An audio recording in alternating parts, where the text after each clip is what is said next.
Specifically, Judge Purvis advised Bailey that he could testify favorably to the defendant, and there is nothing that anybody can do to punish him for that.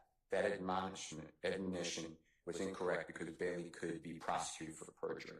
So it goes on. I mean, there's great language, and the reason I use that, I understand it's not binding precedent, is it's hard to find a case like ours, but of these as factual findings, because I don't. He did a lot of things, but what the court is referring to, under the circumstances of this case, the phone call to another judge in the presence of the witness, the threat of life imprisonment and a sanction for contempt, and the suggestion that the other judge will give Bailey the longest possible penalty for contempt detracted from the dignity and integrity of the judicial process rather than uphold it. Similarly, it was unnecessary and excessive to instruct Bailey on how he could testify in the Archer case.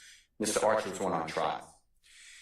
Bailey was represented by counsel who could have advised him concerning the various testimonial options if that was deemed necessary under the circumstances. Even if Bailey was unrepresented, it was not in the province of the court to suggest to the witness how he could testify to avoid a contempt sanction or how to allay his fears of testifying. In either case, it was not the function of the trial judge to suggest to the witness that he could testify favorably to the defendant, Archer. Specifically, Judge Purvis advised Bailey that he could testify favorably to the defendant, and there is nothing that anybody can do to punish him for that. That admonition was incorrect because Bailey could be prosecuted for perjury. So it goes on. I mean, there's great language, and the reason I use that, I understand it's not binding precedent, is it's hard to find a case like ours, but I searched and I found this. And what happened here, as the court is aware, just to highlight, because I heard what you said, the witness said, can I have 2 weeks to go home on house arrest instead of in the county jail? His child was having a birthday. That was a big deal to him. And then I'll make a decision whether to testify or not. I want to think about it. That answer should be from the court, because the court can do anything in contempt. It can give a fine. It can give weekends. It can give house arrest. It could do nothing. It could say you satisfy your contempt. That answer to that question was done by Ms. Hilton in front of the judge. Ms. Hilton said, no, you cannot. You have to go to jail. I find that offensive. This is my words. And that's why I'm disagreeing with Judge Krause. Number two, Mr. Copeland said in that meeting, everything I said was a lie. I've never told the truth in my life until this statement right now. That is like bullseye of Brady. It was hidden from us. It came out later, but it was attempted to be hidden. All right, so that's in the context of another motion of yours, right? So let's focus on this motion for now. My point is, nothing was done appropriate. I mean, and I don't want to get into it, and the state actually filed a motion later saying the Honorable Judge Krause already ruled on this. I didn't know that they would do that, but I already said, I'm not accepting those factual findings, respectfully, because they're wrong, A, and B, they weren't even needed for the finding. Another issue that came up is Mr. Copeland was told how to testify. I don't know how this happened because I don't have the questions. But Judge Glanville told the state in front of Mr. Copeland and his lawyer, didn't you give Mr. Copeland the state's questions that they're going to ask him? I don't have those questions. The judge said to Mr. Copeland, remember what Ms. Love told you. Unless you tell a big whopper of a lie, these are not quotes, you're not going to get in trouble. That's not in the transcript. So something happened outside the transcript. Those are just a few issues. There are more. They're all in our affidavit.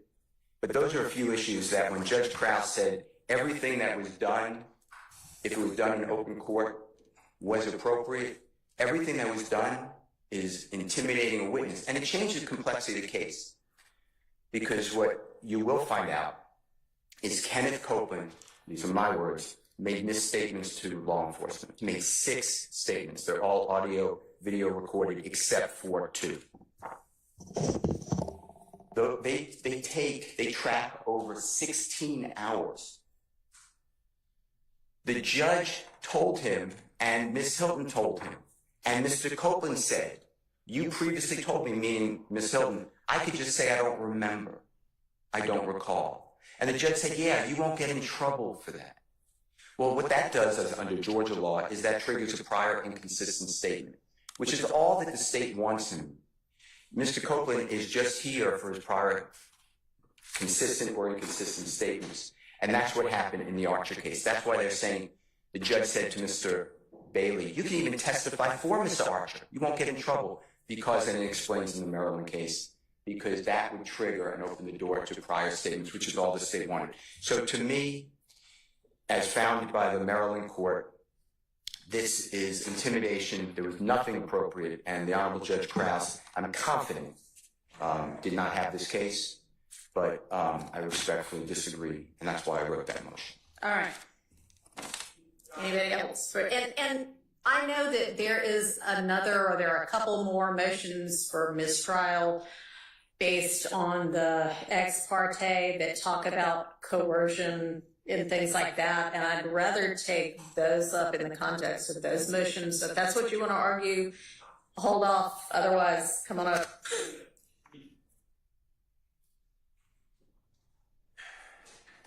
Your Honor, good morning. Max Shard on behalf of Shannon Stillwell. Of course, under the Harvey rule, I have joined Mr. Steele in his motion. I would like to, I guess I disagree with Mr. Steele in one small aspect. He is seeking to challenge the findings of Judge Krause, the factual findings, is the way he's articulated it. And I, too, have concerns about the order in the respect that it suggests that the ex parte meeting was or could potentially be appropriate. I don't believe it was appropriate at all, and I know that we're going to get further into that. But, Your Honor, I would, my disagreement in where I want to veer off from what Mr. Steele was saying is that I don't believe that they're factual findings. They're not necessary for her ruling. I believe that they're mere dicta. I don't believe that they're binding on you at all. What Judge Krause's order said, I believe that you independently can take a look at the transcript and make your own determination about whether the ex parte meeting had an appearance of impropriety or whether it was in fact improper, which it certainly was. So I just object to the characterization of these as factual findings because I don't believe that they are. I believe that they're merely dicta, and I believe that you're able to make that assessment on your own.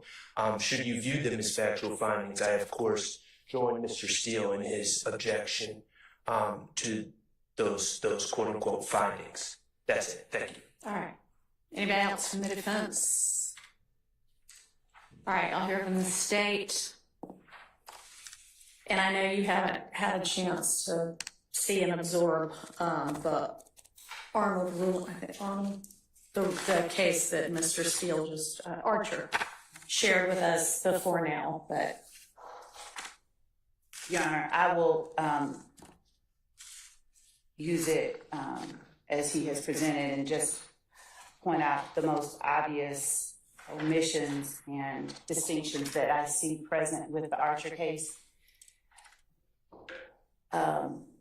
Mr. Steele stated to the court that Mr. Copeland had no privilege to invoke. He spoke about what did or did not happen during the meeting, during the hearing in chambers. I would ask that the court, as the court has already read the transcript, that the court take note of the differences between what occurred in the hearing and what Mr. Steele has represented to the court as it relates to intimidation. He asserts, Mr. Steele asserts that a statement made by Ms. Hilton essentially is part of what makes the hearing improper. The state has cited in its motion or its response to the court cases that support the state's position that this hearing was not improper. Essentially, in order for, as this is a motion to challenge factual findings, I'll speak to the factual findings that have been challenged.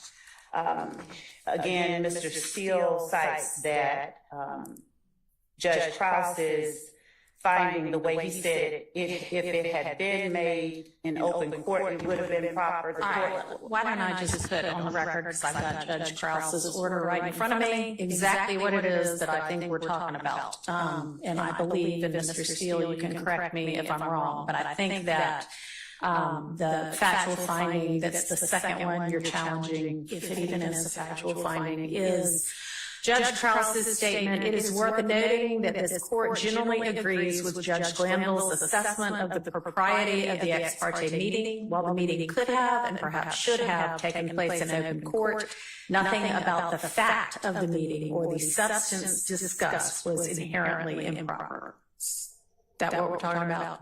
All right. Okay, Ms. Levin. thank you. And so, given the fact that the court has at its disposal the transcript of the hearing, Your Honor, and given the case law that the state has cited to the court, specifically, Your Honor, Allen v. State, 336 Georgia Ave. 80 at 81, citing King versus the state, a Georgia Supreme Court case whose site is 273 Georgia 258 at 264 through 265 as authority for its ruling that appellant had no standing to contest the grant of use immunity to a witness, and King versus the state itself ruled after an appellant complained that the trial court acted improperly by conducting a brief hearing outside his presence concerning the state's request for an order compelling a witness to testify at trial and confirming the use and derivative use immunity that would apply to that compelled testimony, that the hearing in question was not a part of the proceedings against the appellant, and that while appellant, quote, might have preferred that a key witness not be ordered to testify truthfully in his trial, there is nothing in Georgia law that would have permitted him to object to the state's request for the order, or that would suggest that appellant's rights were the subject matter under consideration, and that appellant had no standing to address the matter of the hearing outside his presence. I bring up those two cases, Your Honor, as well as Gilbert versus the state, and that site for Gilbert, Your Honor,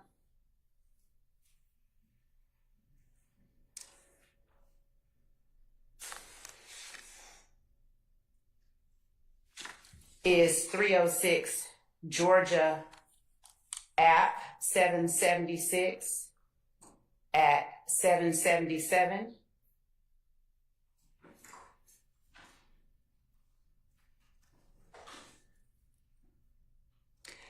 Notwithstanding Gilbert's waiver, however, his argument is without merit because Gilbert has no standing to contest the grant of use immunity to Lang.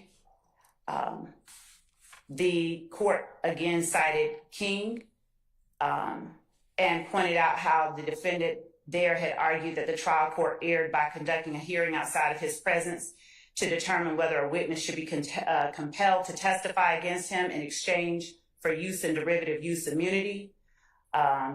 They go on, this court goes on to cite the portion of King that I just read to the court, and goes on to say, on the contrary, the trial court was obliged to consider whether the testimony was necessary to the public interest, a matter which the defendant had no standing to address.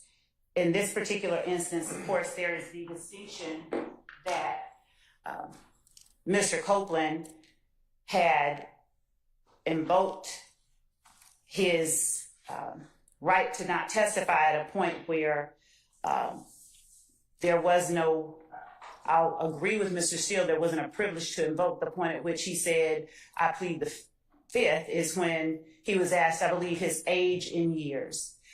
The concern that we had, the concerns that we had, we presented to the court, and mainly it was that Mr. Copeland, as is recorded in the transcripts of the July 10th proceedings in open court, that Mr. Copeland had questions that he was attempting to ask the prosecutor, Ms. Hilton, and the person representing Mr. Copeland would not afford him that ability while we were just outside the courtroom. And Mr. Copeland was then called in with the jury in the box without having had the opportunity to have those questions answered. The hearing in chambers, as is reflected in the transcript, dealt solely with Mr. Copeland's rights, what he faced, what his obligations were. The state's action of moving the court to compel Mr. Copeland to testify is what precipitated that chain of events that led to that hearing in chambers. And we wanted to ensure that Mr. Copeland was aware of whatever it was that he had sought to gain clarity about before he was forced to come in before the jury. So Yes. I just impose an objection. I don't have any problem with this love. I'll refer to the transcript, but if she's going to testify, I would ask that she testify as a witness. I don't believe it's proper that she proffers information. I believe if she wants to be a witness, which I do believe she is, she would have to sworn to testify in such a process. All right. Thank you. So I have read the transcript, and the transcript is the best evidence of what happened there. And what we're dealing with is whether I can and or should reconsider, I guess, the factual findings made in Judge Krause's order. So the state's position, Your Honor, is just as Judge Krause was the authority of the court tasked with making a determination regarding recusal. The court has been tasked with the responsibility, the assignment of continuing the trial. Judge Krause's responsibilities we submit to the court are Judge Krause's, not this court's. Just as each court that at each step in this process has its own set of duties, that one belonged to Judge Krause. Okay. So we would ask that the court deny the motion to challenge the factual findings of Judge Krause. Anything else from the defense on this particular motion?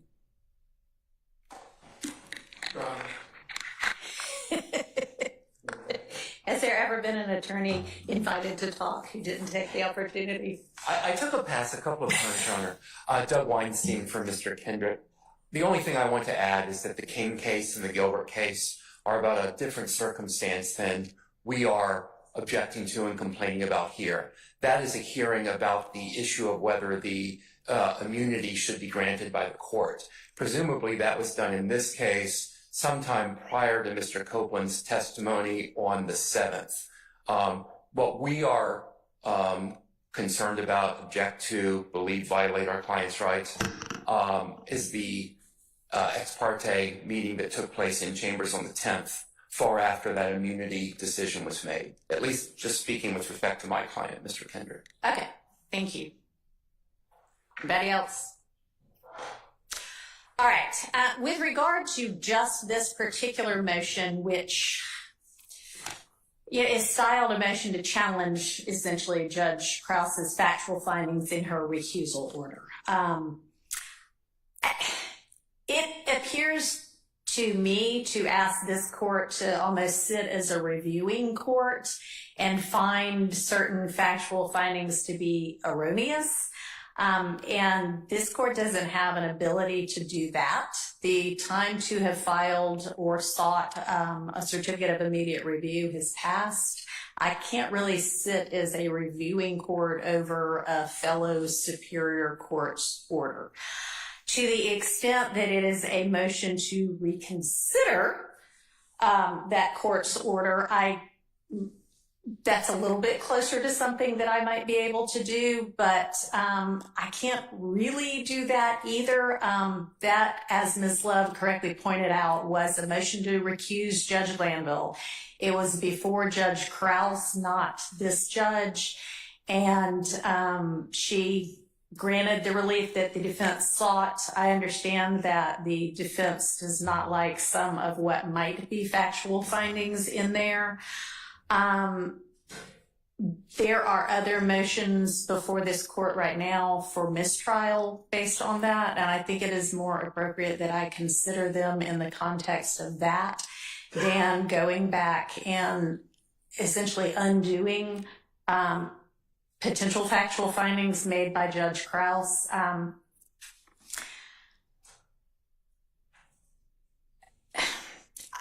think I agree with Mr. Sharp that this is probably dicta anyway, in that the essential holding that the court made was that the recusal was based on Judge Glanville's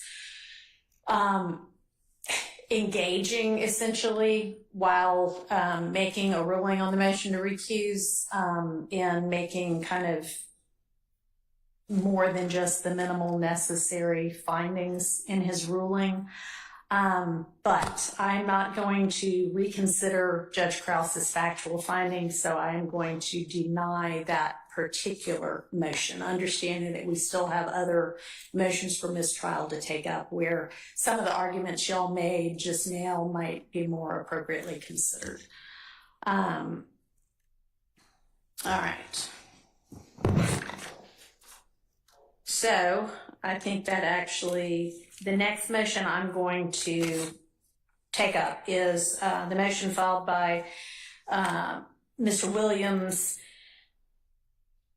that has a very long style, but that essentially asks that any other ex partes be revealed, that a neutral judicial officer take a look at everything in the case that has been sealed and make sure that it is above board. And then for a mistrial based on the alleged judicial misconduct that occurred during the particular ex parte that was the, 10th of June? And prosecutorial misconduct there and prior to that.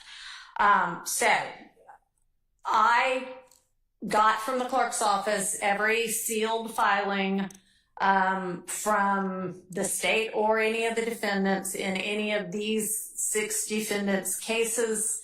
I've looked at all of them. There's nothing improper about any of them. I refiled them. The order that it accompanies the resealing, I'm sorry, not refiled them, resealed them, actually delineates each of the things that I looked at or the dates of each of those sealed filings. I'll note that a lot of those ex partes were defense ex partes. There's nothing wrong necessarily with something being done ex parte. We're kind of talking about this June 10th ex parte as though, ooh, that is such a horrible thing. And it may be, but an ex parte in and of itself is not necessarily a bad thing, and both sides have appropriately held ex parte communications about things that should be ex parte with Judge Glanville prior to this. So there's nothing in any of those sealed filings that the other side needs to see at this point or that was improper in my determination. All right. The next thing is the defense asking whether there have been any other ex partes that we don't know about. And so I'm going to ask everybody, and y'all know what ex partes you had with Judge Glanville, and you know what filings got made. And so is there any ex parte that occurred that is not connected to one of those sealed filings? And I'll ask the state first. Your Honor, not being certain whether the sealed filings include the transcript of the request from the state to have the hearing with Mr. Copeland, and not certain whether or not those sealed filings contain that. Okay.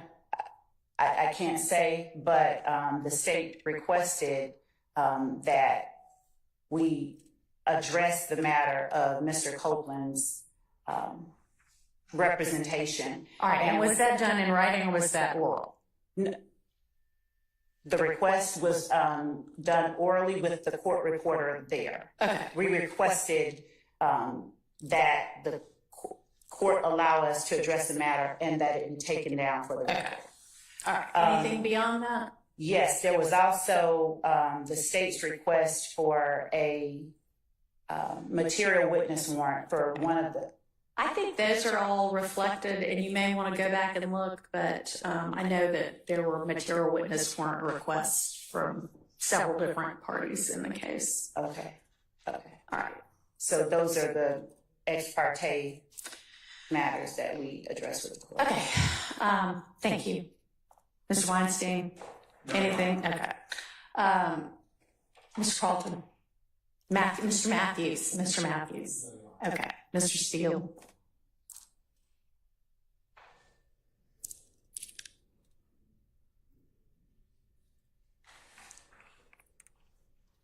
To my best memory, which I believe is accurate, there were 2 meetings with recused Judge Glanville.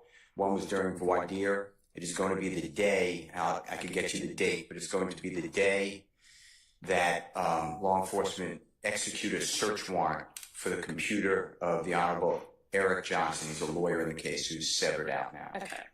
All right. And that was announced in open court.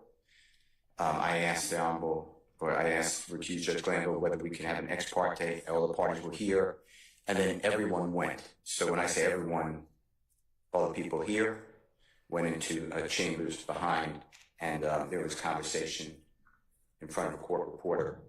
All right. And when you say all the people here, does that include the state? No. Okay. The So state you mean was all here. of the defense attorneys? And the state was here when I announced that Okay. we'd like to meet ex parte. The judge, former judge reconvened. Our former judge reconvened. Okay. We went into the chambers here. So I have no idea if that's something you looked at or not.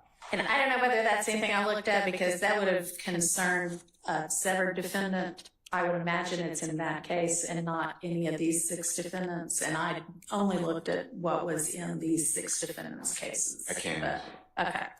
And when I say who was here, yes, Honorable Mr. Matthews, Mr. Weinstein, Mr. Harvey, I assume Ms. Westmoreland, she's shaking her head. Mr. Williams, I know Mr. Adams was next to me, Mr. Sharp, and I presume Mr. Butts. He's saying his head, yes.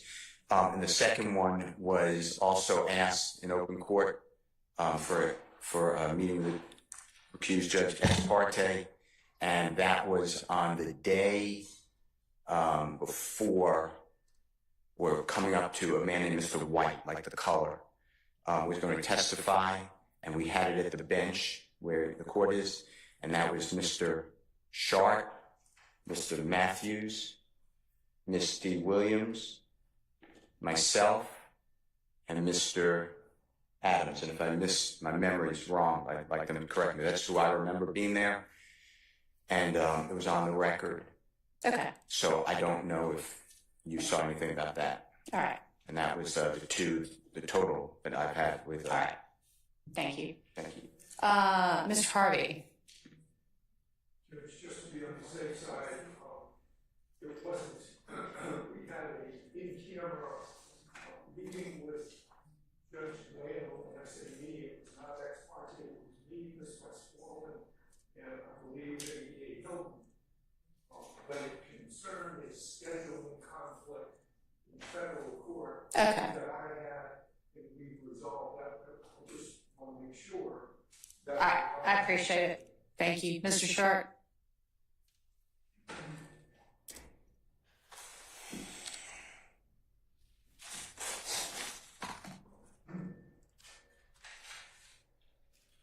Your Honor, to the best of my recollection, I recall being with Mr. Steele in the announced ex parte regarding that gentleman, Mr. White.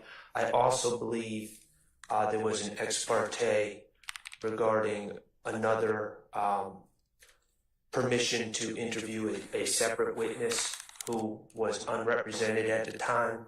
I believe that probably is reflected in the the sealed records. I can't recall if Mr. Steele was with me or not, but that also occurred, and that would have been before the jury was sworn. That was late 2022. Okay, thank you. Mr. Steele is indicating that he was present. All right. Okay, so that takes care of that part of that motion, unless anybody wants to inquire further as to any of those. Okay. Oh, Your Honor. What's confusing to me, Your Honor, is in the transcript of the June 10th ex parte meeting that we focused on, there is, within the transcript, there's a clear indication that Judge Glanville is aware of, as Mr. Steele alluded to, questions that the state is in possession of, that they seek answers from Mr. Copeland about and wish to pass these questions on to him. There is nothing in the transcript that indicates a discussion between, I believe it was Ms. Hilton that was in possession of this list of questions. There's nothing in the transcript that indicates a conversation that even suggests how Judge Glanville would be aware of these questions, the existence of these questions. And it just leads me to the inescapable conclusion that either the transcript is not complete or there was a separate meeting that occurred, because there's just no context to it and it just doesn't make any sense to me logically. So that's my concern. All right, so I read that part of the transcript, and obviously I wasn't there, but when I read it, I just thought, I think Judge Glanville used to be a prosecutor, and he assumed surely you must have given them a list of questions. Now, I have no idea whether that's, if it was just like, surely you have a list of questions, or if there had been a prior conversation, and I will ask Ms. Love that. Your Honor, I believe that since Ms. Hilton was the one present. Or Ms. Hilton. But I can say that I did hear Judge Glanville, I believe, in open court say something similar to that, but I will allow Ms. Hilton to. Okay. All right. Ms. Hilton, was there some basis from something that had already occurred for Judge Glanville to have asked that? No, Your Honor. We were very sure to only talk about what was happening, which was getting Mr. Copeland purged from his contempt. So I made it clear that we weren't going to talk about anything substantive, and to talk to the judge about any questions to me would have been substantive. So we never talked about any questions with the judge prior to Judge Glanville saying that during the meeting. All right, and was everything that occurred in that meeting, other than the times when Judge Glanville stepped out so that Mr. Copeland could talk to his own attorney and I believe talk to y'all, was everything else recorded? Yes, Your Honor. Okay, from the outset of that meeting? From the outset of the time that I entered the room, everything is recorded. Right, because you weren't there at the beginning of it. Correct. But you did not have a conversation with Judge Glanville prior to when you came into chambers and it was being taken down? Outside of the normal, How are you doing? How was lunch? Yes. Correct. Okay.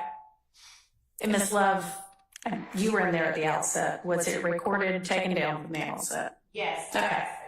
and it was. She was there from the beginning. And as I stated earlier, the only other instance that we spoke on that was also taken down. Okay. All right. And that was earlier that same morning? I think it was the Friday. The Friday before? Okay. All right. All right. So based on that, I don't find that there was any other untranscribed prior meeting between the state and Judge Glanville regarding Mr. Copeland and what they discussed in that June 10th ex parte. All right, another part of this motion is a list of purported slights and misrepresentations by Ms. Love that I'm not going to go through in more detail. They're in the motion. I'm just going to say, Ms. Love, make sure that your representations to the court and in court are accurate and professional. All right? I will continue to do that as I have. All right. The court require all parties to make certain that. Okay. All right. With regard to Judge Glanville's comments, I mean, he's off the case at this point.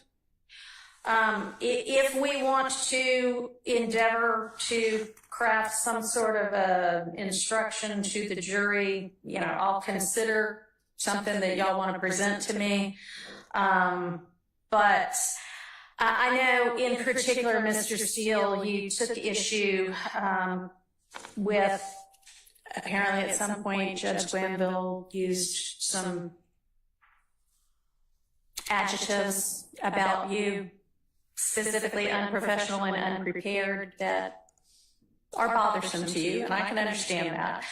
I would also say that not only is that in the past, but if that was in front of the jury can see for themselves how you present, whether you're professional, whether you're prepared, and so that ought to take care of that. And this court is going to instruct the jury, just like is done in every case, that nothing that the judge says, no matter whether it's this judge or the prior judge, is evidence. It's not supposed to indicate any kind of a bias one way or another, and so I'll give those curative or those instructions anyway. And if you want something additionally curative-wise, I'm willing to entertain that as well. Okay. All right. So, given that Judge Glanville is now recused from this case anyway, and I have instructed Ms. Love to conduct herself with professionalism. I am going to deny the motion for mistrial as it is sought and on the bases on which it is sought in this motion. Your Honor. Yes. I just asked for clarification whether the court is finding that there were any unprofessional or... I am not making any such finding. Yes. I think you just, maybe I was lost for a second. I think we switched to a place where I didn't believe we were at, or I didn't understand the discussion regarding the mistrial. I didn't really understand us to be at that point in the motions yet. And I just wanted to be clear for the record, to the extent that the mistrial was denied. Mr. Stillwell, it has been we never requested a mistrial. Okay. And to the extent that a mistrial has been denied, I just want to be clear that Mr. Stillwell has not requested a mistrial. And when we were going to move on to Mr. Harvey's specific request for a mistrial, yeah, I hadn't gotten to that one yet. Okay. All right. I appreciate that. I just want to make that clear for the record. Okay. Thank you.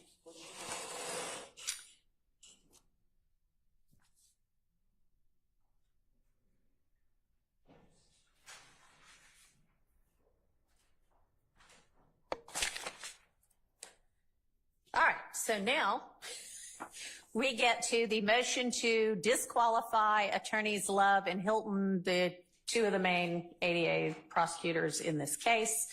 And the basis for that, this is also filed by Mr. Williams, is that they assert a need to cross-examine Mr. Copeland, attorneys Love and Hilton, and Judge Glanville with regard to the ex parte. Anything that, Mr. Steele, you want to argue that's not in your motion with regard to this? And I do have a question for you about one thing that you said.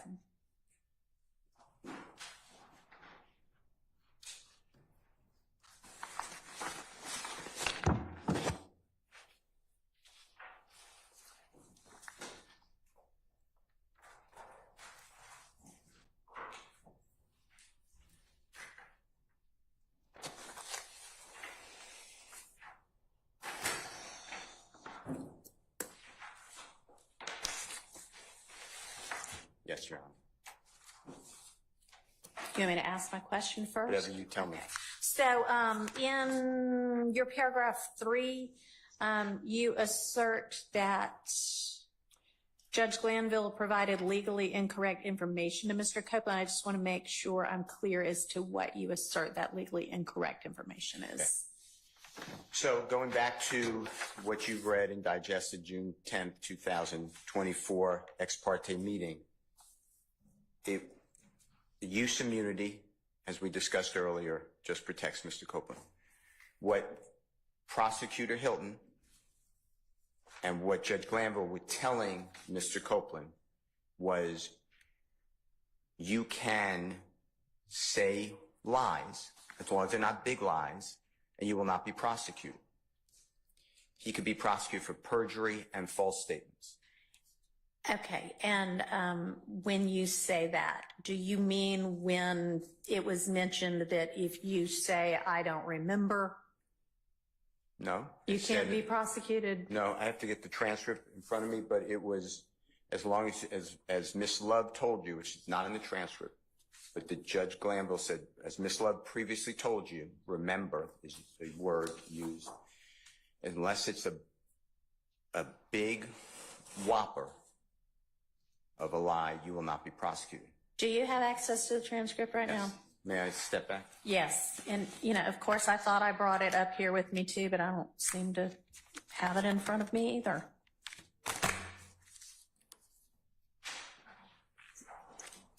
Can you go see if it's on my desk somewhere? I don't know how it couldn't be here, but thanks.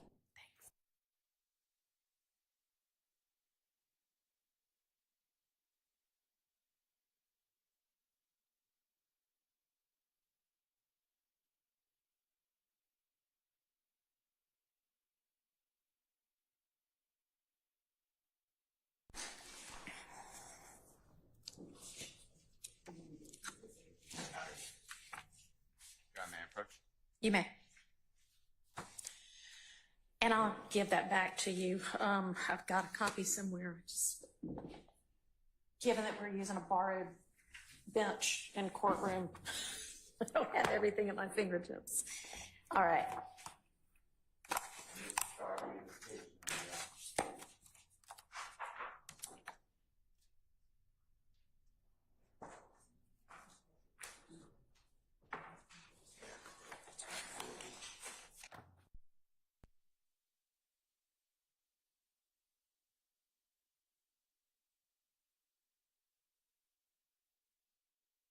But he handed me from the transcript of the ex parte hearing June 10, 2024.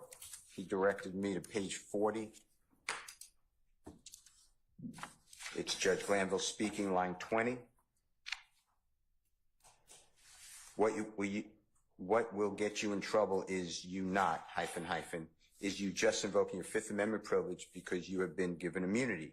Or as Ms. Love said this morning, remember, Ms. Love said, if you lie, if you overtly lie about something, like if you tell a bold-faced, not big whopper, bold-faced whopper, then they can indict you on that particular charge. I mean, that particular false statement. And then Mr. Copeland said that's what they're going to do. Then there's conversation by Ms. Bunkus. That is what I was saying. You will be right back here. Then Ms. Hilton said on page 41, line 5, but if you say something that you know that you did not do, like you admit to something you know you did not do, whether you, and then Mr. Copeland said, like murder, don't have, like, no statute of limitations, right? Ms. Hilton said on line 10, but if you didn't do it, I can't charge you with something you didn't do because I don't have any other evidence but you saying it. Mr. Copeland saying, but y'all don't like ... His lawyer said, you could charge him with false statements and he will be back in jail. That's what I'm trying to say. And then Ms. Hilton on line 17 said, but if I know that you're lying about that, I do not intend to do that. If I know right now he's lying, I know he's lying, I'm not going to charge you because I don't know your reason for doing that. But I'm not going to charge you when I know you didn't do what you were trying to say you did now. And that can be part of this. I know you didn't do it. and the judge is there. So I hope that's answered your question. There's another space that I can find. I just need a second. But it's the judge saying you won't get in trouble. He says that throughout. You can say you don't recall. You won't get in trouble. There's also a place in here where the judge tells Mr. Copeland and Ms. Hilton that the statute of limitations, this is Ms. Hilton, the statute of limitations has run. In federal court, she says, I looked it up. In federal court, it's a 5-year statute of limitations. In Georgia, it's a 4-year statute of limitations.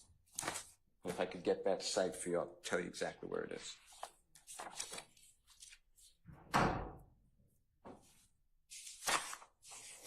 What page?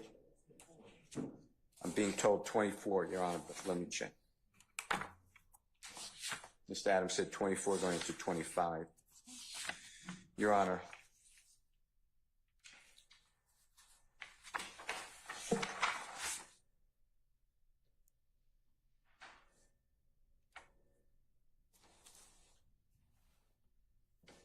On page 24, line 12 is what I see. Ms. Hilton says, and what we'll say, and Mr. Copeland and I, we've talked about this. I'm not sure what your concerns are, what concerns that you expressed to Mr. Melnick last week. But if you are, if any of your concerns deal with being locked up for anything, you can't. Like there's nothing that can happen. The feds, Ms. Bumkus interrupts. Well, that's not, Ms. Hilton interrupts. It is true. Ms. Bumkus, said, no, I said that's not his concern. Ms. Hilton said, if it's his concern for his safety, we need to know that. Like that's not expressed. So we don't know what the concern is that we can try to resolve the concern.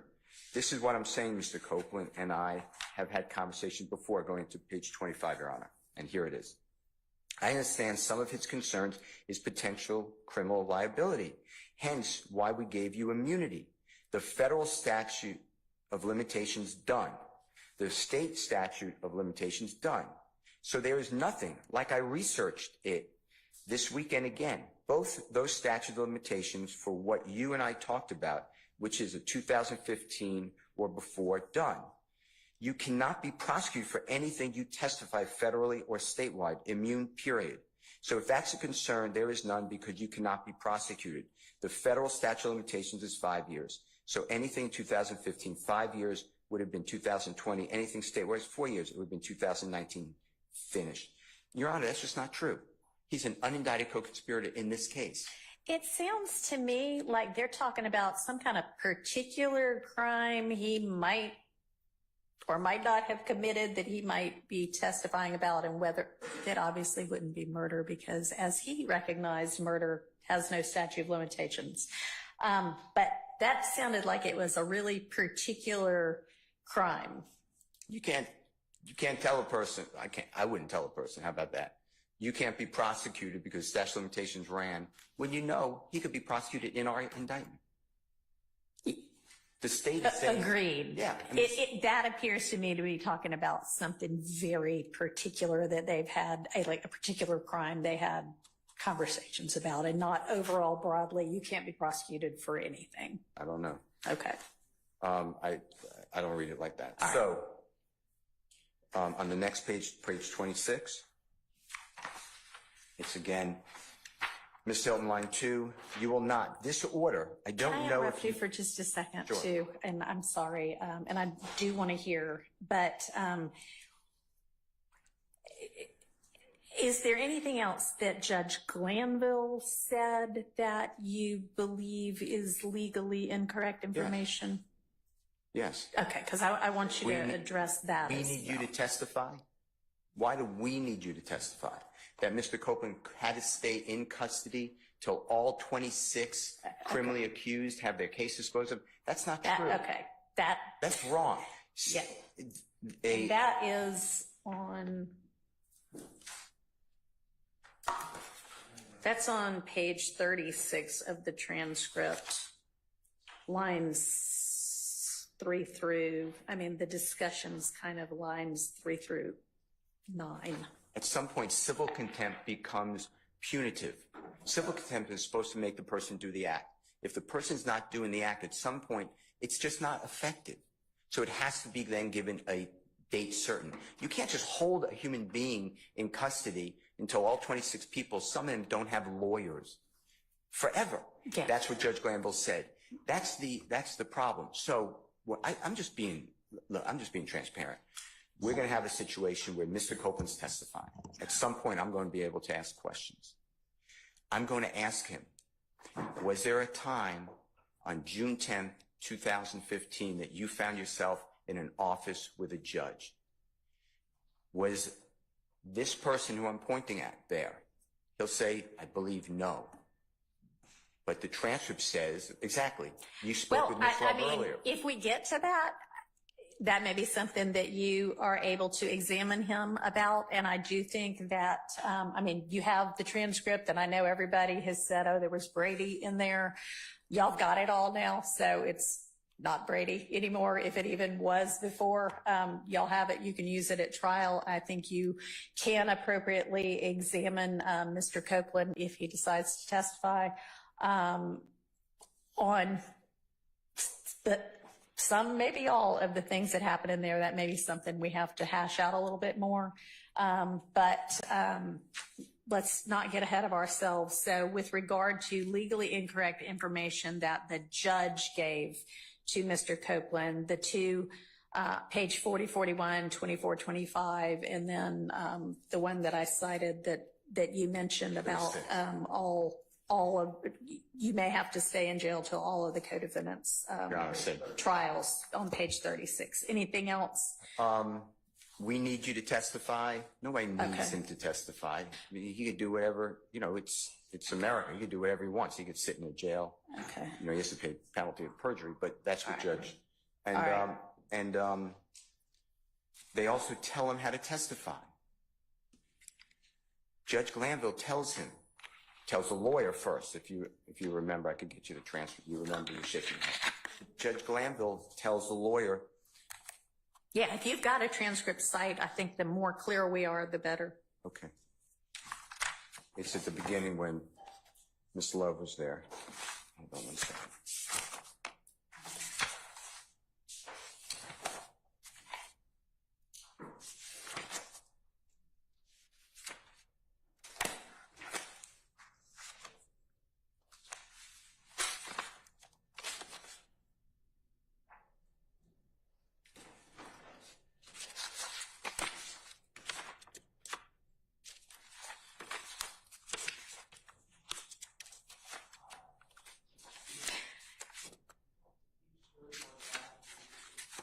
I'm being told page 30, line 5.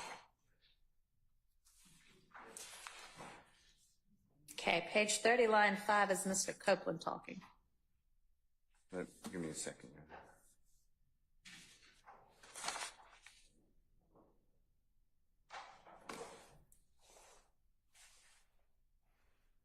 Okay, so I start with page 8.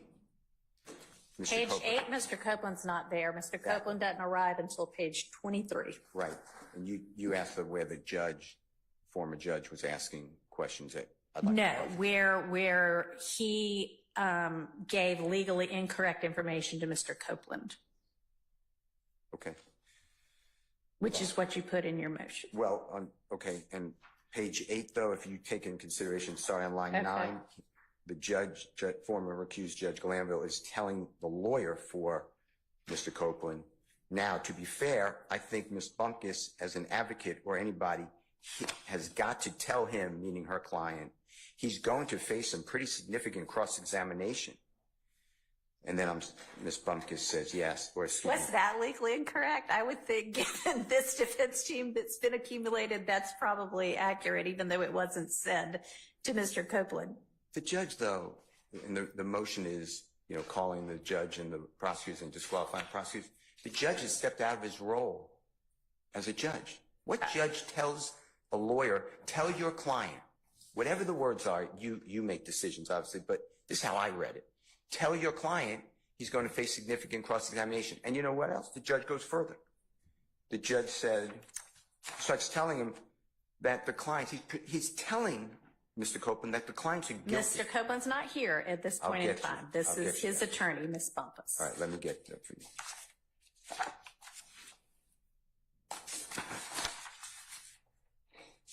It's when the judge is saying, they, meaning the accused, know more about your criminal conduct. Okay. But let me find it. Okay, on page 26, Your Honor. Line 16. Uh-huh. Mr. Copeland should be there. Yes. I'm just following what the court told me, 23. Yep. The court said, so if you, I believe Mr. Copeland, are worried about what the defendants may ask you because they may know your business, but if they ask you about things that you might think you might have some liability with, you can't be prosecuted for any of those. Why? Well, I think because this whole thing has to do with the fact that there was a 507 immunity order granted. But he can be prosecuted for this case. Which is not what the judge is saying there. Okay. I don't know. I don't know any judge who gives advice like this. Then on page, Well, if you are, I mean, if the topic of the meeting is to ensure that Mr. Copeland understands what it means that he just got immunity, which he certainly does not seem to at the outset of this meeting, and the nuances of that. I mean, that's a nuanced issue even for lawyers. It might be appropriate in the context of ensuring the client understands what could get him in jail for contempt and what the grant of immunity means, that he would explain to the witness, the potential witness, here's what it means. So, all right, I don't find anything improper about that particular one. okay. On page 30, it's not the judge now, it's Mr. Copeland speaking. Page 5, I believe he's speaking about the district attorney, but in front of the judge. You told me before you went to the judge with whatever thing you called, went to him with, and I believe that that's the use immunity order. Right.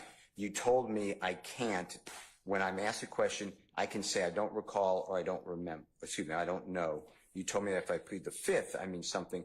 Why would I plead the 5th to something I ain't do? And I said that you don't know what I did and what I ain't do, and then you was like something. So to me, telling a person you can say you don't know, nobody should tell a witness you don't know. That's all the state wanted. I don't recall, so they could get in a prior. It's in front of the judge. And then with Mr.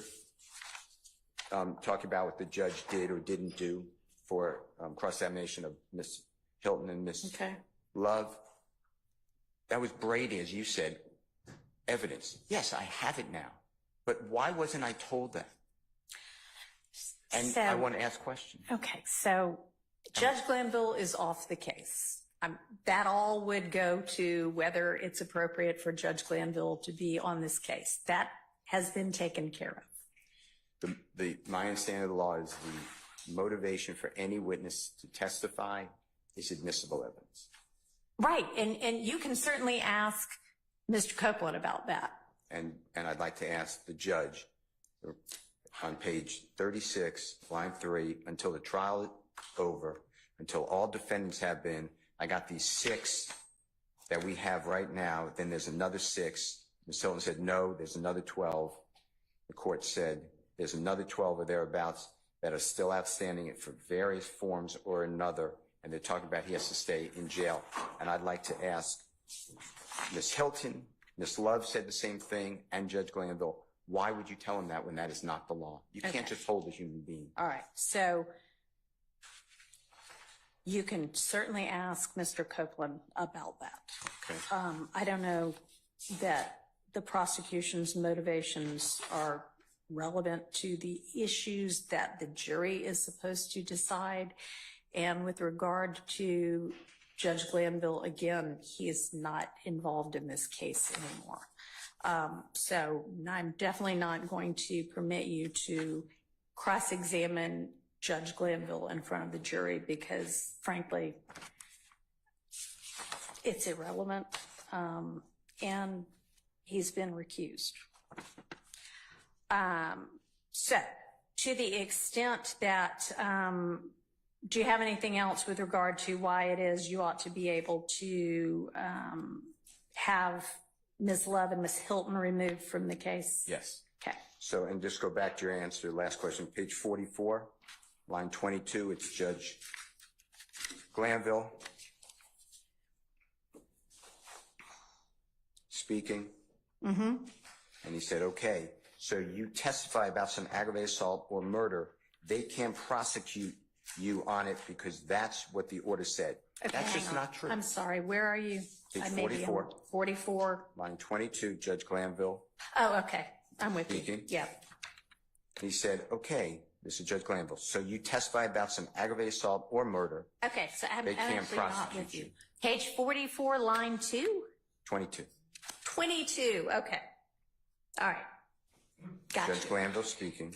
Okay, so you testify about some aggravated assault or murder. They can't prosecute you on it because that is what it says on the order. And that's not true.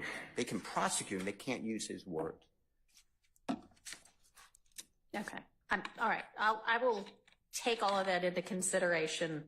I don't think that I'm going to make a ruling on this particular motion today. I want to take a full look at all of it in context, because I do think we have to consider it in context. I will note that one down as well.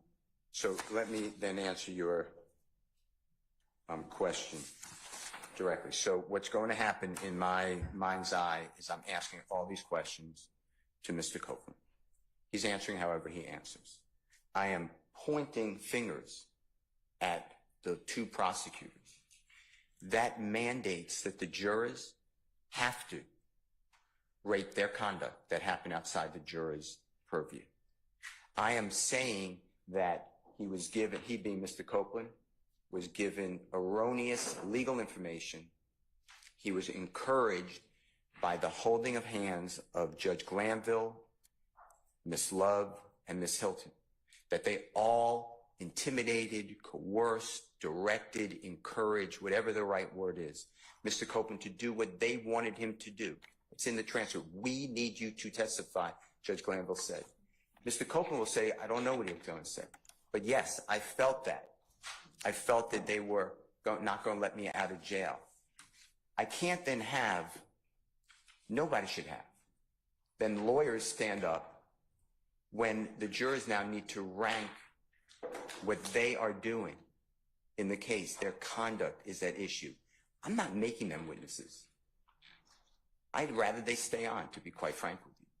They made themselves witnesses.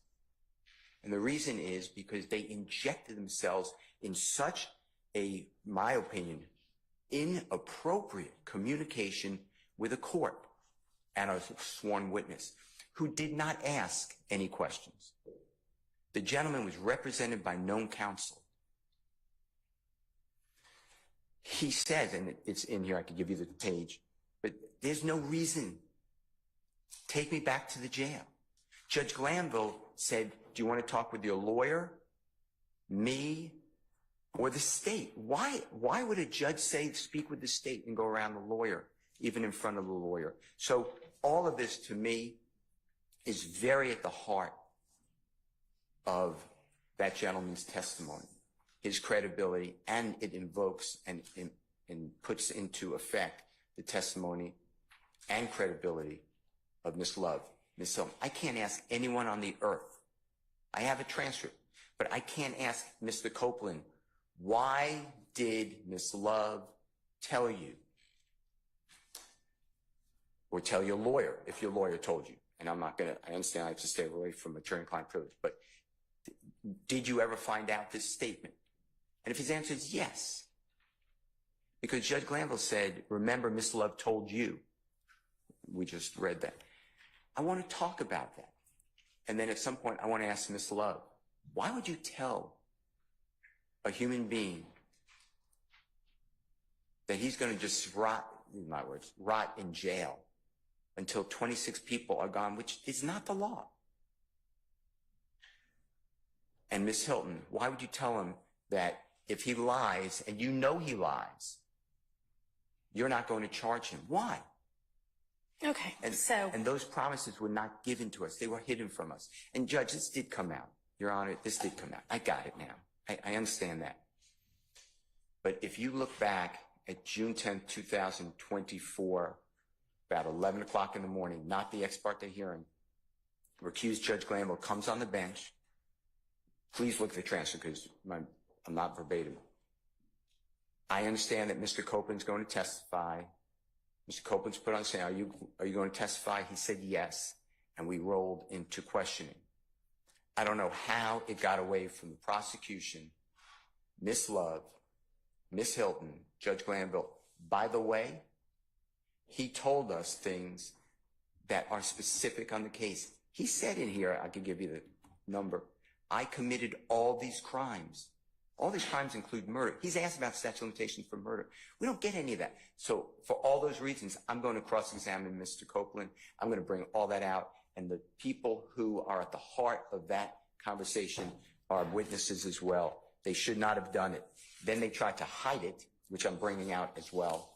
And then just, I don't know how, but by circumstance, fortunately, whatever the right word is, we did get the transcript. If you read the transcript, I asked Judge Glanville for the transcript. He told me it was privileged. all right, so I think this is rehashing kind of old ground that's not relevant to where we are right now. I want to bring it all up in front of the jury, though. Well, we'll get there when we get there. But this is not, I cannot call anyone else. It can only go in the mind of Miss Love. Why did she call the meeting? I don't know. Anyone else could answer. No one asked for that meeting. This is my understanding. And Miss Love stands up here and said, we needed to answer questions because Mr. Copeland asked questions. I don't see that. He's represented by a lawyer. I mean, I don't see that. Okay, well, thank you. I appreciate it. Anyway, that's the basis of calling. I heard what you said about Judge Glanville. That's the basis why I want to call Judge Glanville and ask why did he join the prosecution team. And I believe that that then dovetails into Judge Glanville saying wrongly that I was not prepared, wrongly that I was unprofessional. And then he later acknowledges that, but he says, I'm not going to instruct the jury. So the jury's never heard that. And I heard what you said, that you'll instruct the jury, but I'm going to argue that that instruction, that the judge has no role in the case except, it's not verbatim, but except to make sure that the parties, every party has a fair trial. I'm going to tell the jurors that didn't happen. Okay, well, we'll see whether that's going to be something that is permitted argument or not if we get to that. Okay, but that's my strong belief that the jurors get to know that who the judge was for 18 months. Mr. Sharp, you look like you want to say something. Thank you.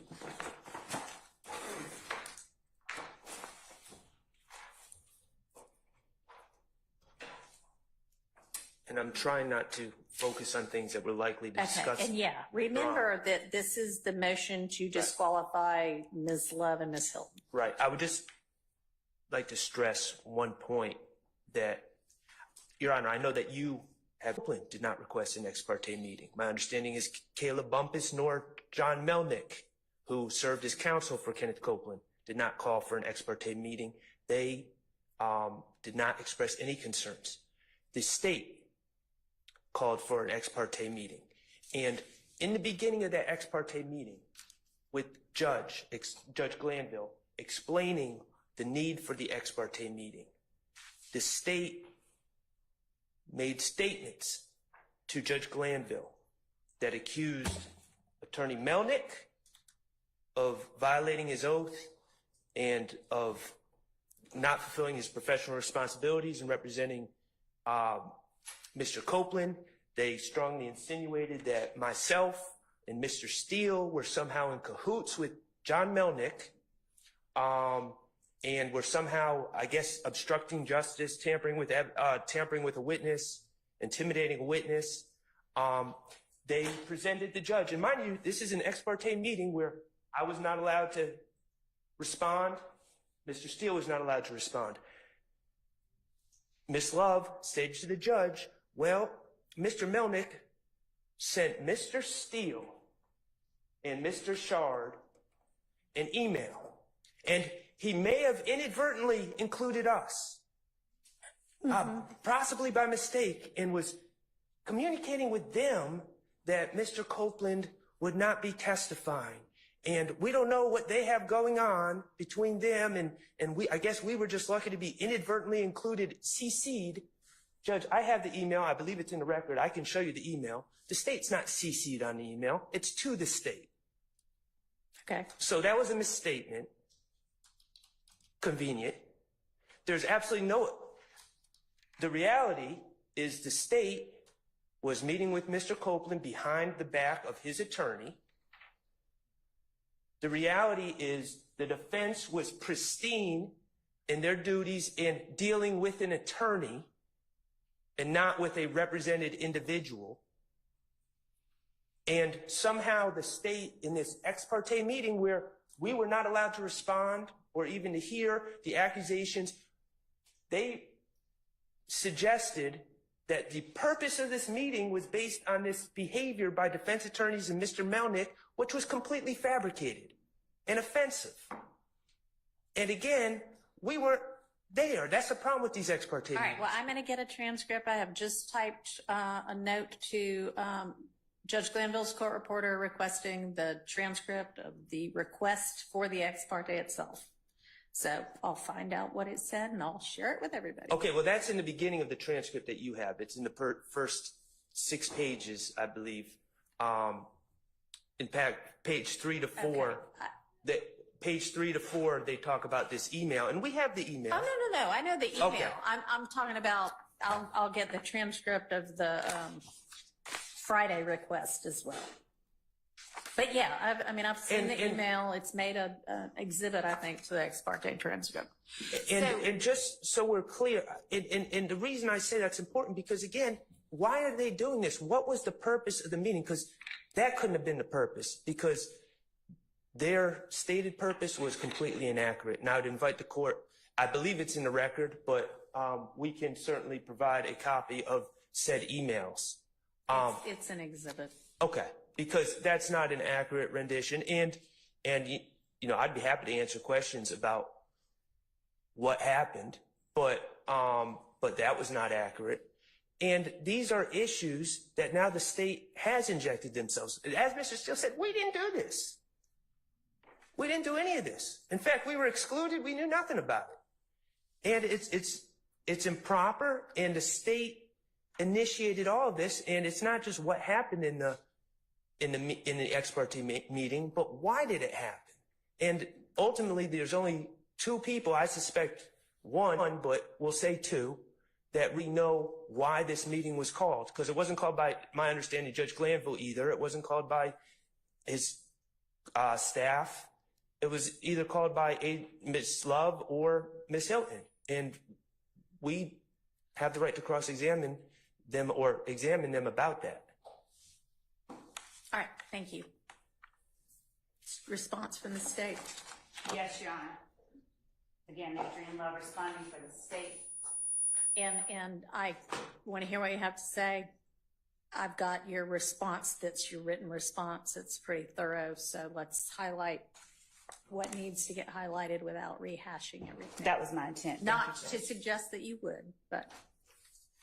Your Honor, I'd like to point to the court, McGlynn, MCGLYNN versus the state, 342 Georgia App, 170 at 173 through 174.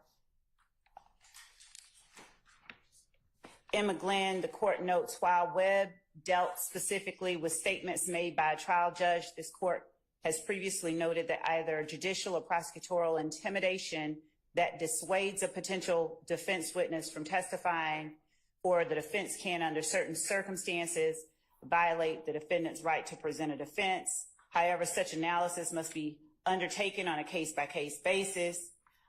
Here, we note, as did the trial court, that nothing in the record suggests that the statements made by the ADA to the witness were legally inaccurate or misleading. In fact, the ADA's comments seem to have been confirmed by the witness's own attorney, who, unlike the ADA, is charged with acting on the witness's behalf and protecting his rights and interests. As we observed in Terry, The potential for unconstitutional coercion by a government actor diminishes when a defendant's witness has consulted with an independent attorney. That these statements by the ADA were later perceived by the witness as threatening is wholly irrelevant to our consideration of this matter. The court has held that the state is duty-bound to inform the witness of the possible consequences of admitting under oath facts that could place the witness in legal jeopardy, including notifying the witness that the criminal law would be enforced to the full extent against those who violate it. And that's the court citing Murray versus the state, 157 Georgia App, 596 at 598. As of course the court has noted, we have included in our response the applicable case law that we believe is most relevant to the court's consideration of the motion to disqualify. In this particular instance, Your Honor, I would assert that the why of any particular proceeding is not a material issue, is not something that is relevant to the juror's determination of the guilt or innocence of either defendant in this case. It's not in any way. It's, if anything, it would be the effect of anything said on the witness themselves, and the witness himself could testify about that. In addition to the fact, as we stated in our brief, there were multiple people there as reflected in the transcript, and there's no reason to, there's no need to resort to an extreme remedy as disqualifying the prosecutors in this case any more than we would have the right to cross-examine Mr. Steele and Mr. Sharp based on what they may have said to Adrienne Bean or anyone else in this case. So we would ask that the court simply deny the motion for such an extreme step as disqualifying Ms. Hilton and me, and we would base our argument on what we presented in our brief. All right, thank you. You know, something that's tied up with this issue is the fact that, there's been a motion filed with regard to it, and we haven't gotten to it yet, but I think the defense is correct, and I don't think the state opposed the fact that everything after at least the 14th and probably the 12th needs to be redone, and that is all of Mr. Copeland's testimony, or virtually all of it. And am I correct that the state pretty much concedes, agrees that that's true? After the point where the motion to recuse was filed by defendant Kendrick. Okay. We don't disagree. All right. So, and that was the 12th? I believe. Yeah. So, you know, we may be having really kind of an academic discussion about all of this anyway, because if what the court is going to have to do, and I invite y'all's input on exactly how to instruct the jury about this, if we're going to be redoing Mr. Copeland's testimony thus far, we're probably, unless y'all decide you want to stipulate to parts of it, which you certainly can, we're going to be telling the jury to disregard it anyway. And if we're telling them to disregard it, then we don't need to talk about what might or might not have been significant in it, because we don't want them considering it. So y'all keep that in your minds as well. And that may be something we don't get to until tomorrow, but we have to sort of think about that as well. All right. So I am going to take this particular motion under advisement, and I'll get you a ruling quickly, but probably tomorrow. Sure.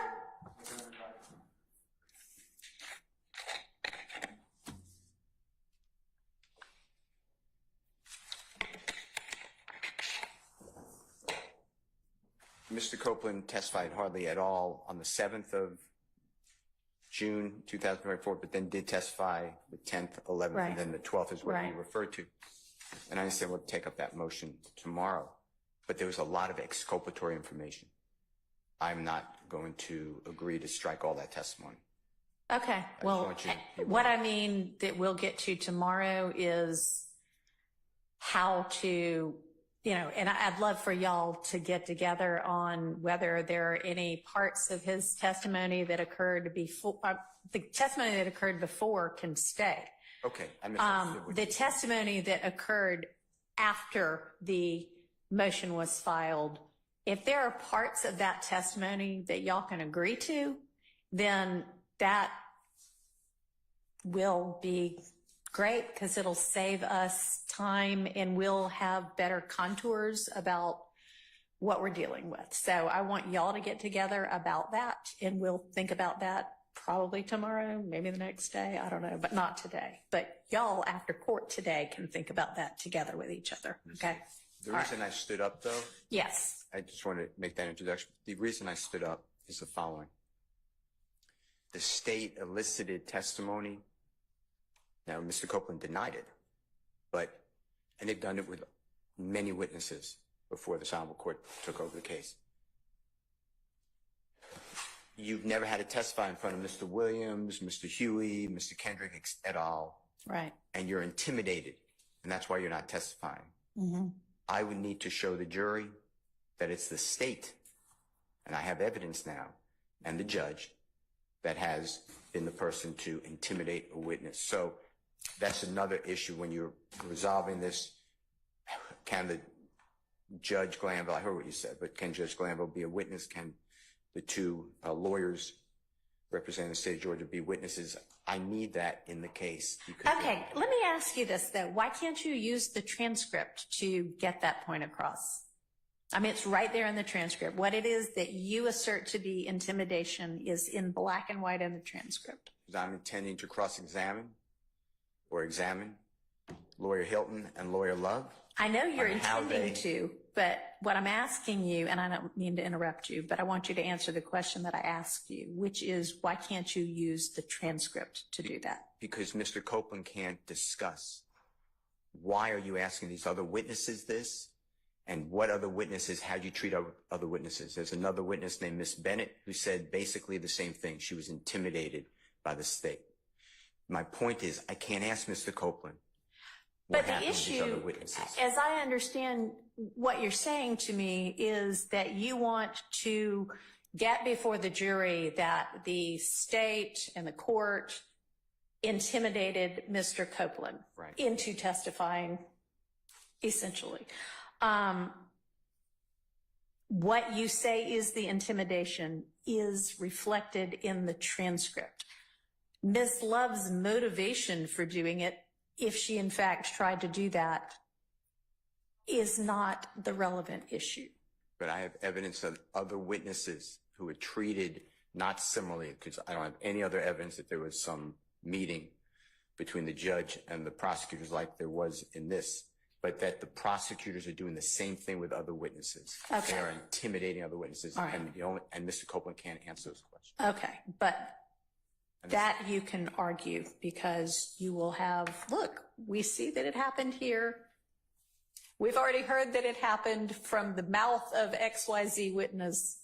Imagine it's every witness. I mean, that's the topic of argument. So I think that I'm going to look at all of it again, but I don't think that's a persuasive argument for why they need to be kicked out of this case. I think the transcript is what you need and what you have. But we'll take that up later, and I will think about that. Thank you. Okay. Excuse me, Your Honor. Yes, sir. May I just briefly address something you said earlier? Sure. Well, I did argue with the court that everything after the afternoon of June the 12th is void and needs to be thrown out. Right. I do not, just for purposes of the record, I do not concede that this trial can continue. I that we understand. can, okay, I just want to make sure. That's a couple of motions from Just here. want to make sure so- that's there because you're asking us to meet tonight to go over what could possibly remain. Well, and I don't know that that's possible. Thank you, Your Honor. Well, it's possible. I mean, unless I rule today that y'all have a mistrial that is with prejudice, it is certainly possible for y'all to meet tonight. No. Absolutely. I understand that. We'll follow whatever order All right. that you give, Your Honor. All right, thank you. Okay, so the next motion is Mr. Nichols' motion for mistrial and objection to mid-trial substitution of trial judge. And it is quite lengthy and detailed with many subparts. Mr. Judge, Harvey, are there things other than what is in the written motion that you want to well, there talk is. about? There is. Do you want to come up here, or I mean, it's fine if you stay there and hold the mic. That's fine. Well, what I want to say is I think our motion was in seriatim. Number one, we joined the motion for mistrial. Mr. Kendricks? Yes. Okay. So I think that needs to be addressed first. And then our motion was in the alternative, if you do not grant that motion, then we have a separate motion, which most of these defendants have opted out of. Okay. So I think that would be the appropriate. Fine with me. I kind of had a note that a lot of those two motions go together and kind of have to be considered together anyway. Well, one, I joined theirs, they didn't join mine. So it's a second step. That's fine. All right, so it's fine with me. We'll take up Mr. Kendrick's motion for mistrial first. And his motion asserts his motion joined by everybody else except for Mr. Stillwell. Is that right? No, I joined. You did join this one. Mr. Kendrick's motion If we're speaking about Mr. Kendrick's motion, for mistrial filed July 23rd.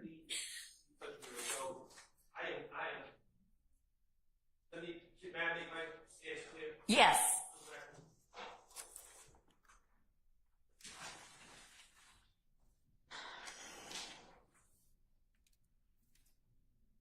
Our stance, Mr. Stillwell's stance, is that this trial is completely broken. It's broken. There's error in this trial that would never survive appellate review. Illegal ex parte hearings have occurred. Our client's rights have been repeatedly violated. The defense has been mistreated in front of the jury by a partial judge. It's broken. We are also winning this case. We are put in an impossible position right now because our rights have been violated, but we do not wish to move for a mistrial. We are merely pointing out that this case is broken, and I filed a motion about that, and I will get into the reasons when it's my turn. But I am trying to be very careful to make it clear that I am not moving for a mistrial, but I have extreme doubts about the ability for this case to continue, and I am absolutely certain that my client's rights have been violated throughout this process. Of course, Your Honor, I'm just going to put on the record, this is your first day here, so I'm not insinuating anything about your performance here today. All right. Thank you. Thank you. Okay. And, you know, it may or may not survive appellate review if it continues and if there is a conviction. That's not for me to say. Okay, so Mr. Kendrick's motion for mistrial, joined by everybody other than Mr. Stillwell, essentially asks for a mistrial with prejudice because the assertion is that the state wanted this mistrial, goaded the defense into it, and under those circumstances, if a mistrial is granted, and those are the actual facts, that any mistrial would be with prejudice without the ability to try the case over again. But the determination has to be made whether the state had the ex parte on purpose with the purpose of goading, to use Mr. Kendrick's attorney's word, the defense into making a motion for mistrial because the state thinks they're losing the case and wants to be able to do whatever with. I got the concept right? Yes, Your Honor. Okay. All right. So this is also a lengthy and well-briefed, well-written motion. I will hear what you want to add that's not already in your written motion, if anything. Thank you, Your Honor. I have nothing to add to that motion. Okay. As a lawyer, I feel compelled to speak to it, but I will sit down, Okay. given that I have no additional information. I would like to respond if the state does have something to add. Okay. I did not see a filed response from the state to our motion. I was served a response, so I'm not quite sure. I'm not quite sure what that's about, Your Honor. Now, you know, sometimes they get filed, but they don't show up in Odyssey for a couple of days. Because y'all have been good about emailing the court when you file. I haven't actually checked Odyssey to see whether it's in there or not, but I would imagine that if the state served everybody with a response, they also filed it. If not, they need to. Okay, so that is a part of this motion. And another part of the motion is, well, I think you say as well that we'll need to redo the from 612 on.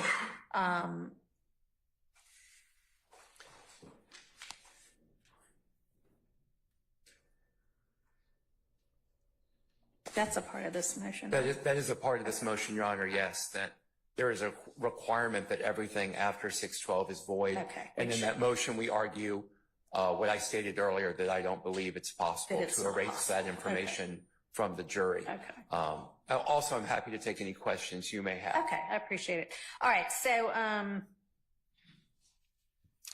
yeah, so there are a lot of different grounds in here. There's the state sought it because they wanted the defense to ask for a mistrial so they could get a mistrial and try the case over again. That substantively speaking, the ex parte was a critical stage at which the defendants were excluded. And then the concept of, which we've kind of brushed over somewhat, that Judge Glanville's comments in the ex parte itself amounted to unconstitutional coercion of Mr. Copeland to testify. Those are exactly my arguments. That's correct, Your Honor. Okay. There's three main issues, three main arguments that I put forward in that motion. The only thing that I can think of that maybe I did not sufficiently highlight is just the tremendous experience of the prosecutors and skill of the prosecutors in the state as both, in this case, as both attorneys and prosecutors. So I cannot believe that they would not have asked for this ex parte, conducted the ex parte in the fashion that they did it, unless they knew that they would be forcing us into a position to request a mistrial. As Mr. Shart has said, we are winning this case. The state's witnesses have not testified the way that I imagine they expected them to testify. And I do not believe that they should be allowed a do-over in this case, Your Honor. All right. But I'm not going to repeat what's already in front of you. Okay, thank you. Again, if you have questions, I'm happy to answer any. And then also sort of in this motion and asserted in a lot of the defense motions are what we again touched on, that Brady material arose from this ex parte and y'all have it now, so it's not a Brady violation anymore. And there was. And that's not a real requirement in order to grant our motion, Your Honor. All right, I just wanted to make sure I covered that as well. Okay. Does the state want to be heard with regard to anything not already in their response? Yes, Your Honor. Okay. Just based on defendant Kendrick's representations to the court and others that they're winning and therefore we goaded them. If they're winning, then let's just keep it rolling, because the state vehemently objects to a mistrial. Okay. And I am unclear how we are arriving at the conclusion that the state, in conducting something according to the rationale presented to the court by the defendants so far, that the state never intended that they find out about, in an effort to cause them to do something. I don't know how those two can be squared with one another. So we would ask that the court deny the motions for a mistrial based on the state, based on anything. I'd point out that this is not the first or the second or the third motion for mistrial. The state has objected every step of the way. We continue to object to a mistrial. Again, if they feel they're winning, let's keep it rolling. And we would ask that the court just deny it. Of course, the court is aware that the issue here is not whether anyone acted improperly, but what objective the prosecutor is trying to achieve. It does not make sense to assert on the one hand that we want you to not ever learn about it, and on the other that we are intending that you be goaded into an act by our doing it. Okay. So, thank you. There are issues here as to whether people acted improperly. Perhaps that does not go to the goading, but I don't want to, it's clear in my motion that we are arguing that there was improper conduct by both the state and the judge that violated Mr. Kendrick's rights. He has been locked up in Rice Street for 22 months. I have done everything that I can to move this trial along. I filed a motion, I believe at the end of March or early April, to try to get this trial moving at a more deliberate pace. That motion was essentially denied.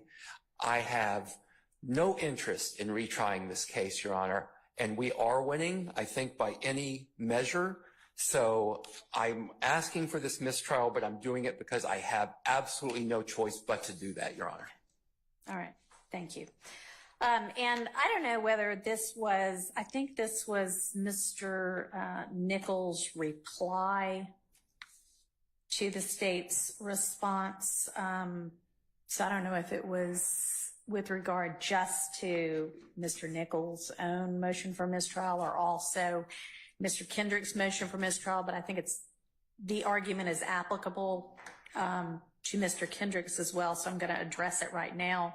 Mr. Nichols argues that the state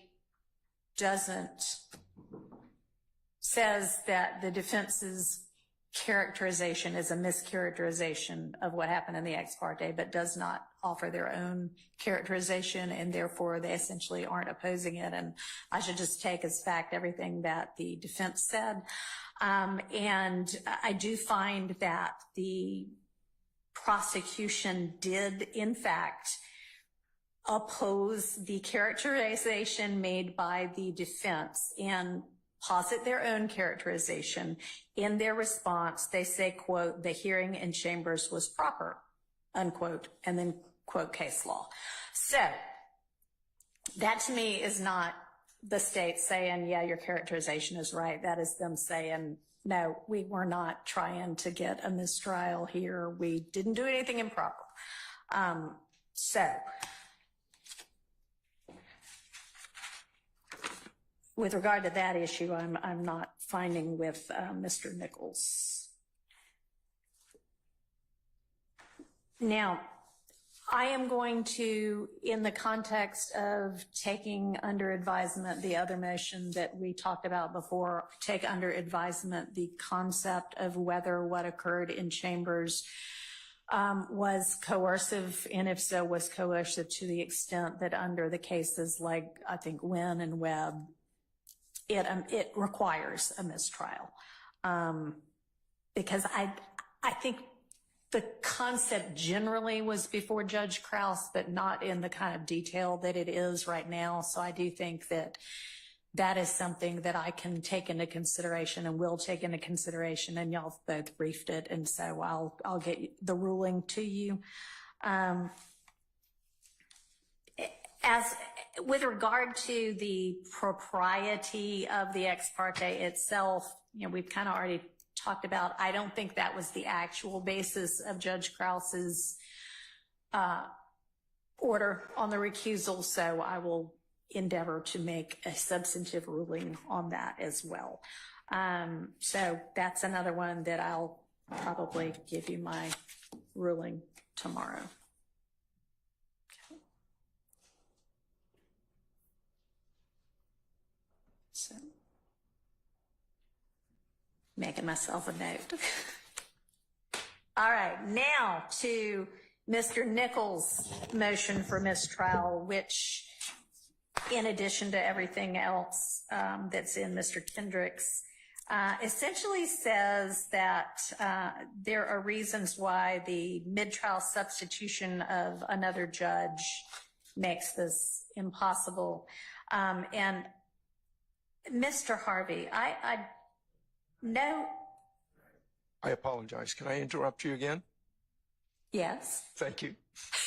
I do that with, you know, a smile and a request for permission. Okay. Again, I think there are several other mistrials with prejudice that have not been heard by you, and that would include Mr. Williams filed on July 10th of 2024, entitled in part, Motion for Mistrial Based Upon Judicial and Prosecutorial Misconduct and thus bar retrial. Mr. Shart, on behalf of Mr. Jackson, also has a mistrial with prejudice pending that I don't believe the court has heard. And again, I think in seriatim, if you decide on all of those, then I'll come behind these brilliant lawyers. All right, I appreciate it. Follow up. So with regard to Mr. Williams earlier, prior to the, you know, July 9th,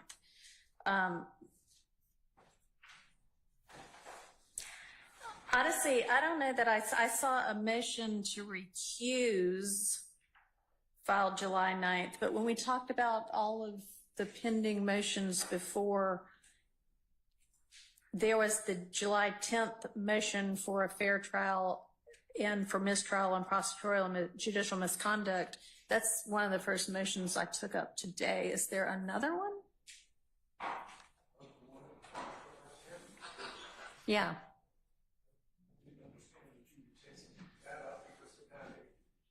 Well, I did. That was one of the first ones. Is there another one other than that? Yes. Mr. Williams is not asking for a mistrial. If you grant a mistrial, then that would be over objection, in that if you grant, I joined in the goading. See, I think it's a two-step process. You grant a mistrial or deny a mistrial. If you grant a mistrial, then there has to be a conversation about a plea and bar. So I'm joining. If you grant it, it'll be over objection, then I'm going to file a plea and bar. So I was just upfront with the court. So but you are with regard to anything, is there any motion for mistrial filed by you on behalf of your client other than the kind of, not really omnibus, but multifaceted motion you filed July 10th that was for a fair trial to get all the ex partes for a mistrial based on prosecutorial and judicial misconduct? On Friday, July 27th, I filed a response to the state's,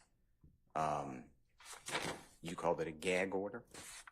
And in that, the second part, I also filed an adoption that if you declare a mistrial, it will be over objection. And then I will be raising a plea and bar, because it would be, the only reason to declare a mistrial is because the defense was goaded into it. So that is it. So. Okay. All right. So, Mr. Harvey, I don't think Mr. Williams has another one. And then Mr. Shart, on behalf of Mr. Stillwell. July 23rd at 3:07 p.m., a motion for fair and constitutional trial. I believe I'm I have a lot to say. Yeah, and I believe I'm similarly situated to Mr. Steele in many ways regarding that, because I do believe we're being goaded into moving for a mistrial. I do believe that the case law supports that conclusion. I do believe that so much in this case has happened that has broken the case. I believe, and I'd love to be able to argue all of that, but I am not specifically asking for a mistrial unless jeopardy attaches. okay. And so that's where I'm at. I'm happy to argue that. I'm happy to argue that before or after Mr. Harvey or Mr. Steele. Okay, give me just a second.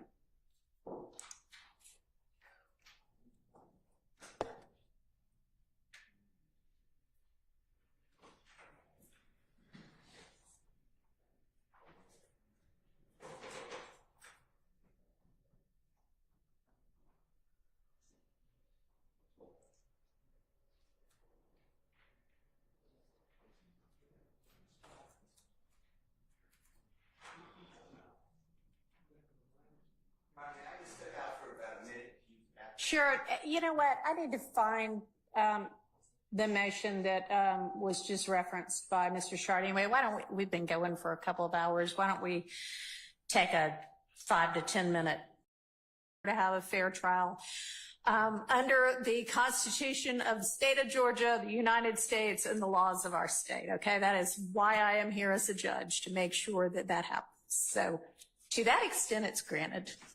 I appreciate that. I guess my concern is that all this is not under your control, because you're taking And I can hear you fine, but I don't know whether my co-reporter can or not. You can either come up or you can pick up your mic if you're just a long way away.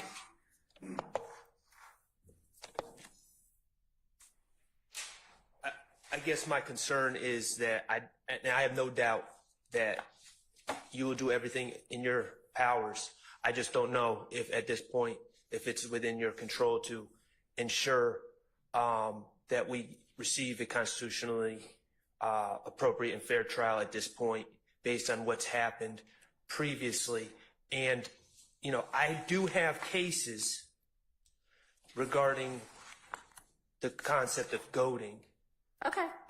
But I'm trying not to step out of turn. I know that I am stepping out of turn a lot this morning, but I'm trying to not step out of turn. If you would like those cases. Yeah, I'm happy to take into consideration anything that y'all want to offer that is on point. Go.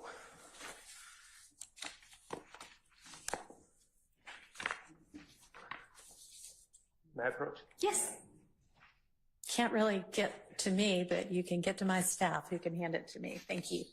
Oh yeah, I've seen web-cited, and I'll take a look at Jackson and Wilson.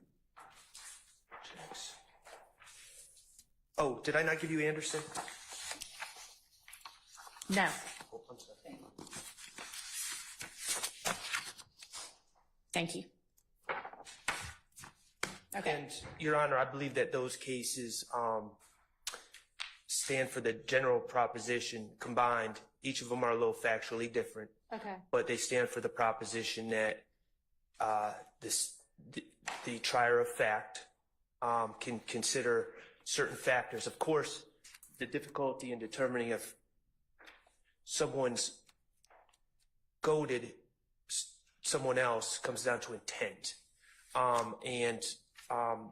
Typically a district attorney or a prosecutor is not going to take the stand and say, I intentionally goaded someone. So you look at objective facts, and these cases stand for the proposition that you look at how basic the rule that was violated is, the experience of the prosecutor. In this particular case, you know, this is a big county. The prosecutors involved in this case are a chief deputy with the district attorney's office, and a deputy with the district attorney's office are the two prosecutors that were involved in the ex parte meeting. You look at the evidence of the case, and I know that this is another area where you're hamstrung a bit because you haven't been sitting to hear the evidence. but I concur that the whole purpose of Mr. Copeland taking the stand was to impeach him. Mr. Copeland's testimony was not, well, at the time of this ex parte hearing, it's our stance that he was pleading the fifth, and the state was in a position that their key witness, and without him, the alleged murder of Donovan Thomas, without his past statements, goes away. And they were in a situation where their key witness was not taking a stand and was not going to allow himself to be impeached with prior statements. And our stance is that they panicked and they needed a mistrial. The trial was not going well. The previous witnesses that have testified, it's been again, I know you haven't been here, but you know, we've had witnesses testify. I don't remember anything that happened in 2013. It's just been a parade of impeachment by inconsistent statements and contradictions. So, and that's another factor that those cases look at is the how the trial's gone so far and the motivations for goading a mistrial. So I believe that those cases provide some insight and some guidance for the court to consider certain factors when we get to that goading question. And that's why I wanted to bring those to the court's attention. All right, I appreciate it. Thank you. All right, so Mr. Harvey, you're up. I don't think there are any other motions for mistrial preceding yours that we have not discussed. And I am going to address a few of your issues really, well, I guess one I'm definitely going to address before you start your presentation, and that is that you assert in your motion that this court, meaning me taking over this case, has indicated it does not intend on familiarizing itself with the trial proceedings, and I have no idea where you got that from, because I certainly never said that. When we were here last week, and I don't have a transcript of that, and if I've misinterpreted what you said, and perhaps it was in the context of you saying, I'm not going to revisit certain motions, or I'm not going to go back to hear those, that was in the context that I meant it. And I said it for a specific reason, because some of the motions, as I allege in our motion, Judge Glanville said, well, you know, I'm going to deny your motion, for example, for a severance, for a 105 instruction at this point, but that does not mean we're not going to get to a point where I would consider that and grant it. So I meant that in the context of you understanding, this court, understanding the cumulative nature of what has happened and how it would factor into your particular decision at the next point in trial. That makes a little more sense. I absolutely intend to familiarize myself with what has gone on in this trial prior to me getting involved in it. I've already begun to. Judge Glanville's court reporter is beginning the somewhat arduous task of transcribing everything that hasn't been transcribed yet and giving that to me, you know, as soon as she finishes it. You all have, some of you have already pointed out, you know, particular things that, while not the official transcript, I can review on YouTube, and I've done that to the extent it has been relevant to these motions. And I also believe that with the very capable defense attorneys in this case, that you all will be able to elucidate for me anything that I might not have been here present for at the point in time when you make a motion that to any extent requires considering the cumulative nature of anything. Okay? Well, okay, yes, and okay, no.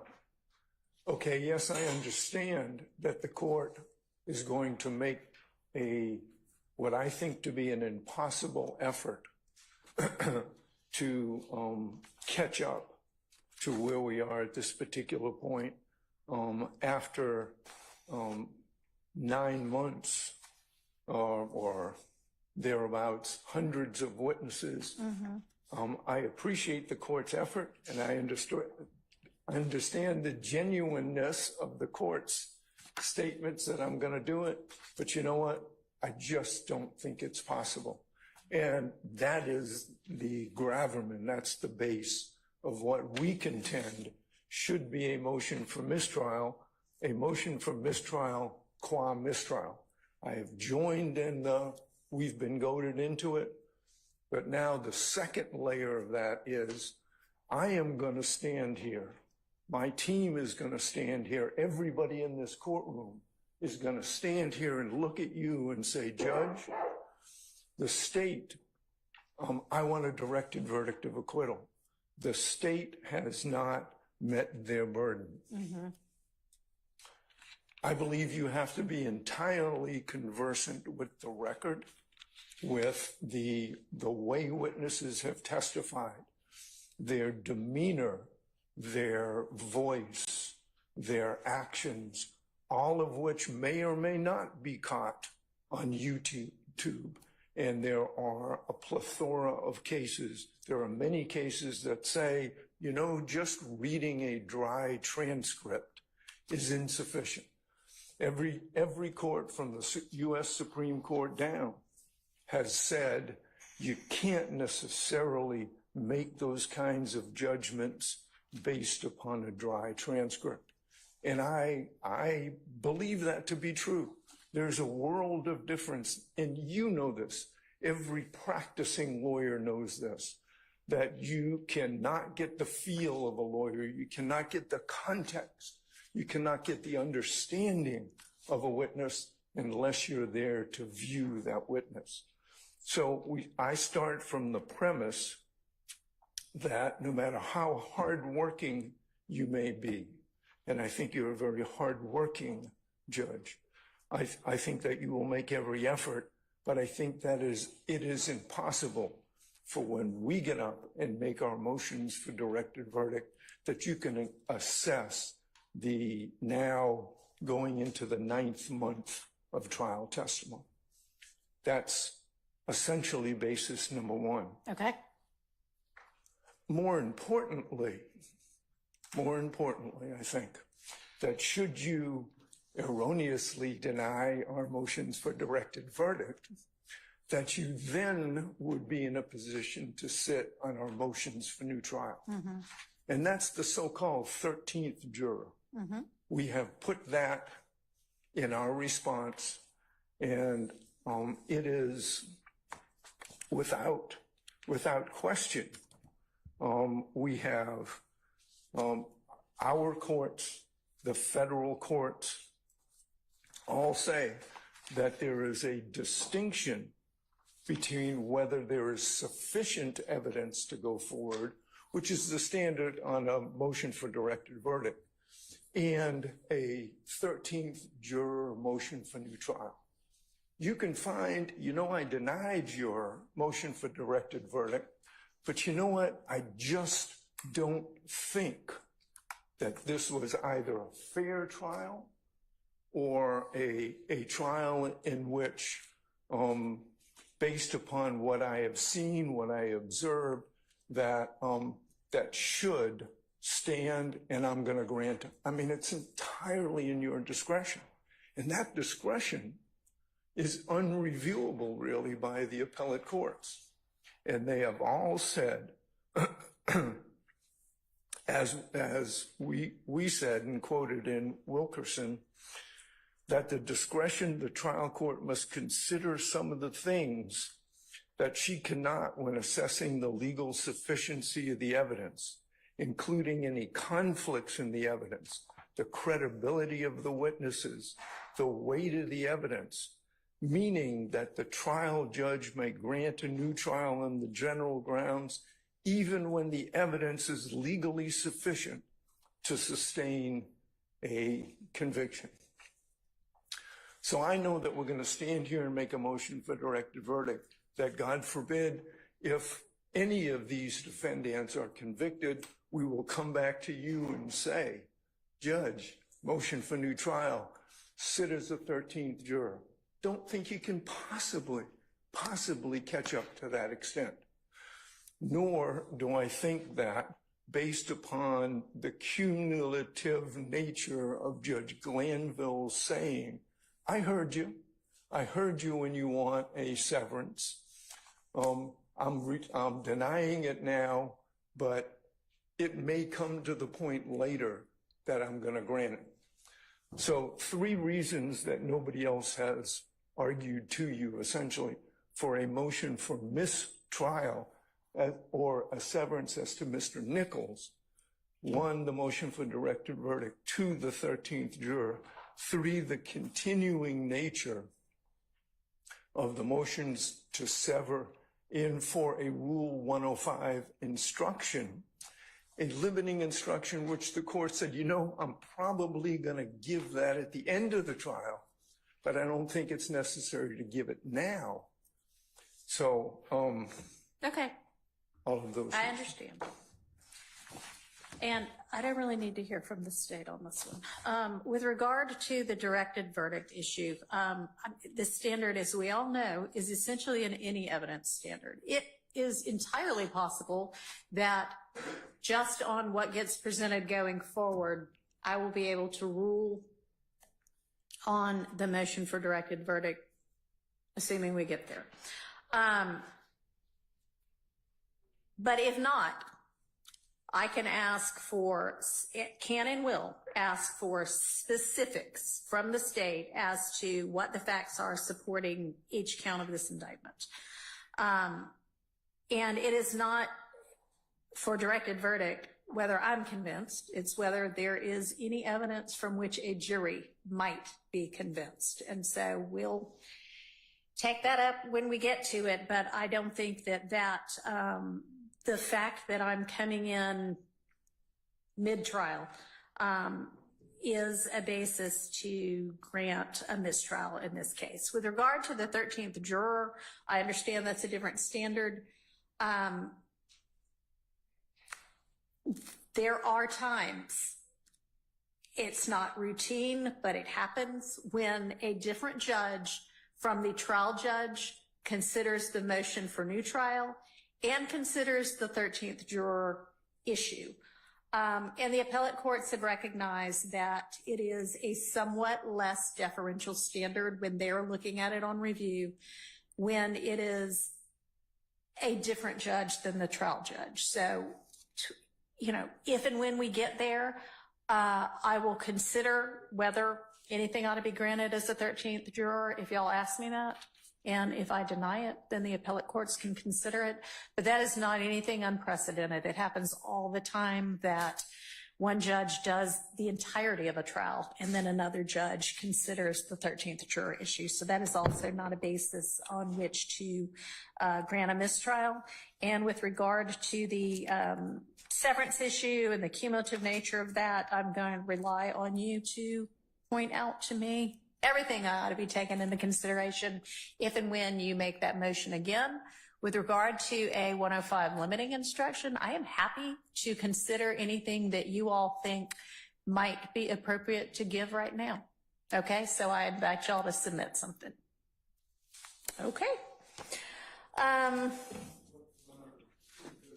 make sure that my motions were also based on the underpinning constitutional rights, both federal and state. And I don't want the appellate court to say, hey, she didn't say anything about that, but I want to make sure that those bases are preserved. Although I disagree strongly with your ruling, I'm still here. All right. Understood. And it is so noted. And obviously it's to whatever it is that you have, any of y'all have set forth in your various motions. All right. All right. I think we all already sort of agreed that we need to redo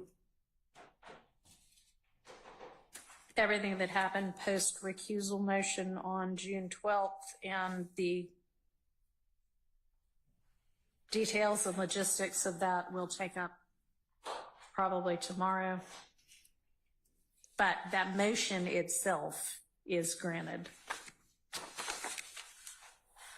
All right, a lot of what comes next is evidentially specific. And before we get to that, I know that there are some outstanding bond motions. So Mr.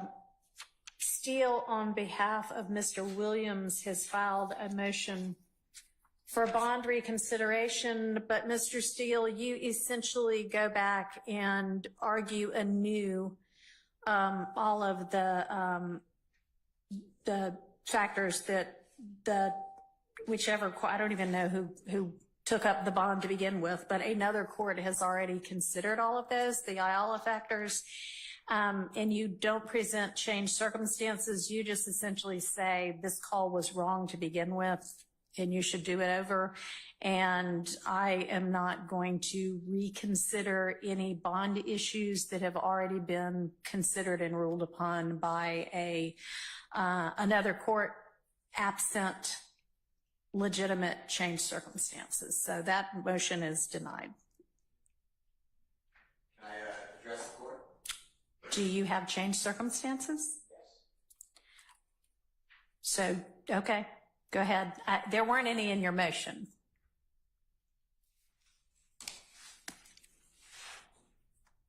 Mr. Williams has been in custody since the 9th day of May of 2022. This is in my motion. Or it should be in my motion.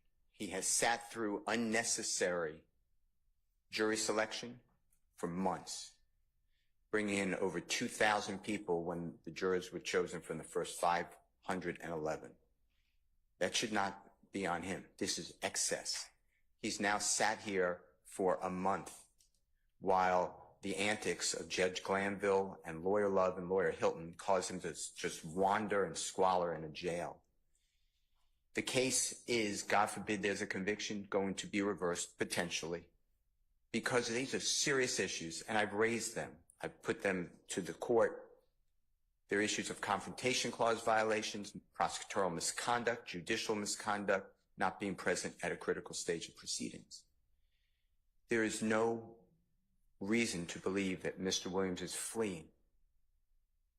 He would be crazy, because if he flees, the case goes on because it's mid-trial and he waives his appellate rights. He has the strongest ties to the community and the backing of wonderful people, both near and far, who are willing to come. Those are my changed circumstances. All right. Thank you. I do not, they are changed circumstances from, yes, things happened after the bond was decided to begin with. I don't know how I would have decided the bond originally. That's not before me. Those are not the kind of changed circumstances that speak to the Ayala factors, and so I'm not going to reconsider the bond. Well, let me ask one more then. There is a judge who joined the prosecution team. He said, we need a witness's testimony. He encouraged the witness, more than encouraged, to testify against Mr. Williams. I think that should come anew to the All right. Well, that may or may not be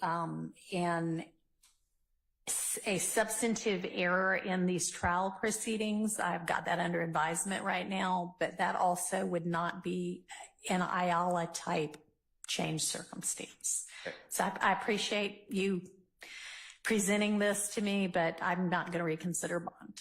Okay. Even though potentially it was not done by a fair tribunal. I don't, all right. There is nothing, and I'll make a determination with regard to that substantively, but I will note that Judge Krause, who had a lot of these issues before her in the motion to recuse, her finding, while I think dicta, was that there was nothing improper. She said, maybe I'd have done it differently, but that there was nothing improper substantively with what occurred. So at this point, we don't have, and the basis of her recusal was not that Judge Glanville is biased. It was that he engaged too vociferously in setting forth facts and information when he denied the motion to recuse, and that was not what the rules require, and so recusal was necessary. But she even, I think, went on to say, but even with that, I think he could have continued on unbiased. It's dicta, but right now, that is your position in the litigation. It's not a factual finding. It's substantively before me.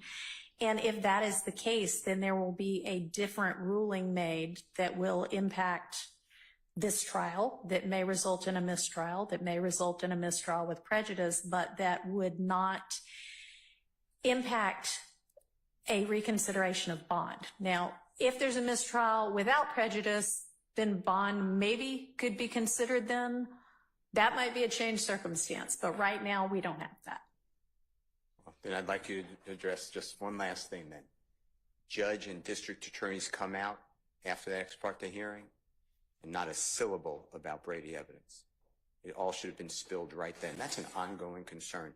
So my point is, you have the same judge denying bond, the same judge hiding Brady evidence. So I'd like you to consider that. All right, thank you. I understand.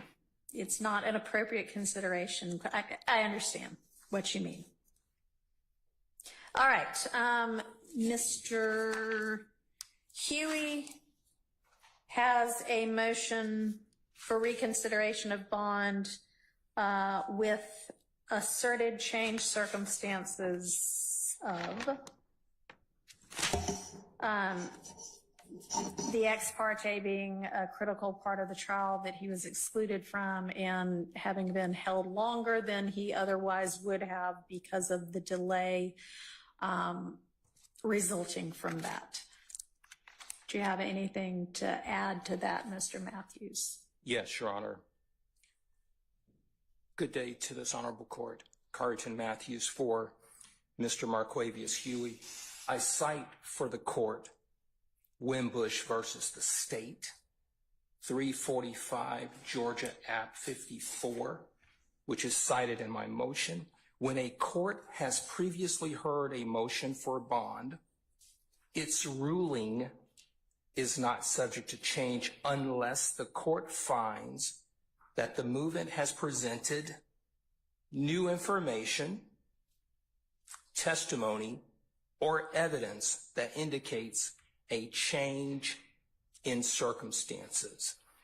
Wimbush, when it talks about new information, new testimony, or evidence that indicates a change in circumstances, I would like for the court to consider that the change in circumstances as it relates to this particular proceeding is that when the court denied the bond to Mr. Huey back in 2022, it determined that he did not meet the Ayala factors. This same court, in making that determination in 2022, the change in circumstances, the new information, the new evidence is that that same court that denied the bond in 22, that court indicated in or on June 10th, it had a meeting that this court has heard over and over again now with the state, right? With a sworn witness, right? And in the transcript, Your Honor, the court that denied the bond to Mr. Huey then, that court engaged in conduct which I believe influenced the witness, caused that witness to reconsider his position that he was not going to testify, talking about Copeland, caused that witness to, rather than say, I'll sit in jail, co-signed on the state of Georgia's recitation that, no, Mr. Copeland, you will sit in jail until every single defendant on this indictment is tried. So what I'm asking the court to do is look at what is the change in circumstance here. The change in circumstances, we want Mr. Huey. He wants an unbiased, a neutral referee to decide whether or not he is a good candidate for bond. I would assert to this court that that has been clouded because a neutral judge, a neutral referee would not have engaged in the conduct on June 10th, which essentially is why he has been recused. So I'm asking the court to say, hey, look, there has been new information, because that was not information that existed when the court decided that Mr. Huey was not a good bond candidate. That was not evidence when the court decided that he was not a good candidate. And we're looking at a judgment call here. The court has to be comfortable. The court has to be confident that when a request for a bond is made, that the candidate, based upon the change in circumstances, would be a good candidate for a bond. Now, Mr. Huey has been in custody since December 14th, 2021. It's a long time. Now, Judge, we have been out of court, out of session for over a month and some change and still counting. That delay, Your Honor, is a change in circumstance for Mr. Huey. He is on 23-1 at the Fulton County Jail. He's on lockup for 23 hours out of the day. 1 hour out. We don't have to go over and over what the conditions are at the Fulton County Jail. We know what they are. The news media shows us what they are. He tells me what they are. When I go visit him, I see what they are. So what I'm asking the court to do here is look at those change in circumstances. Now, here's another factor. How much, Your Honor, does it cost the taxpayers of Fulton County, Georgia, and the state of Georgia? Mr. Matthews, that is not an appropriate consideration for bond. I would ask. Period. Understood, Your Honor. I'm asking the court to look at the resources that are required to have Mr. Huey here every day. That's all I'm asking the court to look at. Consideration for bond. All right. So essentially, Your Honor, I'm asking the court to look at the change in circumstances that I have cited in my bond motion. I'm asking the court to take that into consideration, that the decision to deny the bond for Mr. Huey in 22 was made by the recused court, and the change in circumstances that I am alleging were done by the recused court. All right. Based on judgment calls. Okay. So, Judge, I'm asking the court to set a reasonable bond with conditions. Here's what I'm asking the court to do. Put a number on the bond. I'm asking the court for a $50,000 bond. I'm asking the court that Mr. Huey be required to live at a certain residence here in Fulton County, that he be required to have 24-hour house arrest on a monitor, right? He be required to only come to court and only meet with his attorney for the duration or the rest of the proceedings of this trial, if it gets that far. obviously to have no contact with any other co-defendants in the case, and for any other reasonable conditions that this court believe would be meet and proper based upon our request. We believe in 2022 that the Ayala factors were met. The court has indicated, obviously, that the other court made that decision, and then this court wants to hear about the change in circumstances. I think I've efficiently been able to lay those out in our motion, support it with proper case law, and also I would, just for the record, I would address the case that I cited with respect to the ex parte meeting, and that's Scudder versus the state, 298 Georgia 438, a 2016 case. What was that site? Is it in your motion? It was in my motion, Your Honor. Okay. And the Scudder court determined that a criminal defendant has the right to be present and to see and hear all critical parts of his trial. Okay.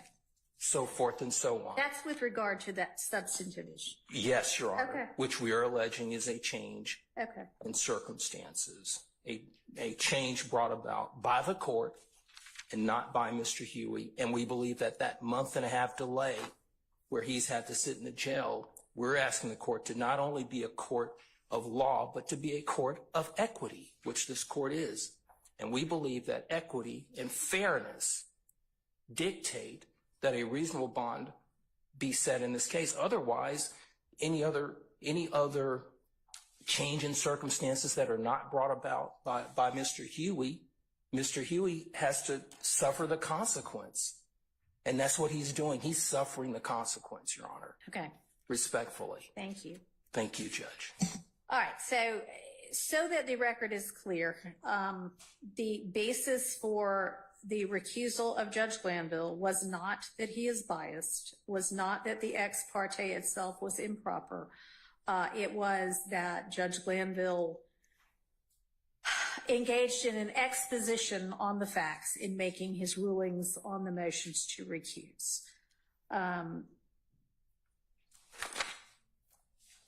I understand the argument that the court who undertook the original bond consideration in the defense's view has become biased, but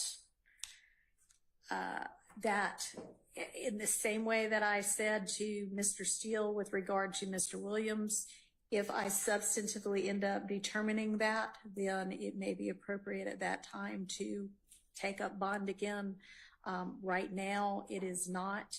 And it is unfortunate that this case has lasted as long as it has. It is unfortunate that there have been delays in the case, but those do not, in this court's mind, amount to the kind of changed circumstances that make it appropriate to reconsider bonds. I am not going to reconsider or grant bond in Mr. Huey's case either. Mr. Kendrick also has a motion to reconsider bond. He asserts changed circumstances that essentially this case has taken way too long, which I don't necessarily disagree with, but. I would ask you for Mr. Kendrick's bond motion, if you could defer ruling on that until after you rule on the mistrial. All right, I will do that. I think that would be more appropriate. Thank you. Okay.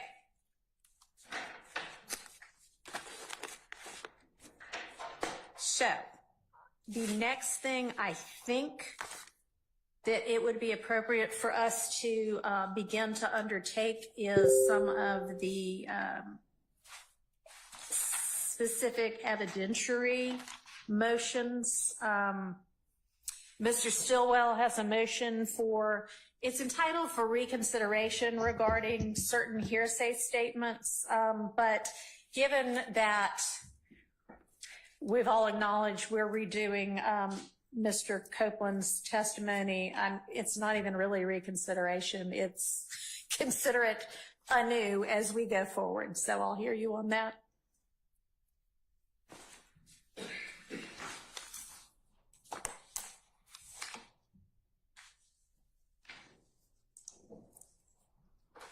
Thank you, Your Honor. Before I get started, could I hand over a case? It's actually the Scudder case that Mr. Matthews referred to. And the reason I'm giving you this case, when you consider some of the issues that you said you're going to consider tonight, I never really, and I understand, I'm not complaining, but I never addressed my other motion, which may in fact not be a motion, but For a fair trial? yes. Okay. But in the state's argument against Mr. Kendrick's motion, they're relying on King. Right. I would invite the court to look at the facts surrounding this ex parte meeting. It's clearly distinguishable in every way from King when you look at the facts. And I would just remind the court that King was involving a request, giving the court background facts to show that granting immunity to a witness was in the interest of the public. Okay. That had already been done in this case the Friday before. So it's completely different when they had the ex parte meeting on Monday, and I believe Scudder is Thank you. is more appropriate All right. to consider, and it's much more analogous and on point to what happened in this case. And of course, Scudder points out the problems with such a meeting and held that it was improper. Regarding this issue of Mr. Copeland, I appreciate the court correcting my label of what this really is. I agree that it's a consideration anew, and we had prior discussions about it. There was not a written order to this point. And do you want me to take a look at the original consideration? If so, y'all need to point me to where I would find it. I don't know where it is, and We this can is not. start over. I don't mean to sound like I'm being a smart aleck here. It was discussed. Some of my motions were brushed over so quickly. I think I assumed that I had lost that motion in front of the prior trial judge, and I'm not sure if there was actually a ruling or not. I'm trying to, if I could go back to my seat for a second. I just Sure.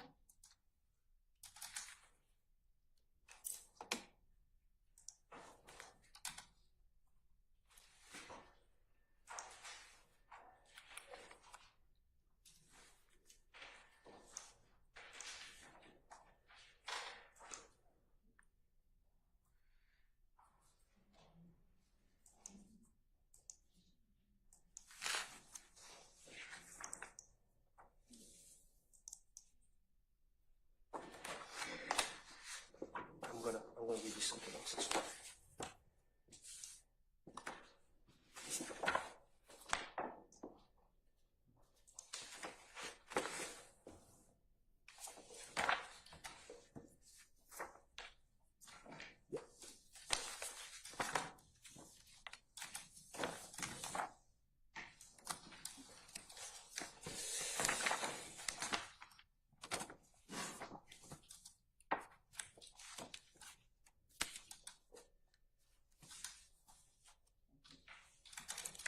This one. Okay.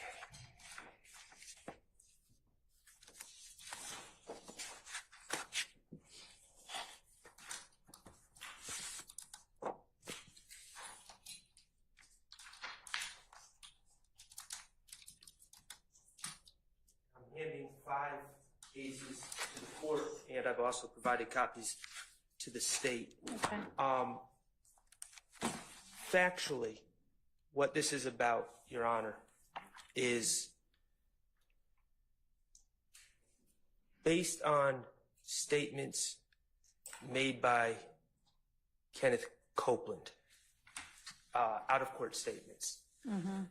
I think the understanding where we are and the understanding of the facts as we know it, or the alleged facts as we know it, is that Mr. Copeland claims that he was in Mechanicsville on January 10th, 2015. This involves the alleged murder of Donovan Thomas, for which Mr. Stillwell and Mr. Kendrick are charged, and is part of this RICO indictment as well. He alleges he wakes up in the middle of the afternoon, is in Mechanicsville, maybe 300 yards from the scene of where Mr. Thomas was shot, at the Green Store, off of McDaniel Street, at the corner, I believe, of McDaniel and Glenn Street. And Mr. Copeland tells the police that he is trying to find his friend Demekion Garlington, and trying to figure out where his friends are, because he woke up in the middle of the afternoon. And he allegedly calls Mr. Garlington and travels down to a McDonald's on Cleveland Avenue. In these pretrial statements, he claims that Mr. Garlington was pulling into the McDonald's as he was pulling in, and essentially in pretrial statements he says Mr. Garlington and a gentleman named Mr. Demise McMullen, who's also known as Nard and is also charged with the murder of Donovan Thomas, approached the car. Mr. Garlington gets in first and quickly indicates to Mr. Copeland, before outside of the earshot of Mr. McMullen, they killed Nutt, essentially, and allegedly points to another car that is a white small SUV type car that contains, according to the story, Mr. Stillwell, Mr. Kendrick, I believe, Mr. Williams, Mr. McMullen was at one point in the car, and another gentleman. The point is, it's a quick statement, and it's they, and he points to this car, according to Mr. Copeland, out of court. And this was June 10th, 2015, when Mr. Copeland said that. Yeah, I have listened to and read the transcript of that interview. Okay, So I'm familiar with it. And just to add context, there were several interviews with Mr. Copeland prior, Right. and he never made mention. This of was these the things. 5th one. So, and also to add context, Mr. Garlington is called in to an interview. He's subsequently interviewed. He denies making those statements. Also to add context, Mr. Copeland on the stand acknowledged that he made those statements to the police, but denies that they were true. And although he didn't specifically say it, he seemed to be alluding that he no longer has the same relationship with Mr. Garlington now as he had back then, because Mr. Garlington wouldn't lie for him. It wasn't directly said, and I'm sure will come up in cross, but putting the dots together, Mr. Copeland was in legal trouble, wanted Mr. Garlington to lie for him, to verify this lie that he was telling the police. Mr. Garlington wouldn't do it, and it foiled Mr. Copeland's attempts to get out of jail. That's the context behind all this.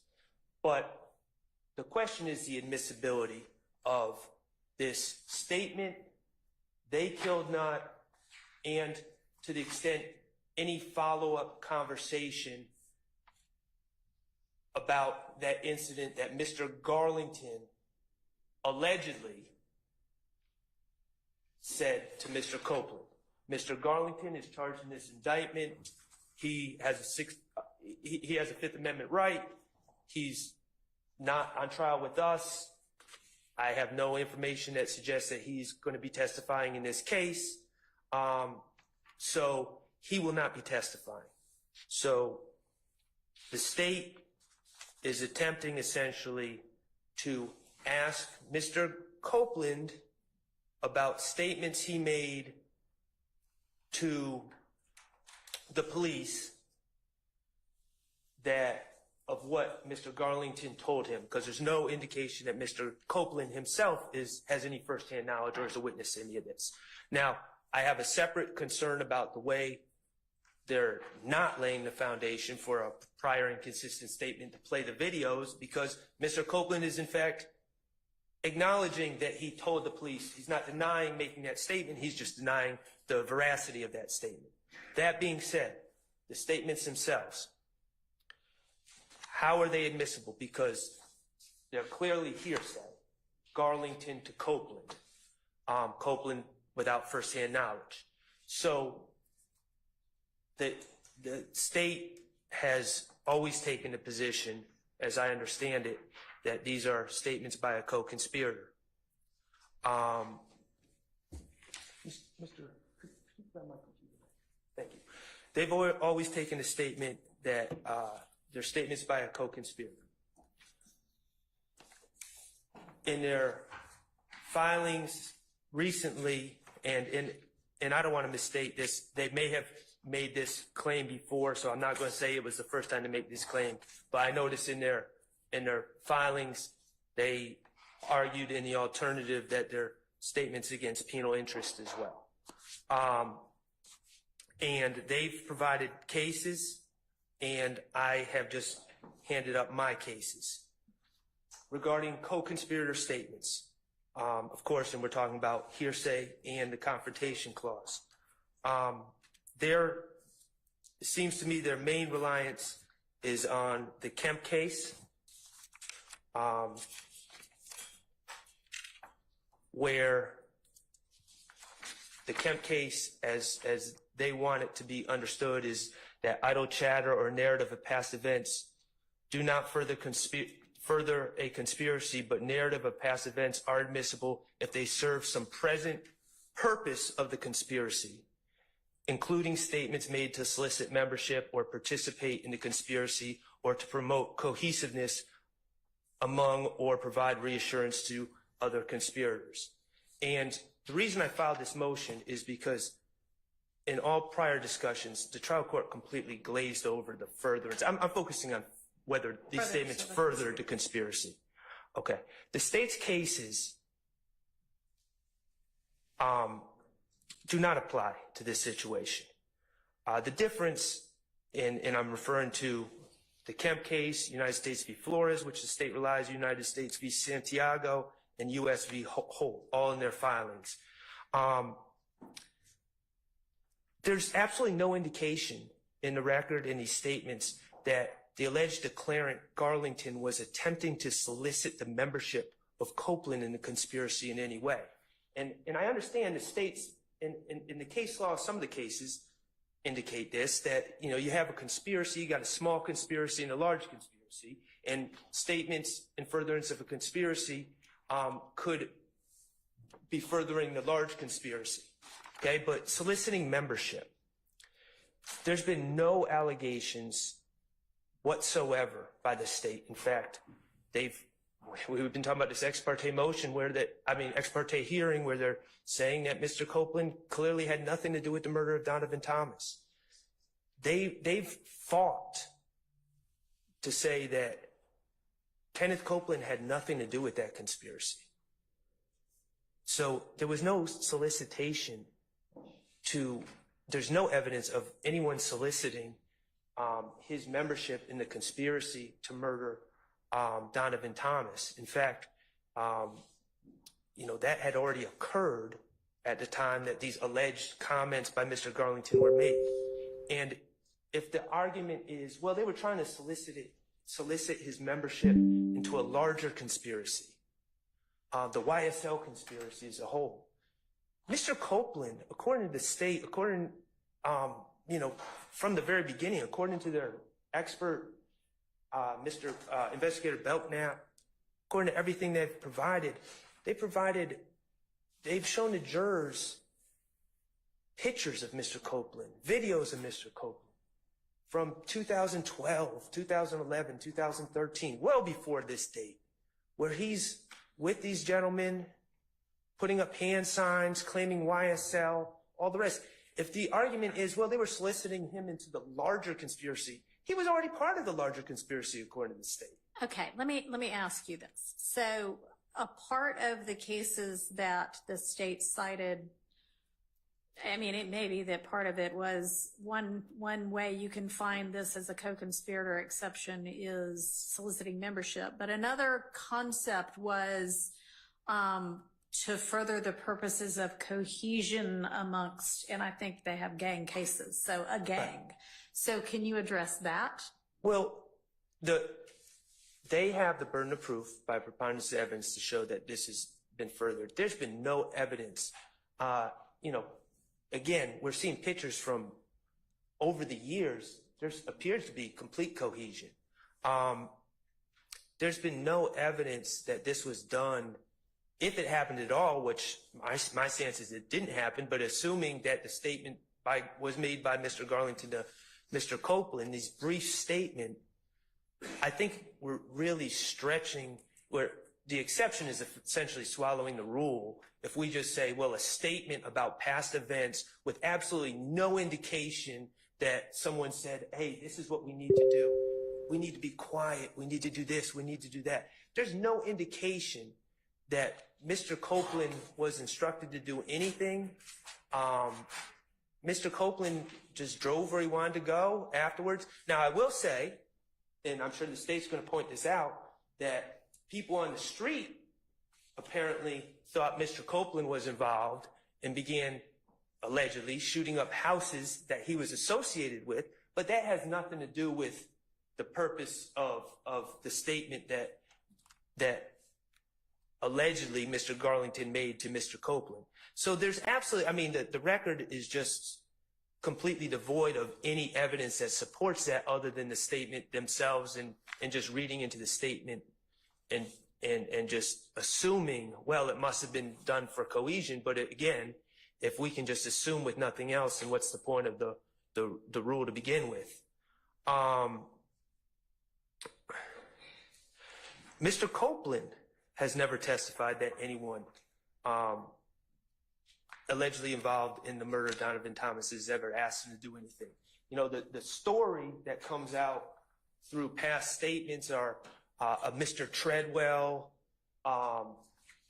takes a car somewhere to get rid of a car, to get rid of guns. You know, again, I'm not saying these are true statements, but that's what comes out in the discovery, and that's what comes out in other people's statements. Mr. Copeland has, it's completely devoid of anything that Mr. Copeland was asked to do.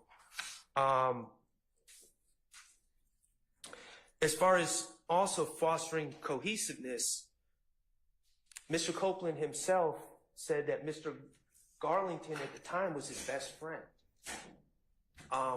So I'm not sure.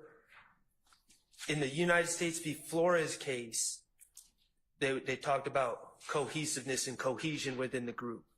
And that was a situation where one individual, the declarant, was talking to another individual that didn't know.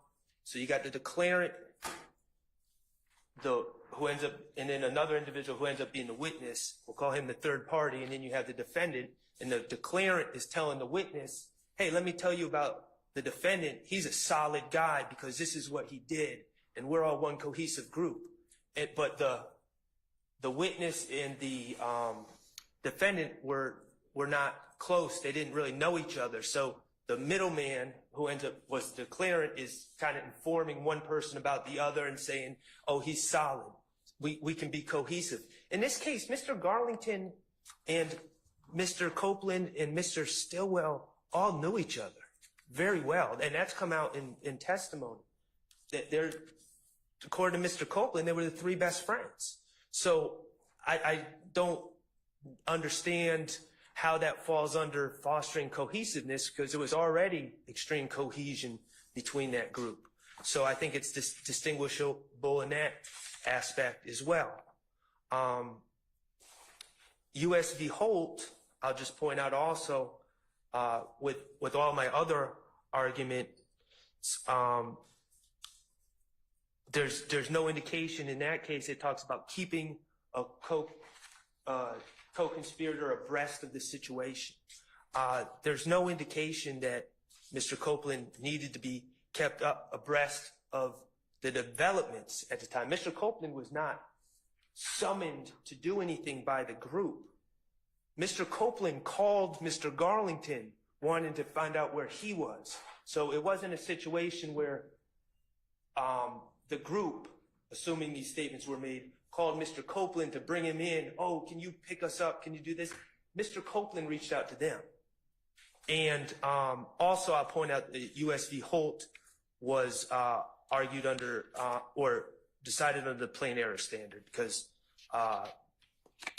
the trial attorney did not object appropriately.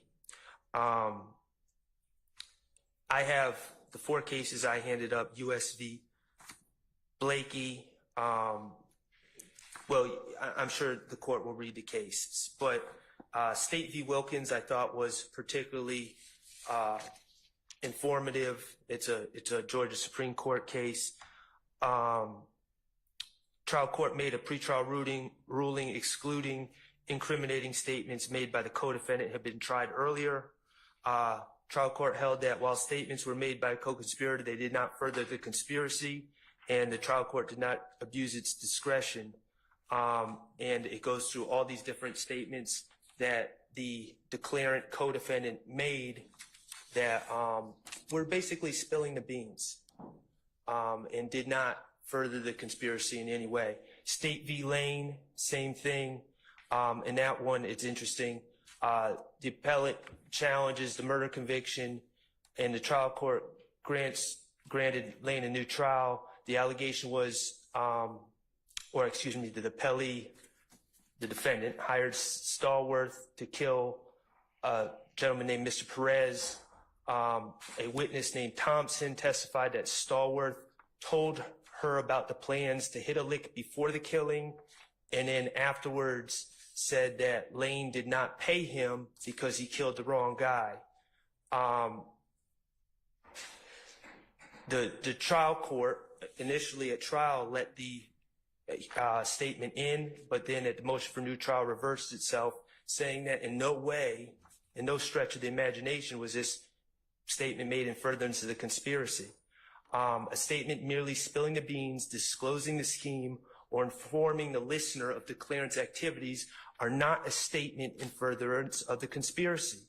The state points to no evidence that suggests that by these statements, Stallworth was seeking to solicit the help in conducting the scheme or concealing its existence when he made those statements to his girlfriend. So those are the cases that I rely on. I also provided Stafford v. State, which is a little different because that was made to law enforcement. It supports my proposition generally, but it's a little different because it was made to law enforcement. Would you like me to address the statements against interest while I'm up here? Is that in this motion? Well, no, I understood the state's reasoning for the admission of these statements. The penal interest? Yeah, Yes. Go ahead. Yes. So I'm confused on how this is against Mr. Garlington's penal interest to say they killed someone. It's a hearsay statement that inculpates the accused is admissible if the declarant is unavailable. Okay, I can see that. The statement so far tends to subject the declarant to criminal liability that a reasonable person... Gotcha. I'm sorry. That would subject the declarant to criminal liability that a reasonable person in his position would not have made the statement unless he believed it to be true, and the statement is corroborated by circumstances clearly indicating its trustworthiness. My main objection is number 2, although I do believe that the statement is not corroborated either. But prong 2, it was not the type of statement that tends to subject the declarant, in this case, Demekion Garlington, to criminal liability. He said they did it. I don't know how that could be a reasonable person could, how it could be said that a reasonable person would feel that saying they did it would put that person in legal jeopardy. As we know, as the pattern charges tell us, knowledge of a crime, mere presence, but certainly knowledge of a crime is not enough to convict anyone. And again, he did not say that he had any part in it. He did not say he played an active role. Additionally, Your Honor, I would point out the Williamson case that I provided, and the Williamson case is, I believe it stands for the proposition that if you find any part of Mr. Garlington's statement to be self-inculpatory, which I don't believe it is, Williamson dealt with a situation where within a statement there's inculpatory and exculpatory segments of the declarant's statement. And Williamson says you have to deal with the pieces of the statement individually, and you just can't say, well, there is some inculpatory parts of this statement, so therefore it's all allowed in. You have to excise out the self-exculpatory areas within the statement and the neutral areas within the statement. It says 804B3 only extends to self-inculpatory statements and not self-exculpatory portions of a larger inculpatory statement, or to aspects that are neutral as to interest. Self-exculpatory statements are exactly the ones which people are most likely to make when they are false, and mere proximity to other self-inculpatory statements does not increase the plausibility of the self-exculpatory statements. And for the record, that's Williamson v. State, 512 U.S. 594, 1994.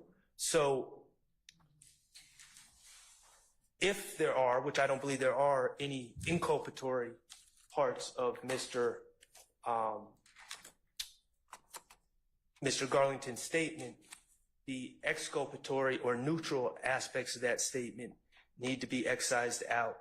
And I'll point out that if you listened, and I know Your Honor did listen, but I mean, I've listened to these statements 15 times, 20 times at this point. It's very unclear to me where the source of some of, we're assuming a lot of it's coming from Garlington, but it's really unclear where Mr. Copeland is claiming to have received some of his information and when he received some of his information.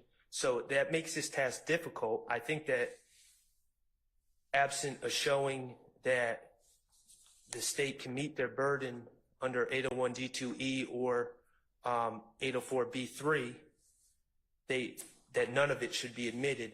But certainly, if we were going to admit some of it, we would have to excise out the parts that are not self-inculpatory, including, but not limited to, the part where he's pointing at other individuals and say they committed a crime. So those are my objections. I think if they come in, that it violates hearsay as well as the confrontation clause. And what's your confrontation clause argument? Because we haven't really touched on well, that so much. Mr. Garlington's the source of the information, and he's not going to be subject to cross-examination. He's not testifying. All right. So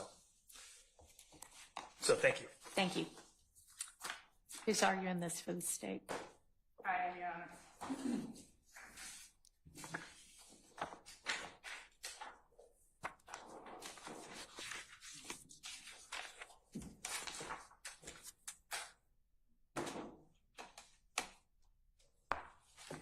Judge, I will, of course, stand on, not stand only on, but stand on the response that we have filed.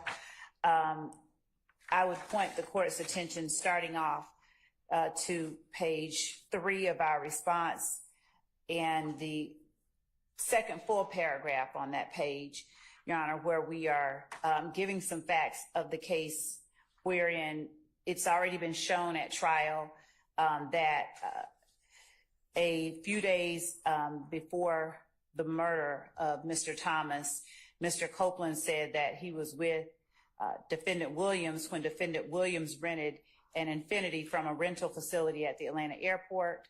That same Infiniti, we allege, was utilized in the murder. Evidence at trial has already proven that Defendant Williams did in fact rent an Infiniti Q50 on January the 7th and returned it on January the 11th. Testimony at trial has already revealed Mr. Thomas's participation in Mr. Thomas's standing as a high-ranking rival Inglewood family blood gang member to the YSL criminal street gang. The week before, as Mr. Thomas was murdered, Mr. Copeland was physically assaulted at Club Crucial by Mr. Thomas's brother, Kelvin Watts. And in the early morning hours after the murder, multiple YSL gang members, including Mr. Copeland. Slow down.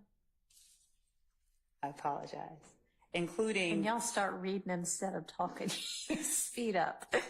All right, go ahead. So in the early morning hours after the murder of Mr. Thomas, multiple YSL gang members, including Mr. Copeland, Defendant Williams, Mr. McMullen, Demekion Garlington, Diamante Kendricks, and Shannon Stillwell fled to Miami, Florida. And after these members of YSL returned to Atlanta, there were a number of retaliatory shootings between YSL and IF gang members. So just to sort of encapsulate that, all of that, when Demekion Garlington alerted Kenneth Copeland that they just killed Nut, he was alerting Kenneth Copeland to the fact that a rival, a high-ranking rival gang member, has just been killed by our guys. And it's important for us to now prepare, protect ourselves, and flee to Miami. Excuse me, I apologize. yes, sir.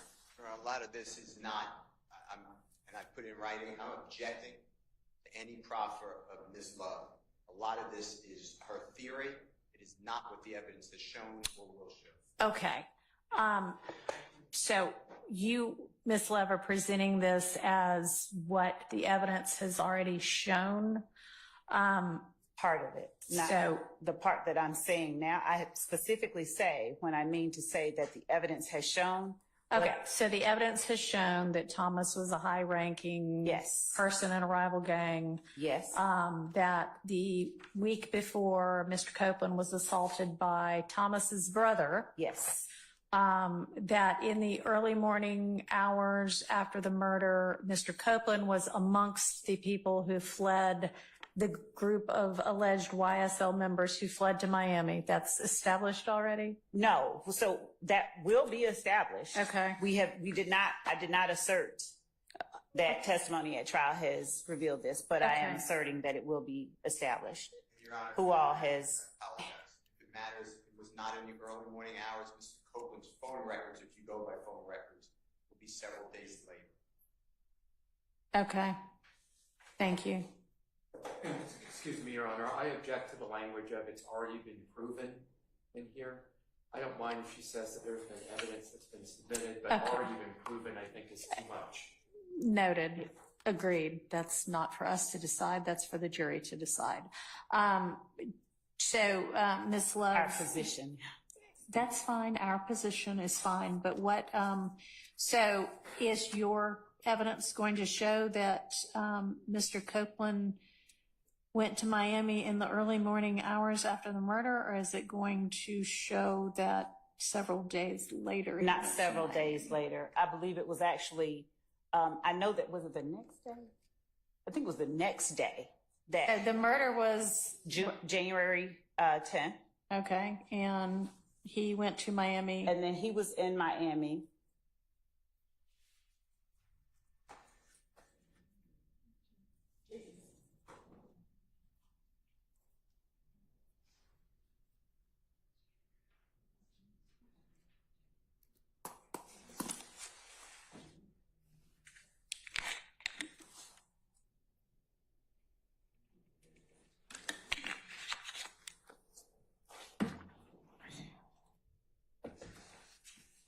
While the state's doing it, if you really care, it's Your Honor, if I January may. 6th is the alleged beatdown. Okay. Mr. Copeland, it wasn't a week earlier. January 10th, it's going to be January 6th. It's at the club Okay, compound.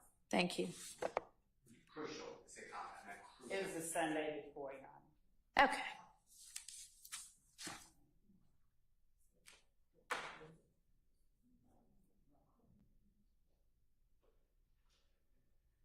And so the murder is January 10th in the evening. Some YSL members arrived in Miami on the 11th. Mr. Copeland arrived in Miami on the 12th. So the departure from Atlanta by some was hours after Okay. the murder. Mr. Copeland gets there on the 12th. Okay, and do you have evidence that they all congregate together? Yes. In Miami? Okay. Okay, and does he go, does your evidence show that he is with anybody else on his trip to Miami? I'm just curious. Just 1 second.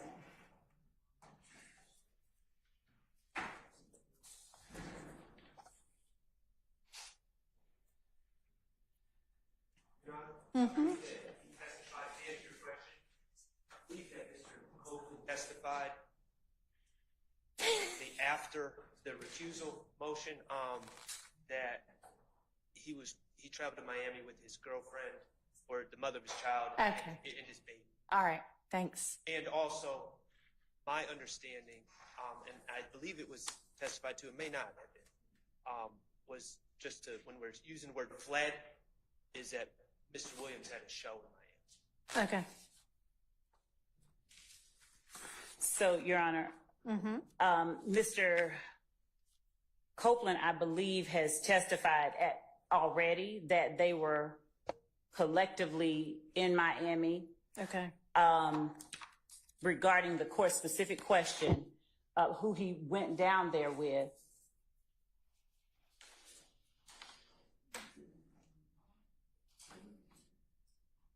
We don't That's assert okay. who he They were specifically went down together once down there. And when did they come back? They came back at different times. Our phone records, I'd have to repeat. Couple of days later? I mean, just give me a ballpark. They came back at different times. Okay. Different times. All right. And was there a show for Mr. Williams down there? Some kind of a music show, I assume? That's an assertion Okay. that we haven't. That's not evidence that we have, or we have put in there. It's not evidence that we have. All right. Well, that might be some. And there was. So just to also clarify, this vehicle that was rented, it was rented for a certain number of days. It was supposed to be returned, I believe, 3 days after it was returned. So they returned it early. They returned it on the 11th instead of returning it later in the month, as it were. I think, as I said earlier, I believe it was returned about 3 days early. If there was a show, Mr. Williams was aware that he was going to be attending at a particular time on the 11th, the need to keep the car, unless they intended to drive the car to Miami, I would assert should have reflected itself in the way that he secured the rental. If he intended to be at a show. All right. What date did he rent it? He rented the Infinity on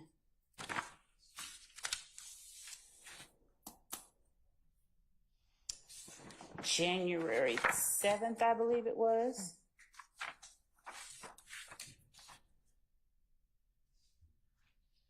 And he returned it on the 11th. All right. And the already admitted at trial is the rental agreement that shows that it was due to be returned later after the 11th. So it was probably a week rental? Actually, Judge, Maybe. Okay. Whatever. You said a few days early, which, okay. All right. So back in the Atlanta area, there is a series of retaliatory shootings. Is that in evidence, or is it going to be in that evidence? has been already put in evidence Okay. and additional information regarding those. And is there any evidence that Mr. Copeland was involved in any of those shootings? Yes. Back and forth. Okay. Between YSL and whatever the gang is It's that gang. Mr. Thomas. IF. Okay. Yes. All right. Specifically, if I may, there were instances that were testified about regarding a particular shooting. So right after the murder of Mr. Thomas, there were a number of shootings that Mr. Copeland was very concerned about and spoke about when he spoke to police in the early morning hours of the 11th, when he himself went down there. He essentially said to them, and I believe that the court has the recording of Mr. Copeland's first interview, they're shooting at me. They think I did it. They being Ifke, they think I did it. And so his girlfriend's father's house was shot up. His brother's house was shot up. Mr. Williams's father or stepfather's house was shot up. There were a number of shootings that have already been testified about. All right. All right. So just to start with the assertion regarding cohesiveness, that it's not so much a situation where we're asserting that someone is trying to bring Mr. Copeland in to the fold. He's already a part of it. And in alerting him to this happening, this event, he's including Mr. Copeland in on what's going on with the gang. This is our position, so that Mr. Copeland can comport himself appropriately. All right.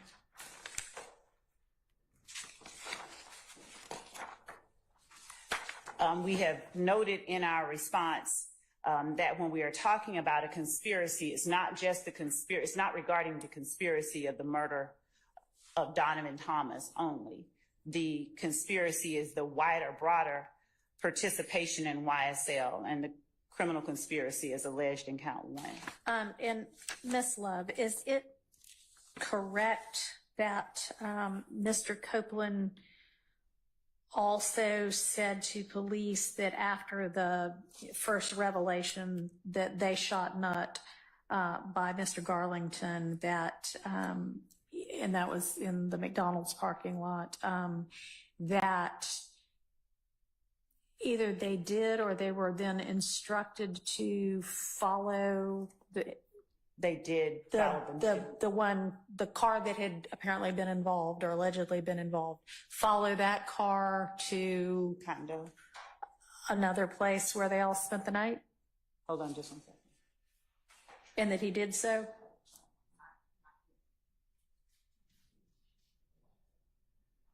Okay. We're trying to make certain that the court is hearing that it's Mr. Treadwell's vehicle, not the Infiniti, Okay. that they are following to the same place. Okay. But the vehicle that Garlington apparently indicates when he says they shot Nutt Pointed to the means the people in that car. Yeah, the Nitro, yes. Nitro. Okay. Yes, the sorry. Dodge Nitro. Okay. And they then, Followed the Dodge Nitro. Mr. Copeland follows the Nitro. Yes. And is he directed to, according to him? I don't know that he says that he's Okay. Well, anyway, he follows the Nitro and they all spend the night together an apartment that Mr. Williams has in Midtown? I don't know that they spend the night. They end up at Mr. Williams. I don't know whether they did either. I'm asking what Mr. Copeland said happened. That they all go to the Okay. home of Okay. Mr. Williams. Okay. I can assert what I expect other evidence will show that is not yet been shown, but other persons that we expect will testify during the course of this trial will also say that they met at Defendant Williams' condo, and as reflected in some of the factual acknowledgments of some of the persons who have already entered negotiated pleas in this case, they were given money to lay low. Members of YSL were given money to lay low following the shooting of Mr. Thomas. Okay. All right. And so your theory is that In alerting Mr. Copeland to what just took place, it furthers cohesiveness. It lets him know about a significant event that just took place that involves members of the gang itself that he needs to be aware of. He needs to be alerted to so that he can act accordingly. All right. And they do act accordingly. Okay. All right. What about your statement against penal interest argument? I mean, I think that Mr. Sharp raises kind of a good point that how can it be against Mr. Garlington's penal interest to say somebody else did the shooting? It wasn't just the shooting. He also, Mr. Copeland, that he has also talked about Mr. Garlington's words to him regarding his presence and his knowledge of who it was that participated in the Lil Wayne bus shooting as well. Okay, and so this is an entirely different shooting. There were two, yes. Right. So let's focus right now on what he said, the hearsay about the Thomas shooting. Okay. How is that against Mr. Garlington's penal interest? It's Mr. Garlington, as we said, is providing information about we argue, a gang-motivated crime committed by members of the same gang that he is a member of. So in saying what he did, he is talking about actions committed by, I would argue, co-conspirators. He's a member of the same criminal conspiracy as those that he's called murderers and shooters in the Lil Wayne incident. He is, given the context of his relationship, his being Garlington's relationship with Stillwell and the other YSL associates that he names as having killed Mr. Thomas, he had no reason to lie about the murder or the shooting. He would not be privy to the information that they just killed Nut had he not been a part of that same gang that these persons that he alleged have just killed Nut are also parts of.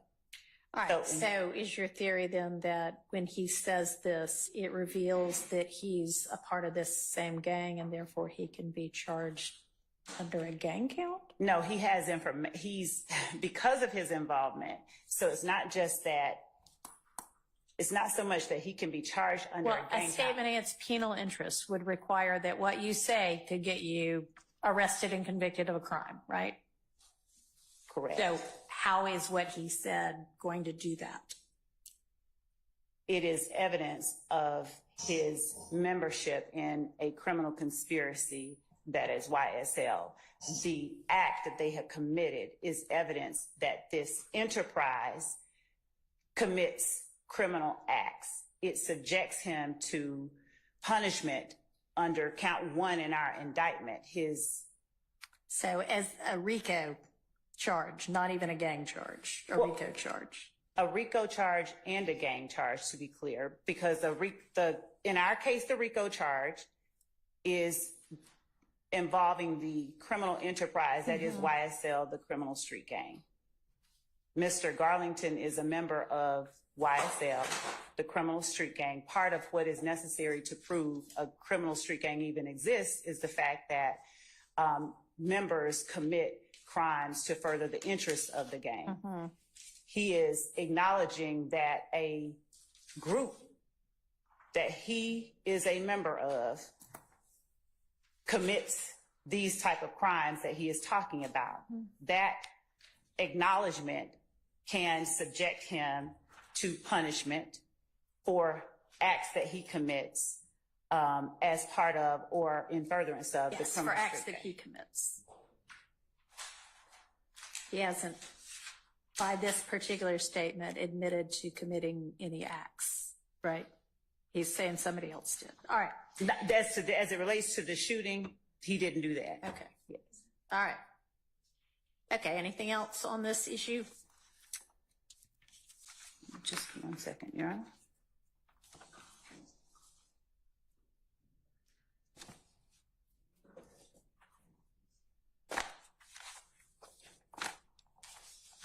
And Your Honor, the fact that Mr. Garlington is alleged to have been, according to the statement, with them when they drove by and saw Mr. Thomas before the murder. Okay. Also reflects his involvement in the gang itself. Okay. All right. Sure. And Judge, if I Hang may, on. before She Mr. might not be done. Go ahead. Apologize. That's okay. I would cite the court to United States versus Padilla, P-A-D. Is this a new case that's not in your response? It's Okay. not. Okay. All right. US v. Padilla. Yes. What's the site? It is 2000 US APP Lexus 1843 at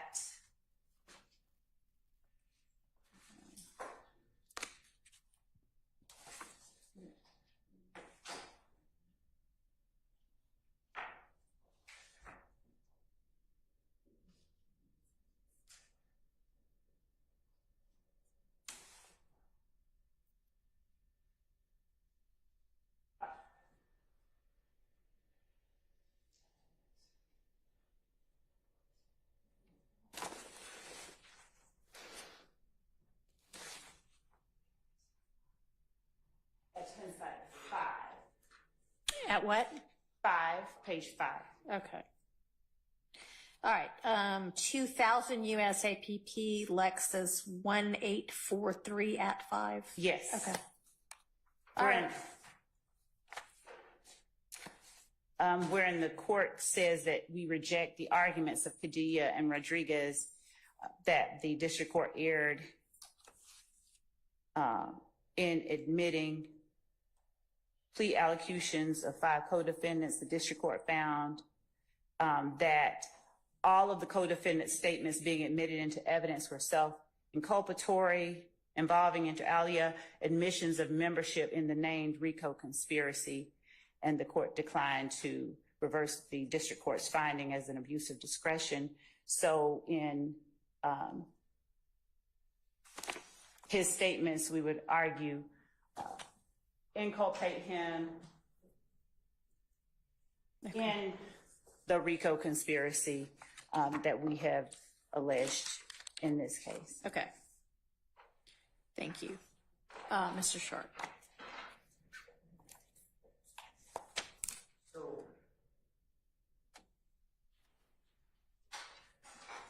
John, I think it's clear that this is not a statement against penal interest.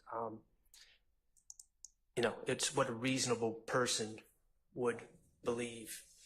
And to come up with these theories about RICO conspiracies when you haven't done anything wrong, I just don't see that as falling under that exception to the hearsay rule. Regarding the statements, whether they're in furtherance, you asked, was he directed? The answer is no. He called Mr. Garlington. Mr. Garlington said, hey, and this is before making any statements about the alleged murder. Apparently, he said, you know, can you come pick me up? Sure. He went down there. A statement, we say it was never made. Mr. Copeland now says it was never made. But regardless, the statement, if it was made once Mr. Copeland gets down there. He's never directed to do anything. He just goes and follows people that he knows. The state is arguing that narrative events given so someone can comport themselves appropriately makes a statement in furtherance of conspiracy. And if we just logically think about that, that would mean that any time there's a declarant and someone else and a witness who are allegedly involved in the same conspiracy or in the same gang or anything else, anytime a statement of narrative events is made from declarant to witness and they're linked together in any sort of alleged gang or conspiracy, by definition, it would fall under this exception. And that's just not the case. The state is saying so he could comport himself appropriately. They have no evidence of that at all. That's just their theory, and it's just a blanket statement to say that it fits under these cases, but it's not backed up by anything. And if we were to just allow those spilling the beans statements in under that just imagined alleged basis, then the rule really doesn't even need to exist, and the exception would swallow the rule. So it doesn't fall under either of the exceptions asserted by the state. All right, thank you. Your Honor, may I add one thing briefly? Yes. I just point out that the cases that were cited by defense in support for their position, those were not gang cases. Ours specifically, the cases that we cite are gang cases. We cite a plethora of gang cases. And in doing so, we express how here there is a distinction between the case that we have and the cases that they are citing, and that we are specifically talking about the criminal conspiracy of the YSL street gang. The argument that any statement made for a narrative purpose would be admissible is inapplicable here, where the statement that was made was not just any statement for a narrative purpose. It was a statement about a criminal act committed by a co-gang member, a co-YSL member or members of the enterprise that this young man, Damikion Garlington, is alleged by the state and we believe can be proven to also be a member of. Additionally, we will be at trial later on presenting evidence from other sources of what took place at that condo, which further show what we are arguing here. All right. Let's break for lunch. We're probably a little bit on the late side for breaking for lunch, but it is 12:35. Let's come back at 1:45.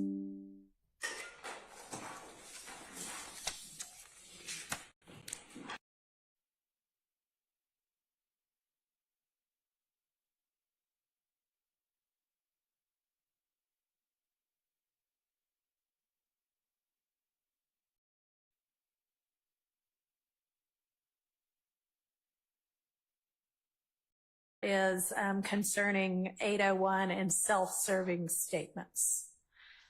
So, Mr. Steele.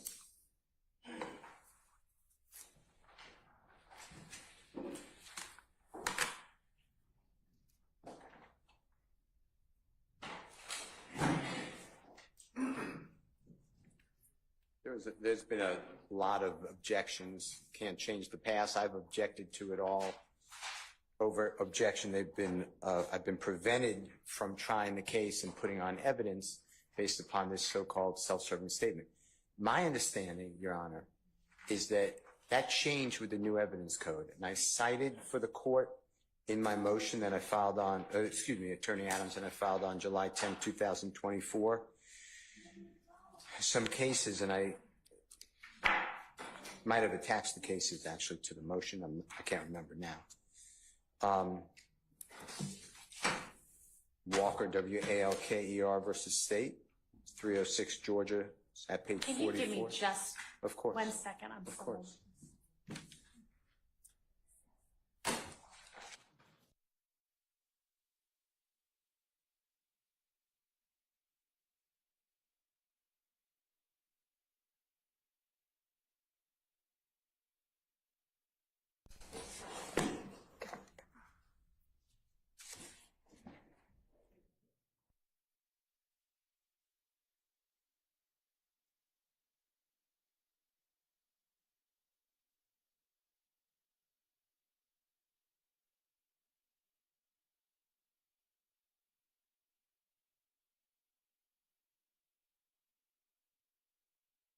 It's okay.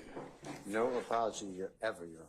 So Walker is W-A-L-K-E-R versus State, and it's 306 Georgia 44, specifically footnote 3, 829 Southeast 2D 121 2019 case, where our highest court wrote that and I'm quoting now, the blanket policy against self-serving statements might not have survived the passage of the Georgia New Evidence Code. Then in Jones versus State, it's 303 Georgia, 496, it's in Division 4, 813 Southeast 2D 360 2018. That case is a pre-January 1, 2013 trial. So the self-serving statement objection was valid. So that's why I put that case in the motion. And then it's a good case of Hodges, which is State actually versus Hodges, H-O-D-G-E-S, 2012.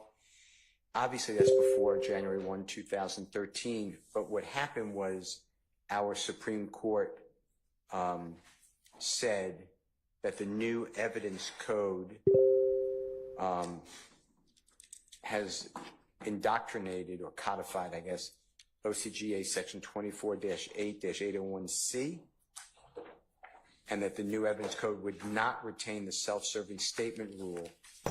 And instead, the court looks at relevance 401, 402, and then obviously 403 is for everything.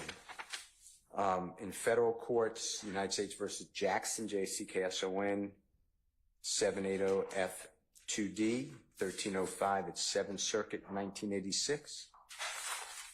For over 40 years, self-serving rule was not followed in federal courts.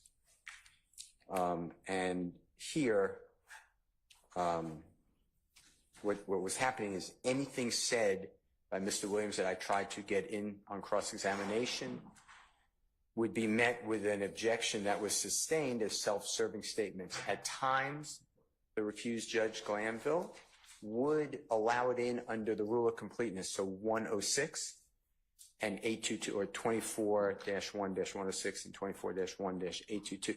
There were times that he let in, but self-serving statements were excluded even though they weren't going to innocence, which under the old rule, self-serving statement has to go to innocence. That's why it's self-serving.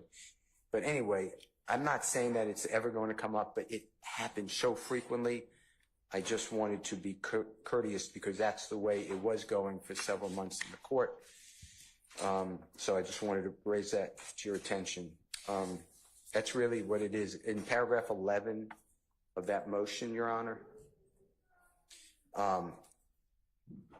there was not as much, but under, I think it's 24-8-801, you got, I'm looking, it could be 2B. I'm not sure that's right, but I think it's 2B.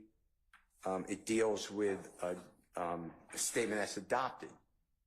So Judge Glanville would allow in, well, this was sent on social media and your client didn't respond oh no, that's not accurate, or there was an alleged meeting and your client was there and he didn't deny it, or somebody else had a lyric in a musical song and your client didn't come back with the next verse and say, oh no, that doesn't apply.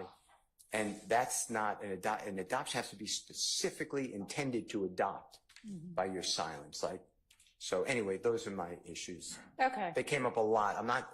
Your Honor, I am not saying that there'll be issues going forward, but it like permeated this trial. Okay. I appreciate you bringing all of that to my attention.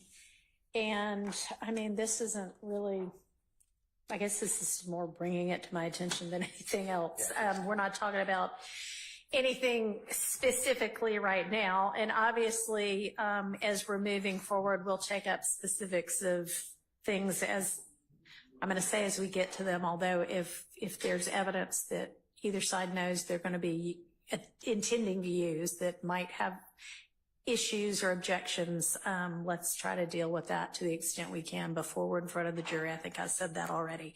But, I looked at all your case law and I've looked at the statute, and I don't know whether maybe some people were just using self-serving as sort of shorthand for something. I don't know, but I agree that there is not that's really no longer the issue.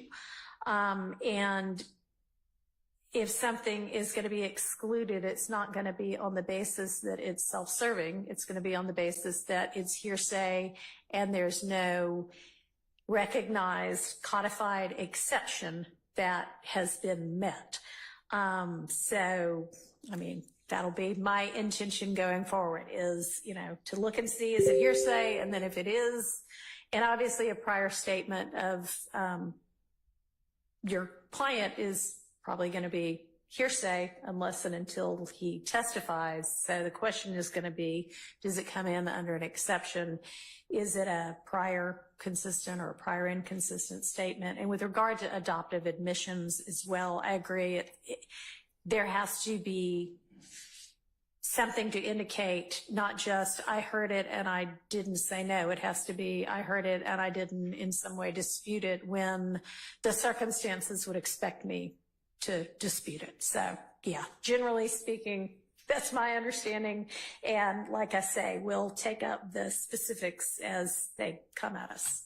Thank you, Your Honor. All right. That was the totality of that word. Great. Thank you. This is left. Can I ask a question? Yes. There's I don't want to take something, but there's a transcript of the January 10th, 2024. That's yours? Yes. Okay, I just want to make sure. I don't know. I think I handed yours back to you before. Okay. So I handed, or through my staff attorney, handed you back your copy. I don't know what that is. Okay, understood. All right. The state has a motion to exclude victim character evidence. It was filed on July 23rd, and I don't know if that's something that has been ruled on previously or what this one is really.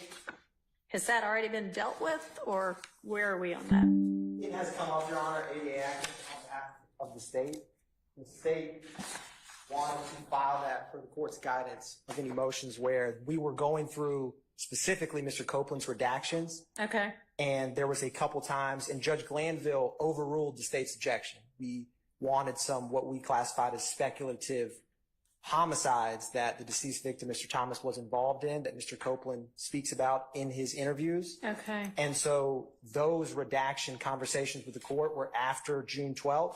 So the state, foreseeing and forecasting at least that specific issue and or additional questions that may come up, wanted to file this motion precluding improper victim character evidence, Your Honor. And flesh it out a little bit more for me. Yes, Your Honor. So Mr. Copeland wanted to testify to, and or you all had prior statements where he had mentioned and you wanted to get in him saying something about homicides that Mr. Thomas had been involved in perpetrating. think? So, Your Honor, Potentially? yes, Your Honor. And I have some, let me grab these notes right here. Okay. Oh, no. I wanted to show these examples that I have.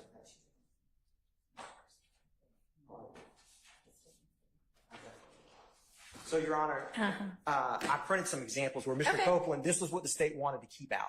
So, Wanted to keep out. yes, Your Honor. Okay. And the way that the Honorable Chief Judge Glanville addressed these redactions was, state, let me know what you're not playing, and Right. then defense counsel would bring up questions they were going to ask Mr. Okay. Copeland and or play.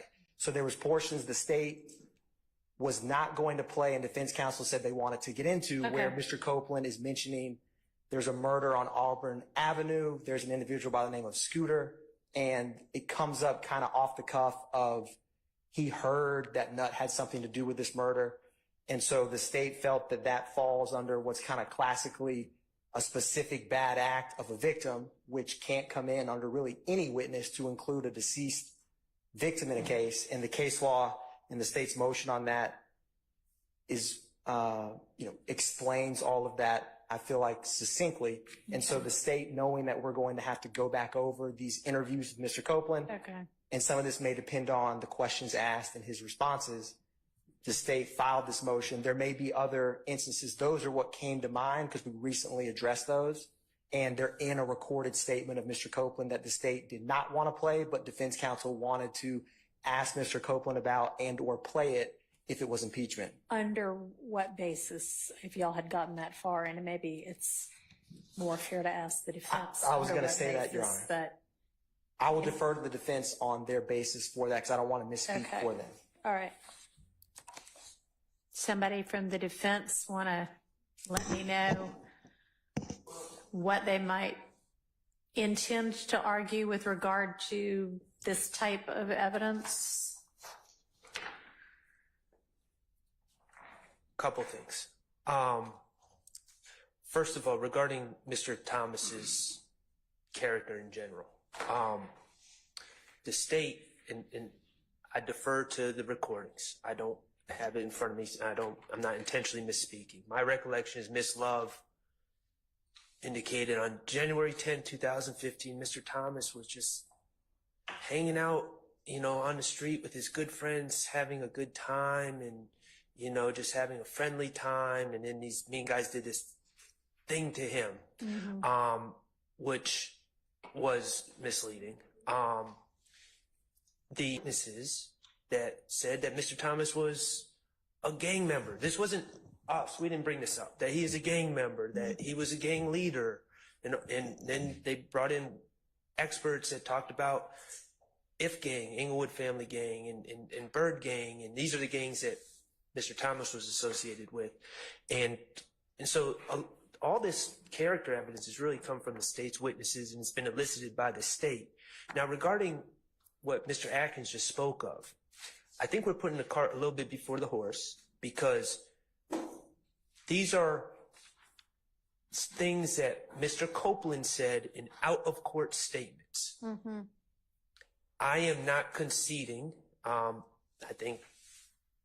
hope Your Honor is considering the prior argument today about whether the statements regarding what Mr. Garlington said, or Mr. Garlington's statements, alleged statements to Mr. Copeland, are even admissible. But then there's another issue.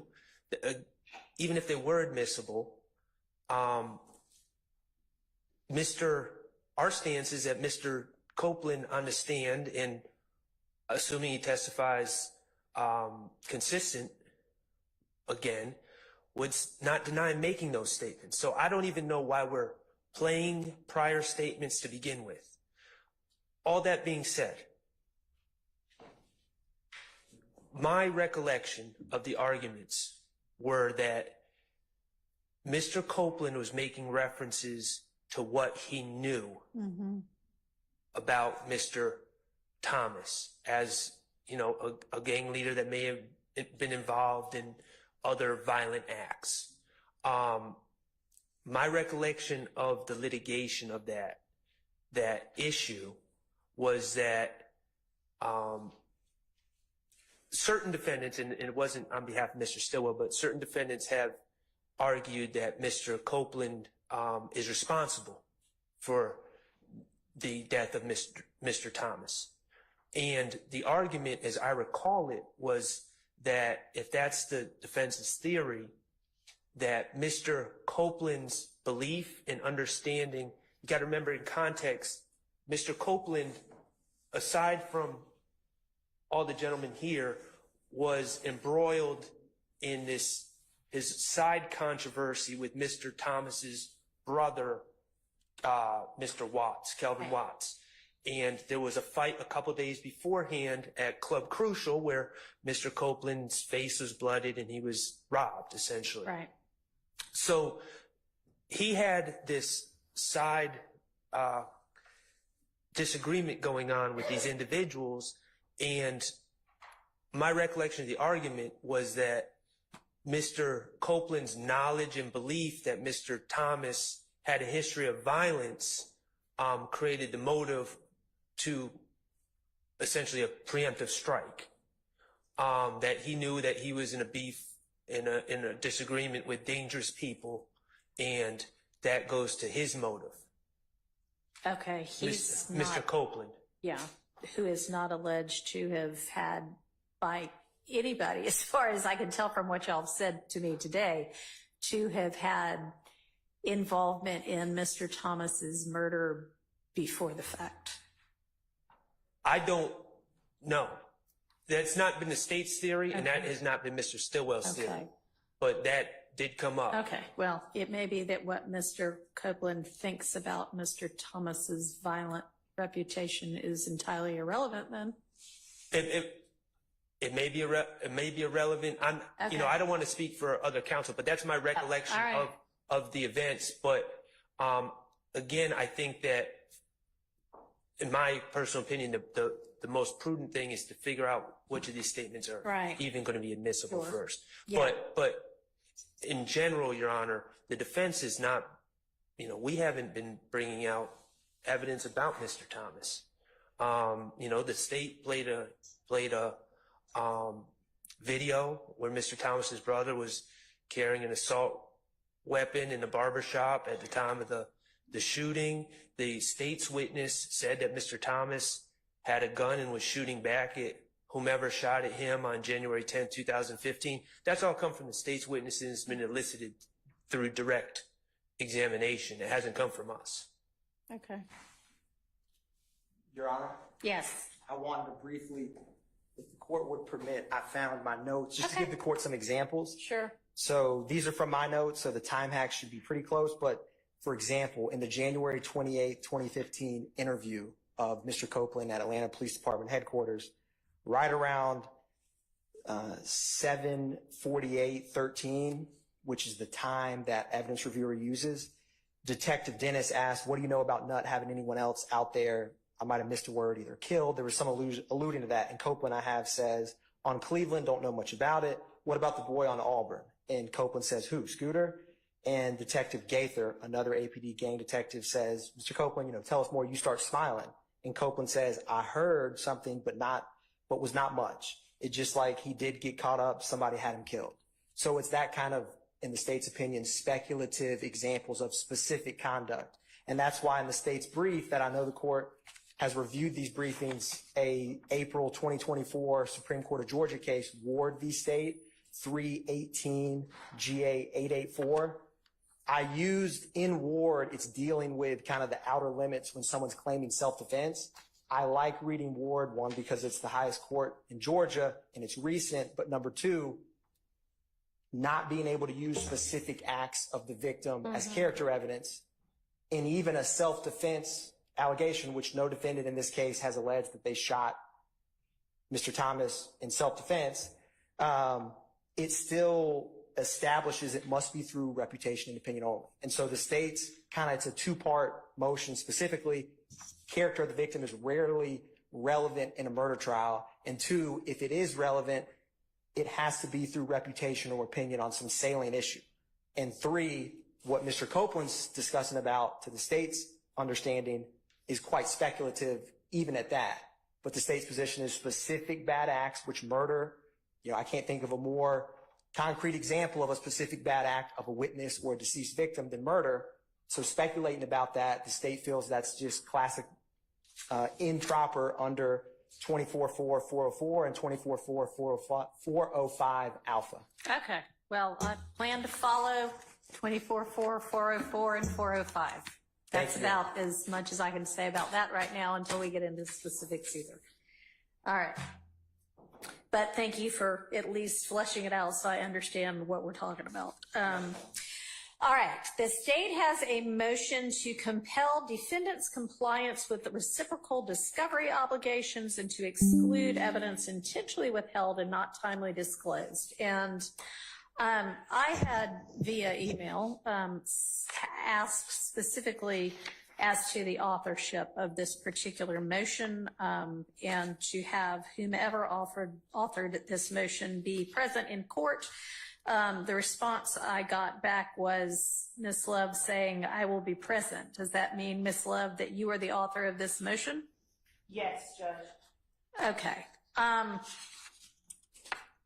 So I have some problems with some of the representations made in this motion.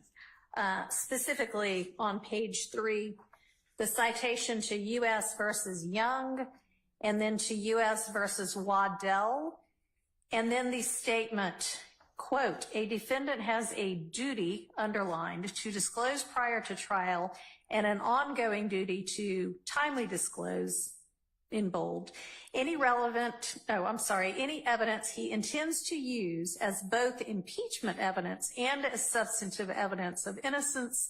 See id, meaning see the above two cases, Waddell and Young. I've read both of those cases. Show me in either of those cases where there is a proposition that discovery and reciprocal discovery obligations of the defense applies to evidence that's going to be used solely as impeachment. I didn't say solely as impeachment. I said as both impeachment and as substantive evidence. Which implies that the use of it as impeachment evidence triggers the reciprocal discovery obligation. No, unless I wrote it inartfully. What I was saying. Well, you wrote it inartfully. I did then, because what I was saying was that it has to be both. That is the representation that all right. I made. And then when I amended it. I didn't see an amendment. I have a copy for the court. Did you fix that? What I did was. Thank you. Sort of elaborate on it, or yes, I guess you could say it was fixed. So you concede then that if evidence is going to be used solely as impeachment evidence, that there's no triggering of a reciprocal discovery obligation? Yes, that's okay. Yes, I was not saying that. Oh, I was saying. Good to know. My apologies to the court for that inartful wording. Okay. And what I said in the amendment, Your Honor, was. Did you email the amendment to my chambers? I did. Okay. Yesterday. Yesterday. Okay. Yes, well, that may be why I hadn't seen it, although I've been looking at y'all's stuff nonstop. Yes. Okay. It's in front of me now, so. So what our position is, Your Honor, as I state on page 3 of the amendment, is outlining what Georgia's statutory requirements are. Of course, the court is aware of what OCGA 1716-4C1 requires. And then I go down to subsection C on that same page where I cite Aggie versus the state 311 Georgia 340 at 343 and go on to say Georgia's discovery law does not explicitly apply 1716-4C to evidence used simply for the purpose of impeachment. Okay. And then I say it unquestionably applies to that second intended purpose, use as substantive evidence. And then in section D, Your Honor, I cite to relevant similar federal laws, pointing out that federal law requires the defense to provide the government with materials that are within the defendant's possession, custody, or control. Possession, custody, or control, my apologies, where the defendant intends to use the item in the defendant's case in chief at trial.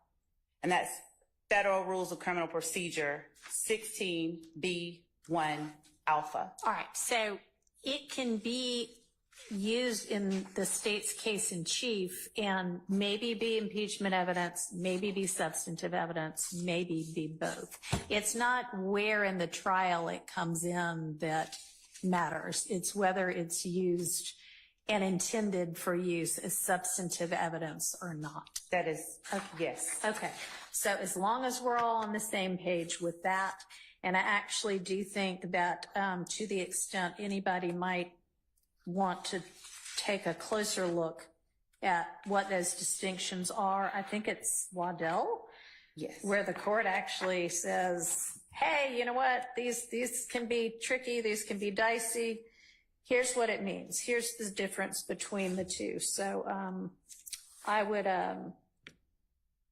recommend for everybody's reading pleasure the court's exposition of that issue in the Waddell case. And in this amendment, I did correct All the right. Waddell site. Okay. All right, so we'll follow that law as well. So, Your Honor, Yeah, and so I guess I don't know if you've got specifics with regard to things that you believe have not been turned over or that exist and haven't been turned over. Well, Okay. I cite, for example, in these amendment to the supplement on page 1, the first example was recordings that were held by counsel for defendant Williams of an interview conducted with state's witness Adrian Bean. The evidence that was shown at trial was that Mr. Bean was a co-conspirator with defendant Williams in an intrinsic armed robbery. The state conducted days worth of direct examination of Mr. Bean, only to learn the weekend before the day cross-examination of Mr. Bean was to begin that counsel for defendant Williams had a recording of an interview he had conducted along with his investigator, which had been in counsel's possession since January of 2023. Okay. In which Bean claimed that defendant Williams was never involved in the armed robbery, and in which Bean claimed that the police told him to put defendant Williams in the crime. Mr. Williams presented this statement not just as impeachment evidence, but as substantive evidence, and further based upon information provided by Bean to the state upon information and belief. The recording that was given to the state was only a portion of the recorded statement at issue. And we do not have, if there are further statements, if there are further recordings, we don't have them. We've not been offered them.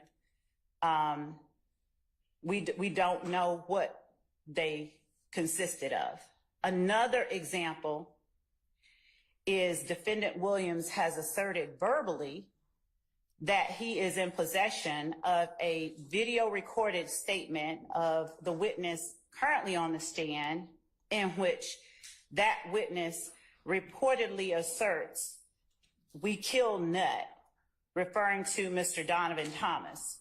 The state is not in possession of any such recording, is unaware of the existence of one, but as I stated earlier, Mr. Williams has asserted verbally that he has such a statement. Mr. Copeland, as I stated, is currently on the stand, and the state has not been given any such recording or been privy to or been able to review any such recording despite a specific and direct request for it. We assume that defendant Williams intends to use the recording, if one even exists, not simply for impeachment purposes, but as substantive evidence. Given these explicit and deliberate decisions to withhold material specifically that we've outlined above, and I will also point the court's attention to a similar example of with intentionally holding back material. There were jail recordings of the witness on the stand now, Mr. Copeland, that apparently defendant Williams has had in his possession for quite some time, long before Mr. Copeland took the stand. And we were only around the time that Mr. Copeland took the stand presented with these recordings. We expressed having a problem with being able to access them, and we were given another set of recordings that contained some other files that maybe were missing in the first one. But the withholding, the deliberate withholding of these items is what has prompted the state to ask the court for relief here. We are not asking the court to exclude late, disclosed discovery. That's not what we're asking for, but deliberate intentions to withhold information that a defendant intends to use both as substantive and impeachment at the same time. Evidence. We are asking for the relief that we have referenced in our initial motion. And if the court is not inclined, as we've stated on page 5 of our amendment and supplement to the state's motion to compel, we recognize that both Georgia and federal authority instruct that courts employ the least extreme sanction to remedy discovery violations. If the court deems exclusion of a particular piece of evidence too extreme, the state requests that the court issue an order directing defendants to permit the state to inspect and copy any and all material that a defendant possesses, which the defendant intends to admit as substantive evidence, even if the material is also impeaching of a witness, and directing that where the proffering defendant intentionally withholds such material, that it be admitted, if at all, solely as impeachment evidence, and with a limiting instruction prohibiting the jury from considering it as substantive evidence. All right. So, with regard to the three things that you outlined specifically, you now have the recordings of witness being, is that true? We have one recording of witness Adrian Bean that apparently was made on an iPhone, but is, according to the information that the state received from the witness as he got off the stand, that may not reflect all of what was taken down. What do you mean by taken down? Well, there were, as the witness left the stand, he indicated that, and actually on the stand, he instructed Mr. Steele to keep it 100, implying that that's not everything. In other words, that what we were hearing was not everything. The recording itself was kind of degraded, and we were not, it did not appear to be one pulled directly off an iPhone the way that an iPhone would, the quality of an iPhone recording would be. And I apologize to the court, but there was one more instance. D'Angelo White was a witness that the state put on the stand, who represented to the state that that counsel for defendant Williams recorded the interview, or appeared to be recording the interview that he conducted with D'Angelo White at the Fulton County Jail. We've never received any recording of an interview between counsel for defendant Williams or anybody else conducted at the Fulton County Jail. I believe I heard earlier reference today to, I don't know if I heard that was the subject of any ex parte hearings or meetings with the court between counsel for multiple defendants and the court. But if there were or are any interviews of D'Angelo White in anyone's possession or that were made, we would believe the state to be entitled to them. He was a witness who was examined and cross-examined on the stand. So there were 4 instances. All right, well, he already has been examined and cross-examined?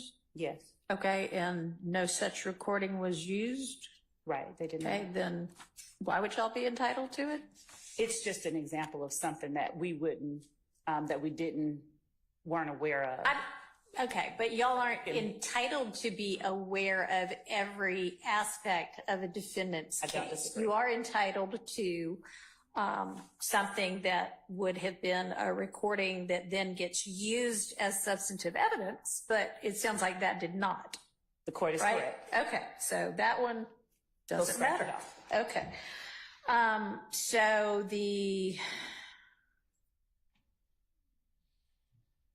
Mr. Williams saying he has a video recorded statement of Mr. Copeland saying we killed Nutt, which he might want to use as substantive evidence, as well as any jail recordings of jail calls of Kenneth Copeland, I guess, with anybody, I would assume. And we have been, Y'all got all of those too, right? so we have been provided, these were not jail call recordings from the Fulton County Jail, they Okay. were from a different, but we've been provided, according to Defendant Williams, counsel for Defendant Williams, we've been provided all that they have. Okay. And so if that is the case, then there is no further issue. Okay. So that one's fine too. Correct. So, Mr. Steele and or any other defense attorney, if you have recordings or statements or anything like that that you intend to use as substantive evidence, whether it is in a case you might present later or the state's case, I think you know this, but need to disclose that to the state. Now, if it just comes up at the very end that, oh my gosh, I didn't know I was going to use this, but now I think I want to, then we might have to sort out whether that's in fact what's going on or not. But I expect everybody to abide by their discovery obligations. If I end up making a determination that somebody is willfully failing to abide by those obligations, then I will consider sanctions. But I would hope at this point, and with what I've already heard, I haven't really heard anything that I find alarming and improper. So unless anybody wants to say anything else, I'm just at this point going to say I expect y'all to abide by your discovery obligations. And Your Honor, if I may add one more thing, I believe that counsel for Defendant Williams emphatically stated he does intend to use a video recording that he has in his possession of the witness currently on the stand purportedly saying what he asserted, and that we're Okay, well, I mean, I can see how that might be impeachment evidence, and I'll have to hear whether and how it might be substantive evidence. Mr. Steele.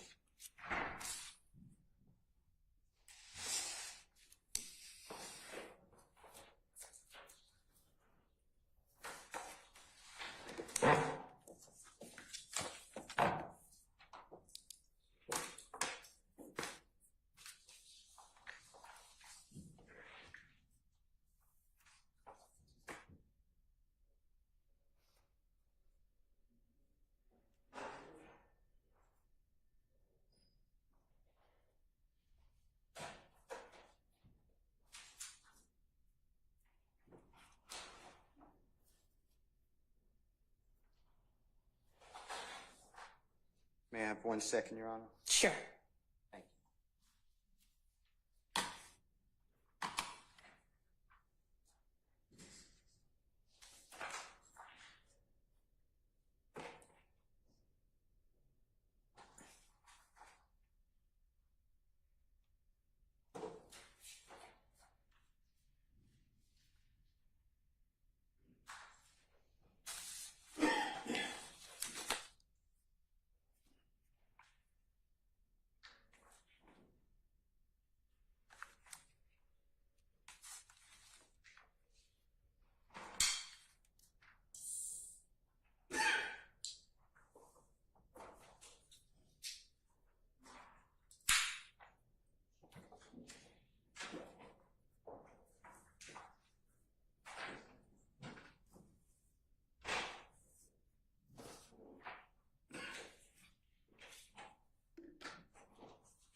This is a long second, Mr. Steele. No, hopefully it'll be worth it.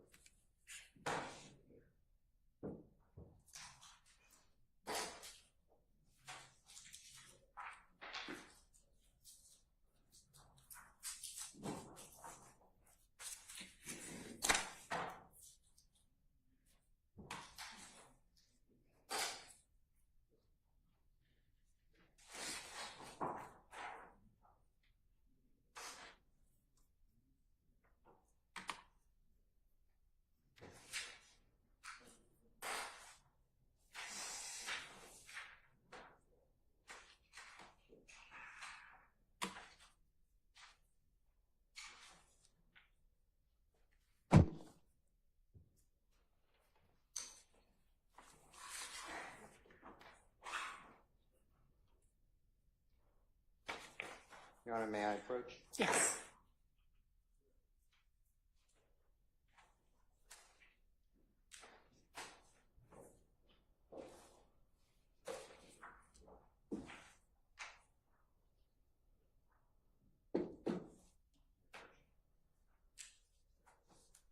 Thank you.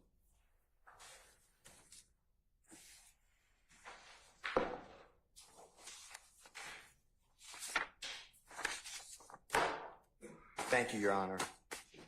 So I believe that what the state has asked you to do and what you said from the bench about the law that will apply in this case is not accurate under Georgia law.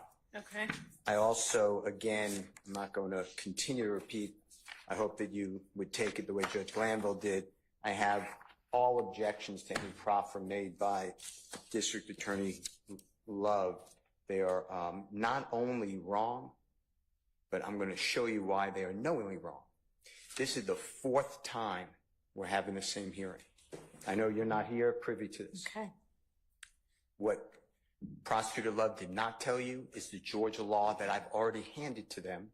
Judge Glanville has ruled on this 3 times. Okay. Every time telling the state the same thing, that they're wrong. So I'll go through it for the 4th time that Ms. Love intentionally, I assume, she has a memory of this because she was here. I hand her all these cases.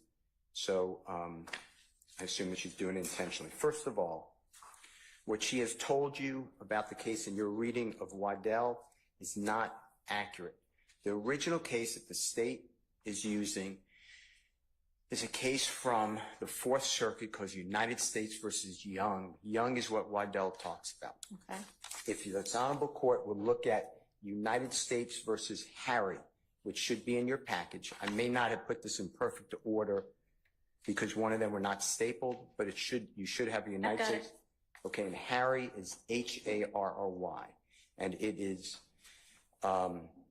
2014 U.S. District Lexus, which is Lexis 160233. And what happens in the Harry decision is the district court judge in New Mexico analyzed a beautiful analysis of the Young case. And that starts, Your Honor, on page 11 of 17 of the copy I've given this honorable court and the parties.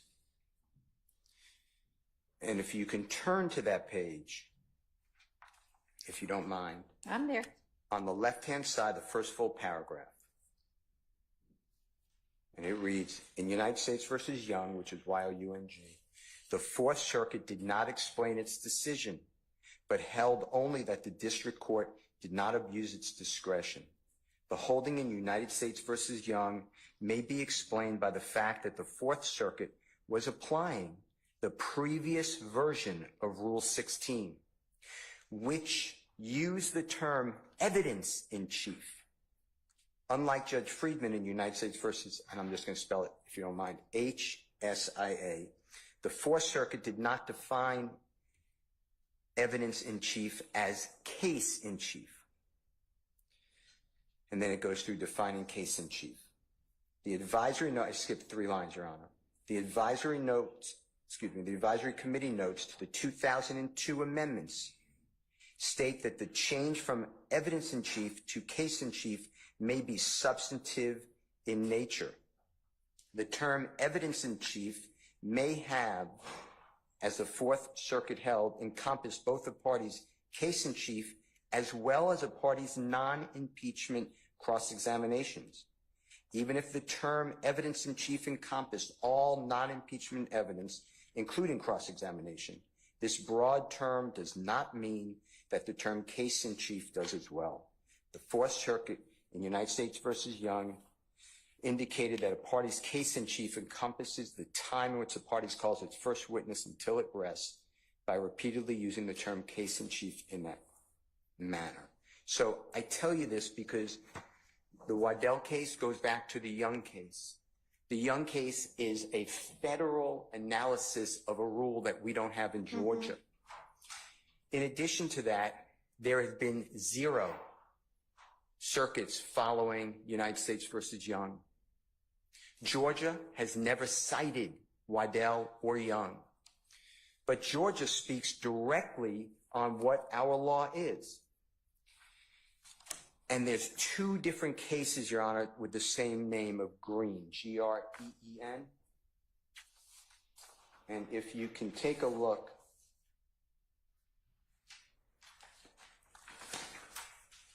at the most recent Green case, which you should have in your package. Yes.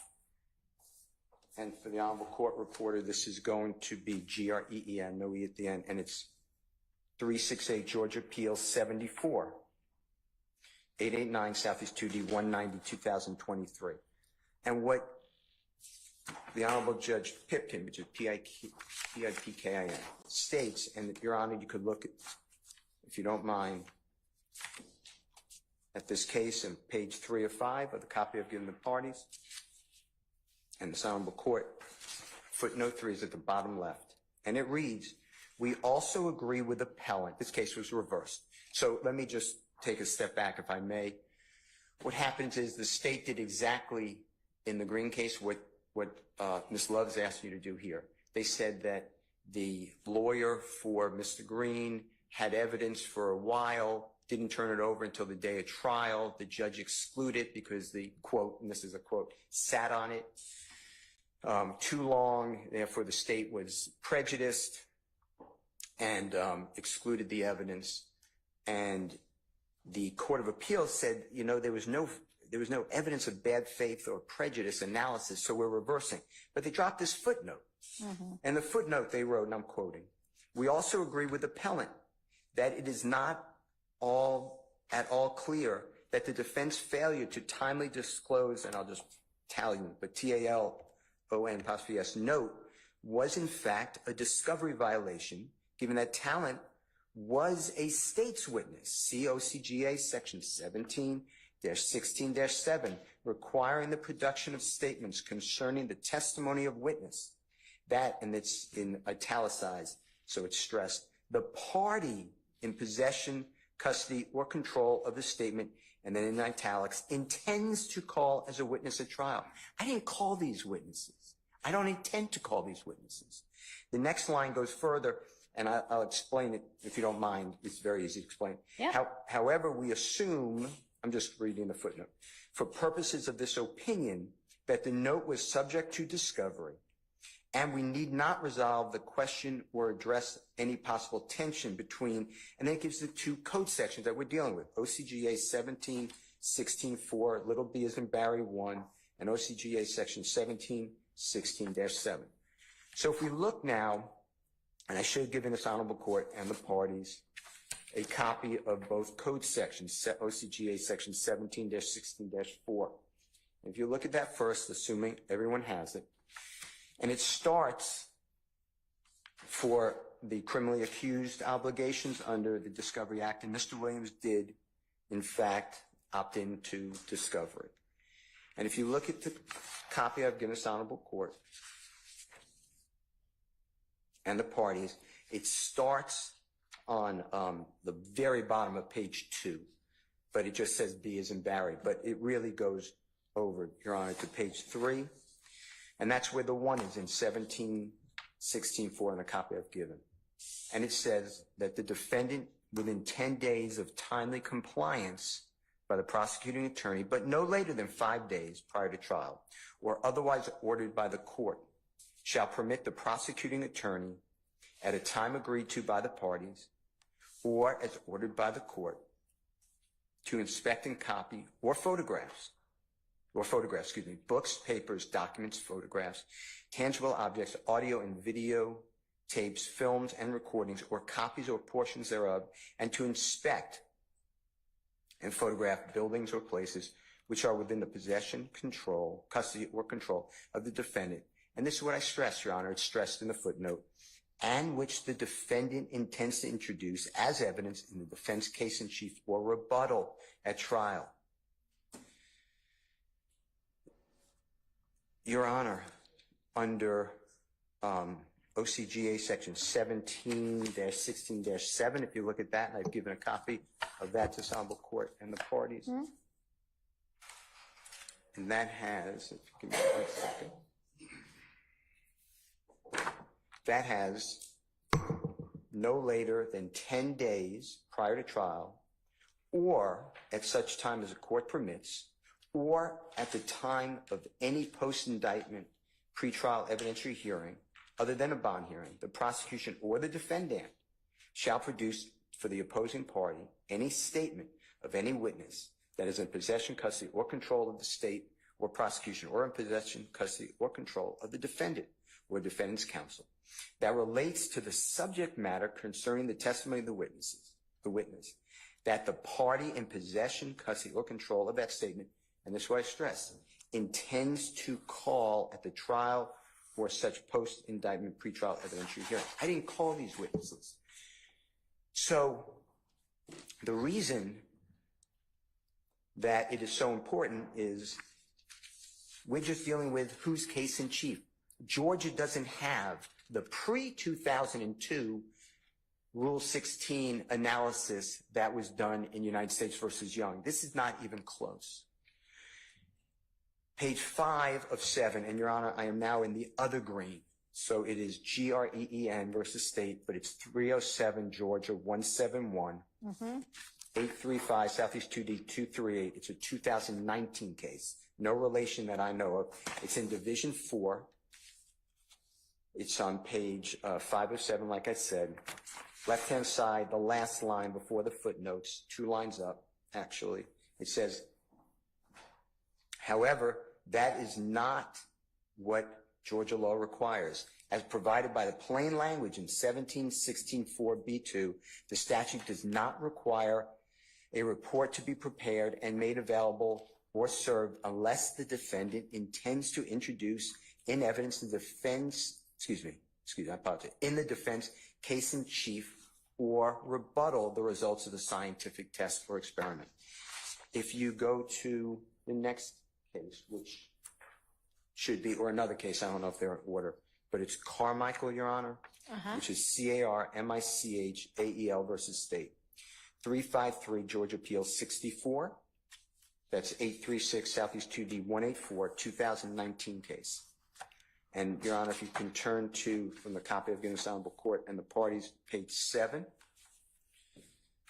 of 8. And Your Honor, this is on the left-hand side, the first full paragraph, but counting from the bottom. 1, 2, 9 lines up on the right, and quoting from our court. And this is just one case.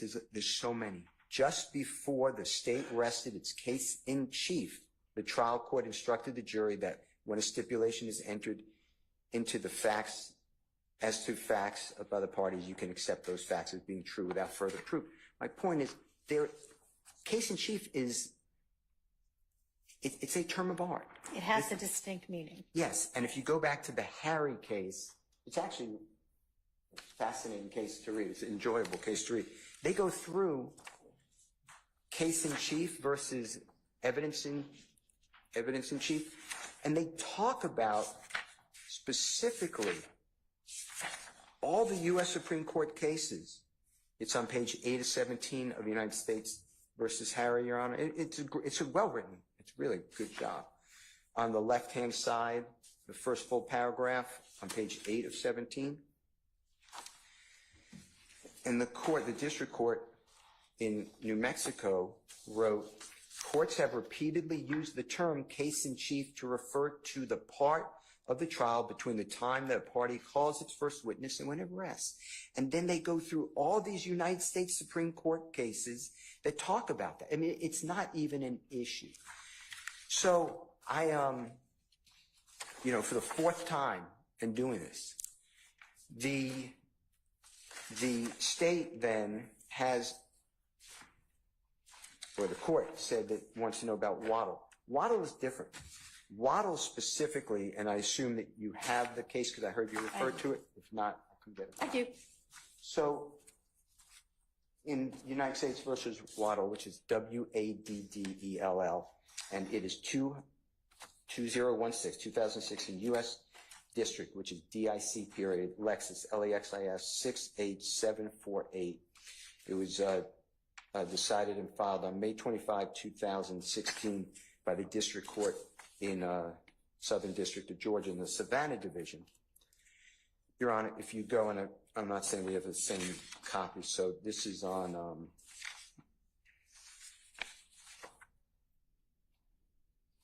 I have page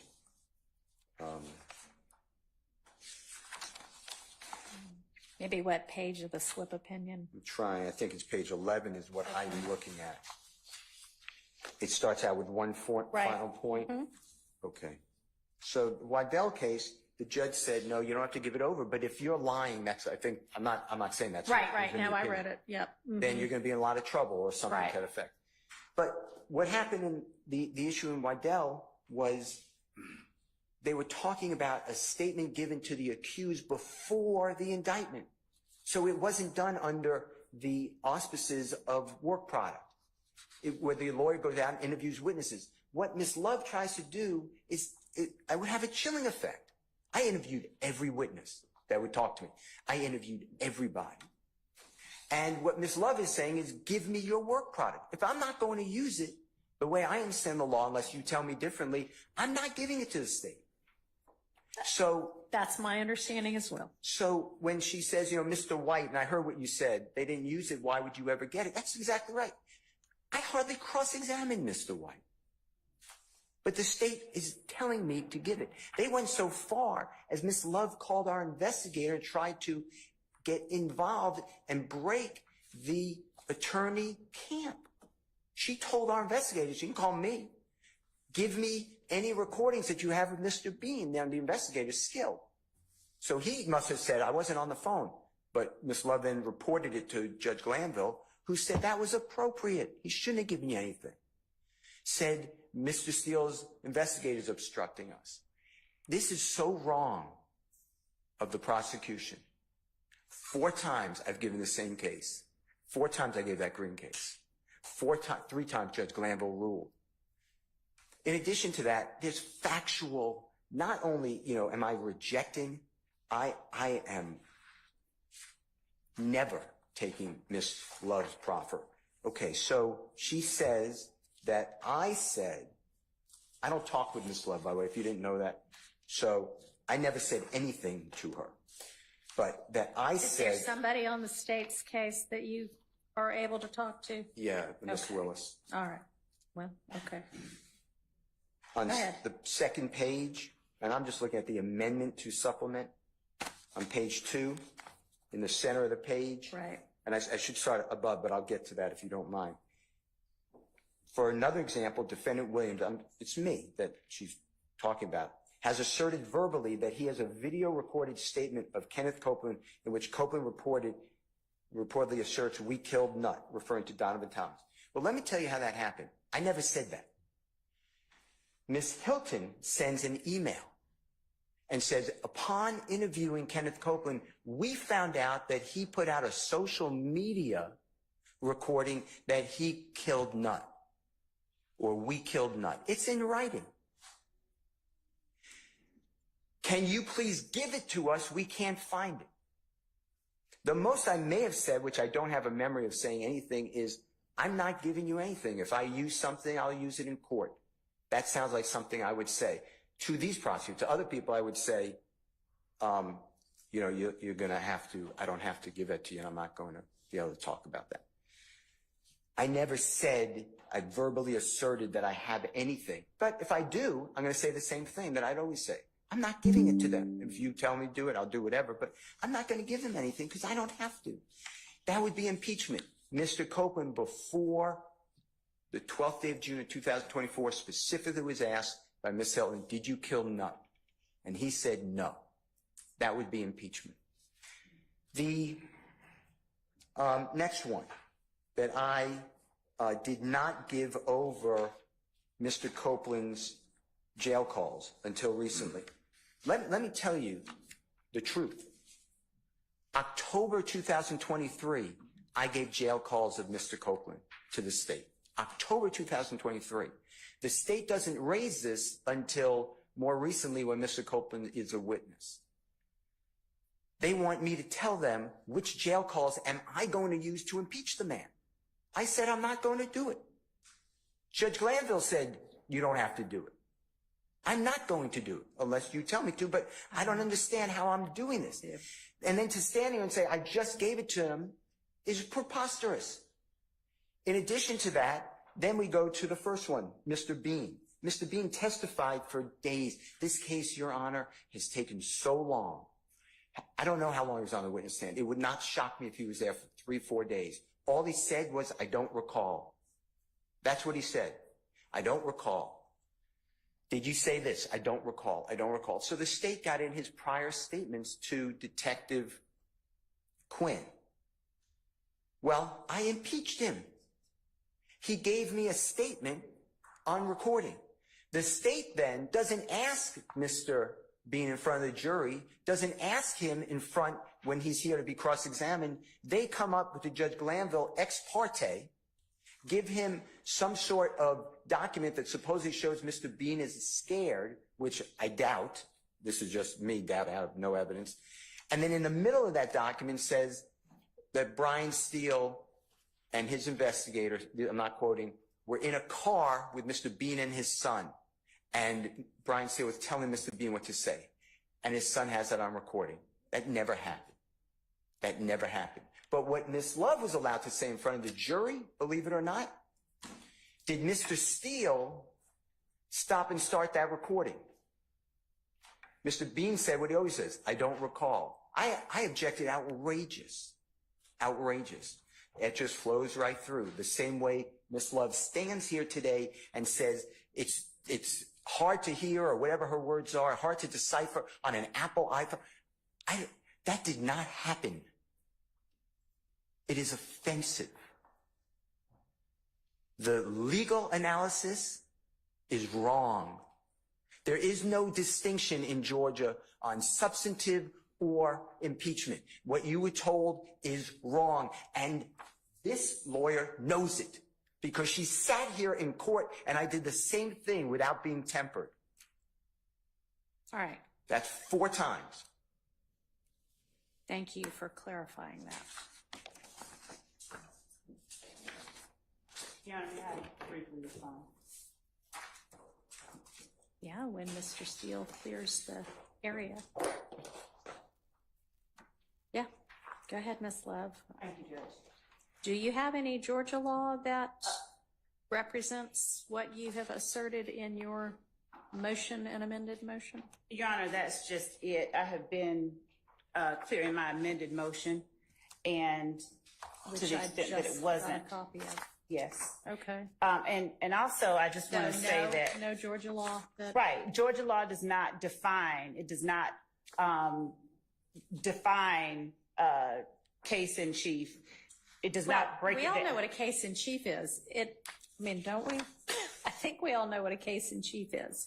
Is there any support for your assertion that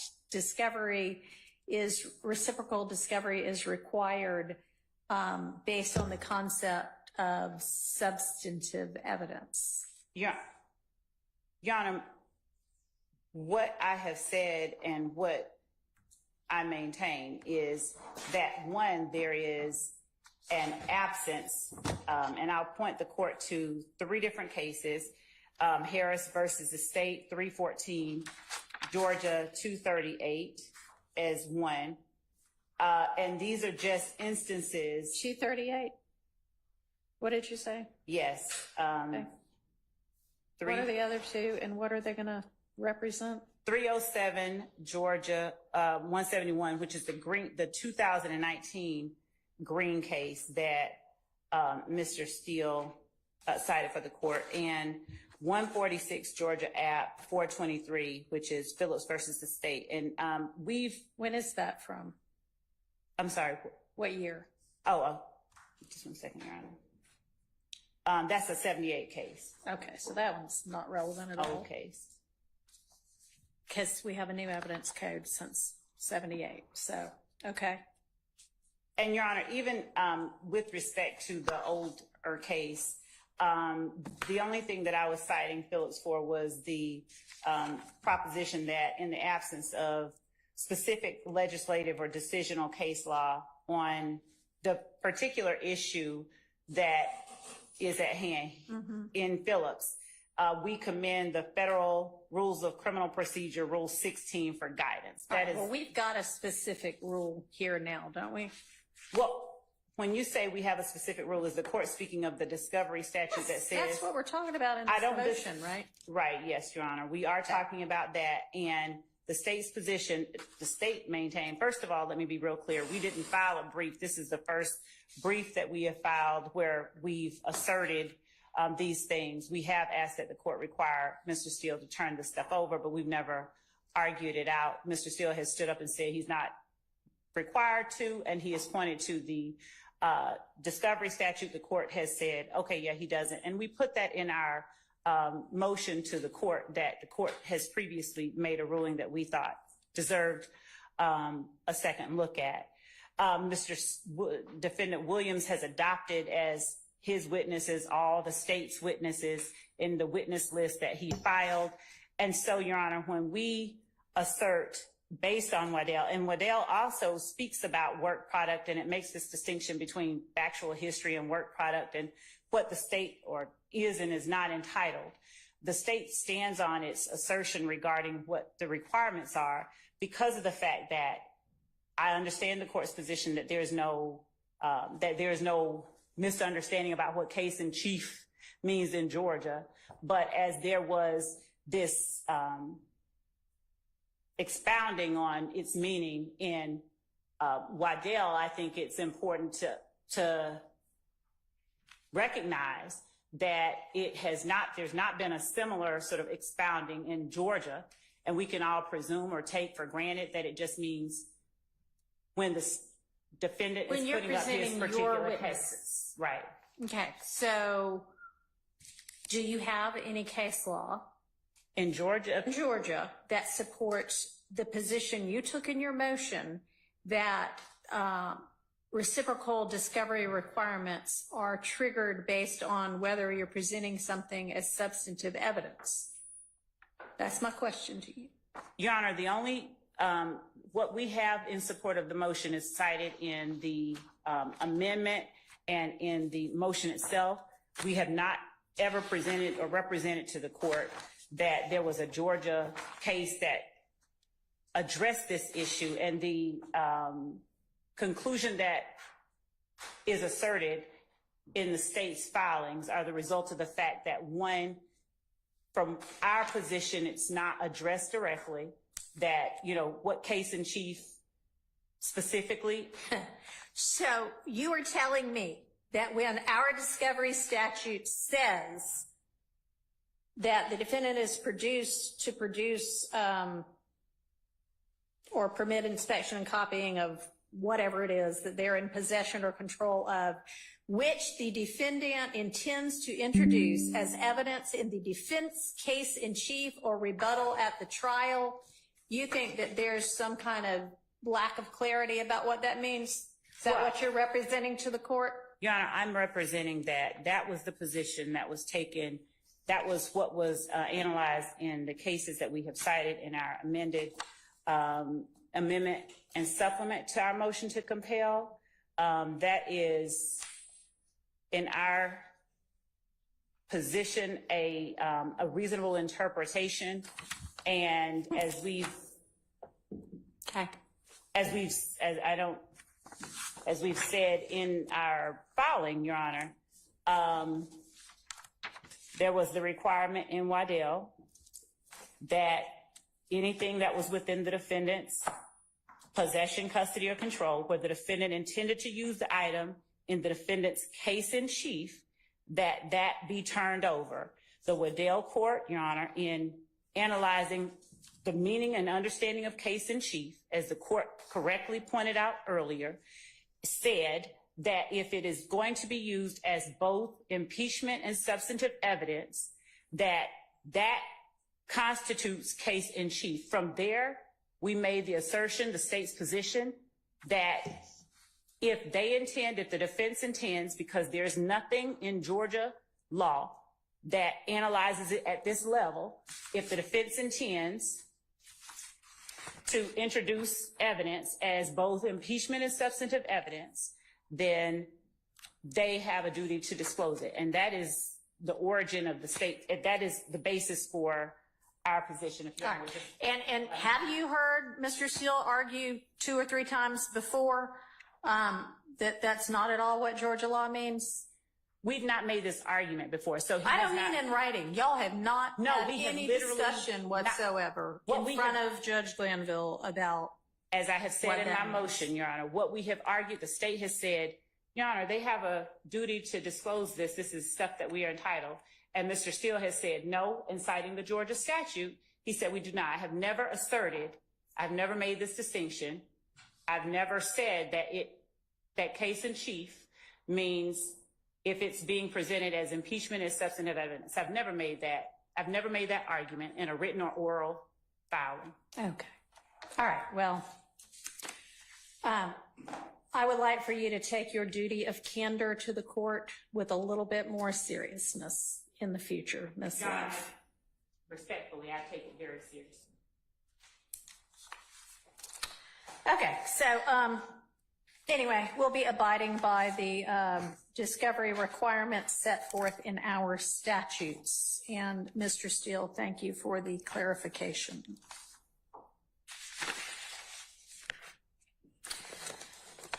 All right, I think that brings us to the issue of when we first met, Mr. Short had suggested that there might be, well, I don't know if it was Mr. Short or Ms. Love, honestly, one or the other of you. We discussed the possibility that there might be outstanding discovery that maybe actually was required to be produced that either was missing or just hadn't been talked about. And I wanted us to kind of go through in detail what it is that everybody thinks maybe the other side has that they're entitled to that they haven't gotten yet. So are we in a position to be able to do that now?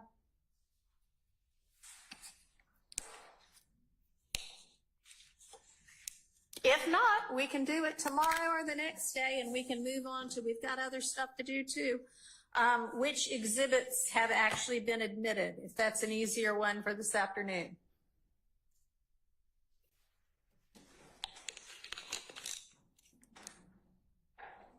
Which would y'all rather? We've got to do them both, so I don't really care which order we take them in. Speaking for the majority on this side of the room, we'd ask if we could take that up tomorrow.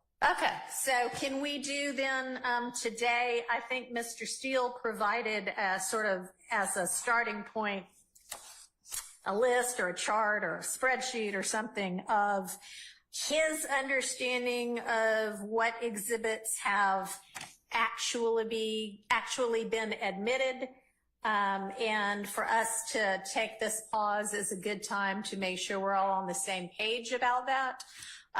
And I know that Ms. Weaver, the court reporter, had at least provided to me, but I don't know whether she copied y'all or not, a couple of places based on that chart where she thought she wanted some clarification, or she thought maybe it had been talked about but not actually admitted, so we can go through all of those.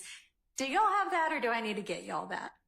Your Honor, we have that. I believe that might be a rough draft. We have been keeping a list as well, and Okay. we've been referencing the recorded proceedings to ensure that we are accurately keeping note of what has been and hasn't been All right. admitted. As I stated earlier, there have been instances where it has been proffered that evidence has been admitted, it has been tendered, Right. that has not been the case. So we are still, and we would ask that the court allow us to get a little bit further along in checking all of these exhibits. All right. So, what has really and truly been admitted. so the question was, do y'all have the kind of response from Ms. Weaver about her take on a couple of discrepancies? Okay. Ms. Persfield, could you share that with everybody?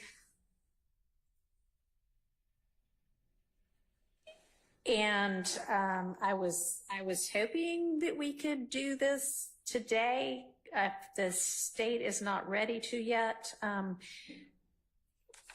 you know, I want to try to take us to the end of the day because we have a lot of work to do. Maybe there's something else that we still need to cover that we could cover today. Judge, we are going through each piece of evidence, and we are comparing our record with the actual physical piece of evidence that we have submitted or the defendant has submitted. So that endeavor is I'm sure it's time consuming, voluminous. and we have endeavored to make certain that it's accurate. So Well, that'll be helpful. We would want that. All right. So, Ms. Percifield will email out to y'all all the couple of comments that Ms. Weaver, in her looking back, believes might be inaccurate on the chart that Mr. Steele has put together and shared with everybody. So y'all can take a look at that. We can deal with it tomorrow. I know one thing that we're going to need to sort out. Ms. Weaver had mentioned that there are times when, and I think she said it was, I don't know who, but somebody on the defense side, or maybe more than one person on the defense side. I don't know if the state's doing it as well or not, but you will approach a witness with a laptop and show them something on the laptop and ask them about it. And that it is difficult for the court reporter to then sort out what was that exhibit actually. And I don't know if anything has been admitted that way, but I do know that the prior judge, there is an administrative order filed in April in this case that requires all evidence offered by any counsel be submitted to the court in physical form and marked as appropriate at the time of its admission for it to be properly made a part of the record, and directing counsel to provide physical copies to the official court reporter, who now obviously is no longer Ms. Weaver for going forward. It is going to be our new court reporter, Ms. Winfrey. But we actually need, electronic copies too, but we need something that is physical, whether it's on a jump drive or a flash drive, or whether it's a piece of paper. There's no way for the court reporter to capture sort of, I guess, a screenshot, unless y'all take a screenshot of the screen that you're showing the witness and then give that piece of paper or electronic file to the court reporter. That would be fine, but there has to be something that represents whatever you showed the witness on the screen, okay? Does everybody understand? Anybody have any questions about that? Okay. So we can take up tomorrow, after y'all have had a chance to look at it, the couple of issues that Miss Weaver's got a different record than what Mr. Steele does. And then I would love for y'all to be able to get together on, if there's no discrepancy, then we don't have to worry about it if everybody's on the same page. But if there is a discrepancy, if y'all don't talk to each other, maybe you could just email each other. Here's where we think there might be a question or an issue so that we all know before we talk about it, what it is that we need to talk about. So can y'all do that this evening? Don't ever, thank you. Okay. All right, very good.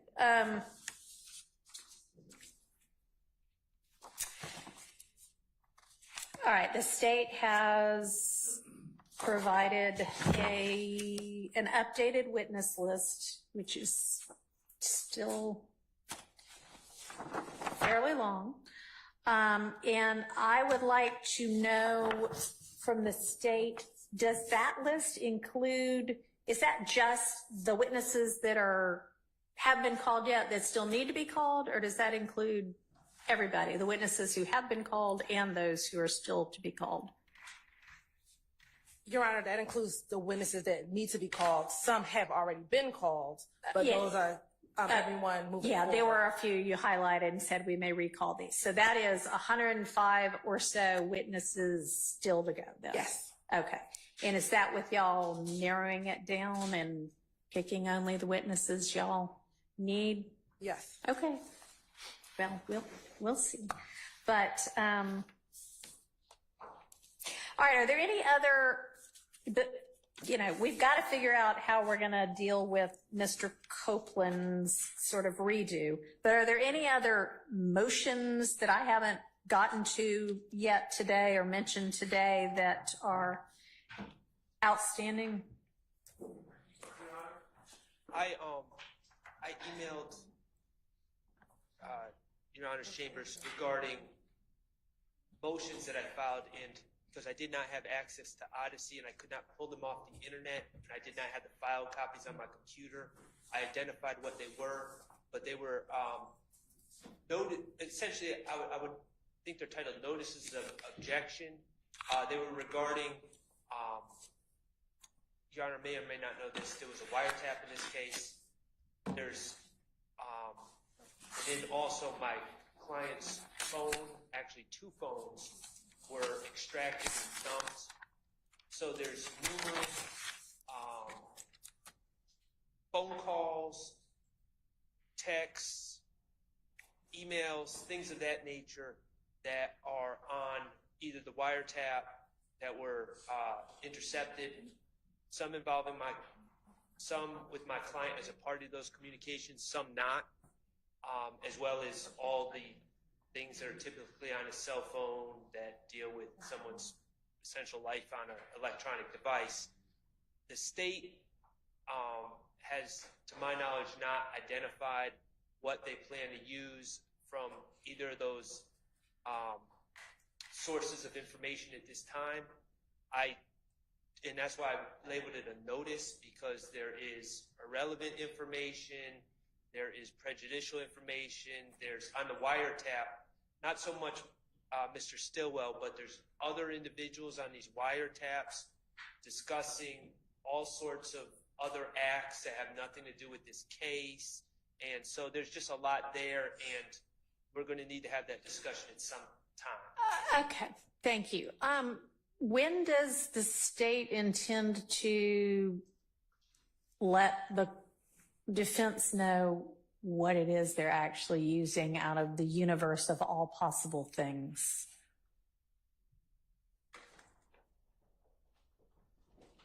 Your Honor, what I think that we have represented to the court previously is that prior to, I believe we had said at least a week before, because there is a large volume, to say the least, of calls within the jail calls and within the wiretap that are that have been turned over in discovery. And I believe that we had previously said that did we say the week before? 2 weeks before we intend to use them, we would apprise defendants of which ones. Can y'all explain to me how you are dealing with a large volume of what ought to be motions in limine while in the midst of trial?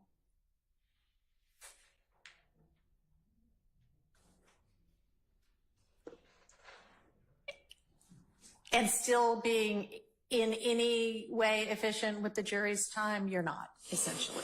Okay. All right. That's just not practical. I mean, we're going to change that going forward. And I'm not going to say I need you to know everything tomorrow because I know it's a voluminous case. But y'all been putting this case together for 2 years. And you ought to know, I mean, you clearly know what witnesses you're going to be using. And you've given me, you know, kind of a very broad idea of what exhibits you intend to use with those witnesses. But I don't know that if we're just every other week saying, okay, let's figure out all of the evidentiary issues that have to do with the next 2 weeks worth of witnesses. We can do that in one day on a Friday. We just can't. So we're not going to be able, I mean, we all know that we've got this week. And we know that the jury has already been told before I became involved that they essentially have the week of, what is it, August 19th out. So, you know, this week might be taken up pretty much with sorting out the 2 things I just mentioned and then sorting out all of the evidence that goes along with Mr. Copeland, because he's our next witness up. But the week of August 19th, we need to be plowing through a whole lot of other evidence, not just what's coming up in the next 2 weeks. We need to be covering the next several months, which ought to be, frankly, the end of this trial by then. I mean, it should not take another 7 months. It shouldn't.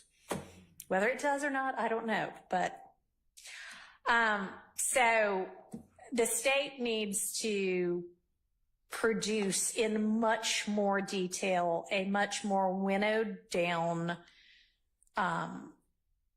but comprehensive list of what the evidence they intend to use with each witness is going to be so that the defense can see it, evaluate it, make whatever evidentiary objections they have to it, and the court can have some time to view the evidence, listen to the evidence, whatever the evidence is, and evaluate the evidentiary issues so that we know by the time the witness gets on the stand, here's what is coming in. I mean, for the most part, it's a trial, but what's coming in and what has already been excluded. So do I need to be more explicit about that, or do y'all understand your marching orders?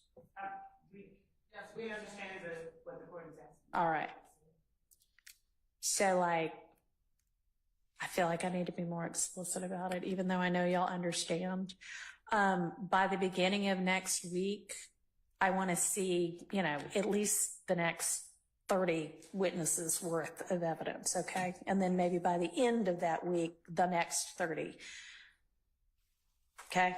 All right, and we're going to plan to be here all of the 19th, and I don't know when else we're taking breaks, but okay, so that's that. Can I ask a clarifying question, Your Honor? Yes. And Mr. Adams and I, Attorney Adams and I filed, I think that motion, it was not helpful just to say, like, witness Kenneth Copeland, jail calls, social media. I think you just covered that, though. Well, you know, in fairness to the state, I do think that when I asked them for that, I said kind of broadly, let me know what evidence. And now I'm asking for it in more detail, just because practically speaking, in the middle of a trial, we've got to sort out what evidence is admissible. And ideally not while the jury's sitting there waiting on us. No, that's perfect. Okay. We appreciate it. The specifics will make us roll better anyway. Yeah. Thank you. All right. So, any other motions that are still needing to be addressed?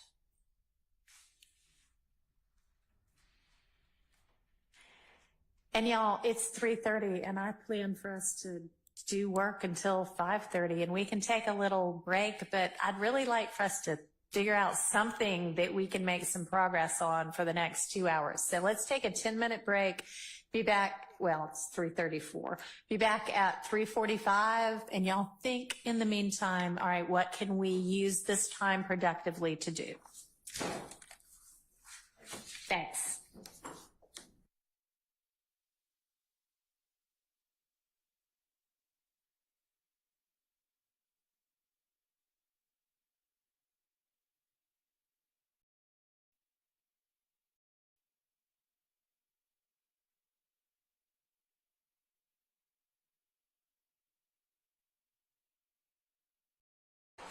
I don't think my mic works that well, so I'm going to come up. All the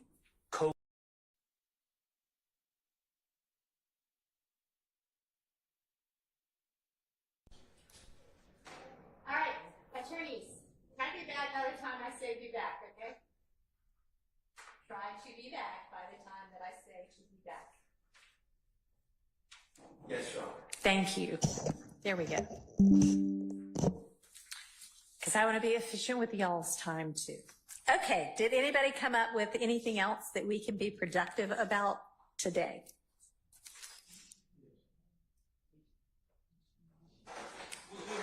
All right, what is it?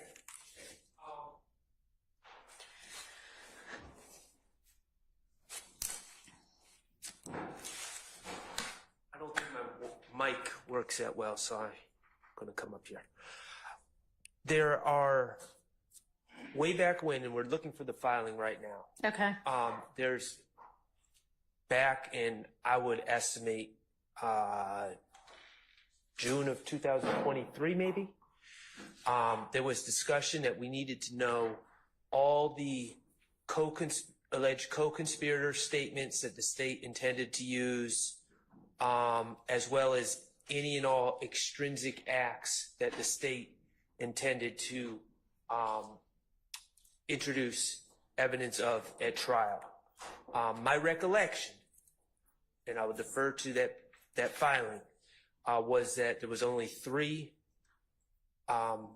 801D2E co-conspirator statements. Okay. There was only 3 listed, and then there was also a certain number of extrinsic acts that were listed. Throughout this trial,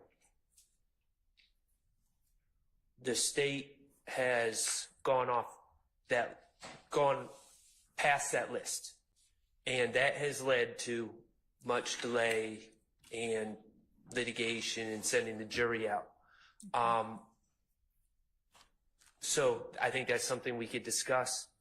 Okay. What if that is the entire list, which I submit it should be, we could discuss that. Also, there are, and I don't know if this falls under the discovery that we were going to talk about tomorrow, we are missing the reports of many experts. Okay. That the state plans to call, is my understanding. Also, Your Honor, there are, in this case, the state, I believe, has announced that they plan to call 5 different gang experts. And they've called 3 at this point, is that right? I believe that is correct. I Okay. believe it's 3. So maybe explore what, if anything, the other 2 are going to add. And not only that, but the state has announced the intention to call a few of them multiple times. Okay. So that is another issue that's continuously come up in this case. Am I missing anything from our list?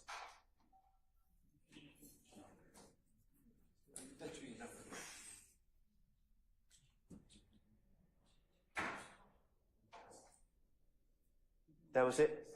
Okay. Okay. So all those right. are the Okay. issues that we came up with. Thank you. All right. And if the state needs the evening to sort out everything and make sure that you're being inclusive and answering to the extent you know, that's fine. But if you know now, that's also fine. Do they have notice of all the different co-conspirator statements that the state intends to use and the extrinsic acts the state intends to use? Y'all can answer now, or y'all can say, give us till the morning. Your Honor, I'd ask that the court just give me a moment. We're pulling up the Okay. All right.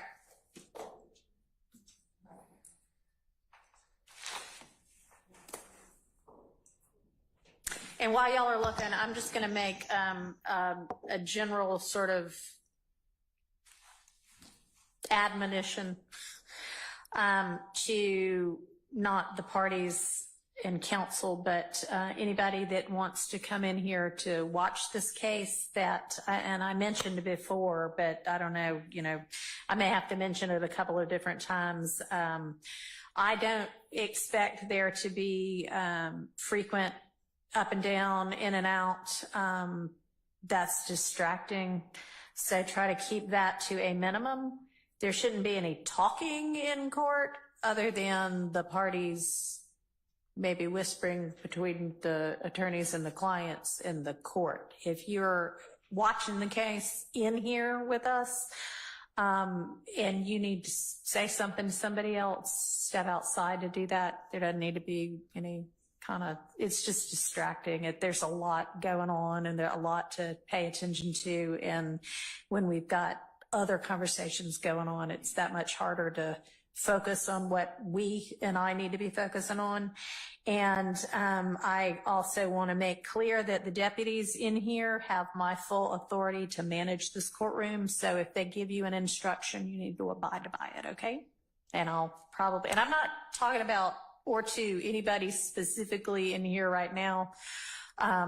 Just some things I've noticed so far, and I, again, will probably make that announcement a couple of different times in the upcoming weeks so that everybody is clear on what the expectations are.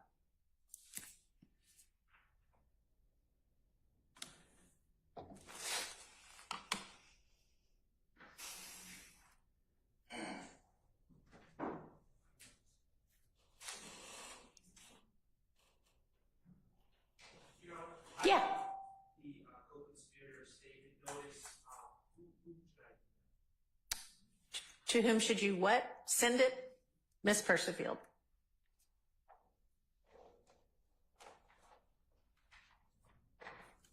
Your Honor, to the extent that the court's question was specifically, have we noticed the defense of the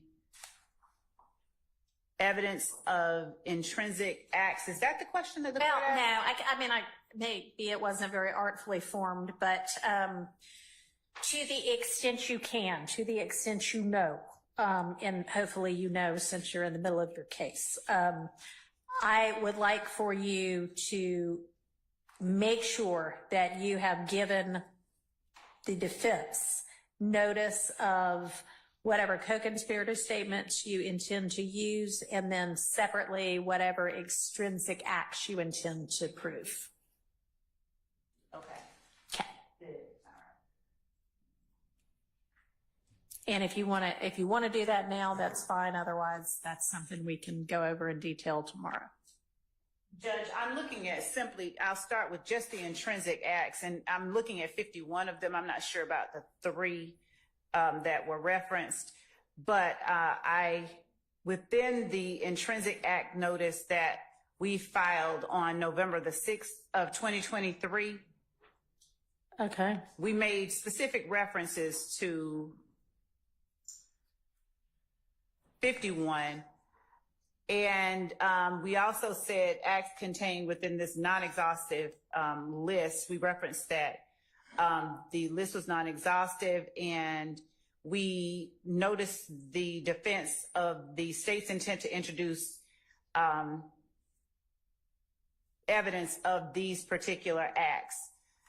if the court will permit me one moment, I just wanted to call the court's attention to the November 6th. Okay, so given that you noticed 51 but said it was non-exhaustive, that sounds like there might be others. So at this point, can you make the list exhaustive? Yes. Okay.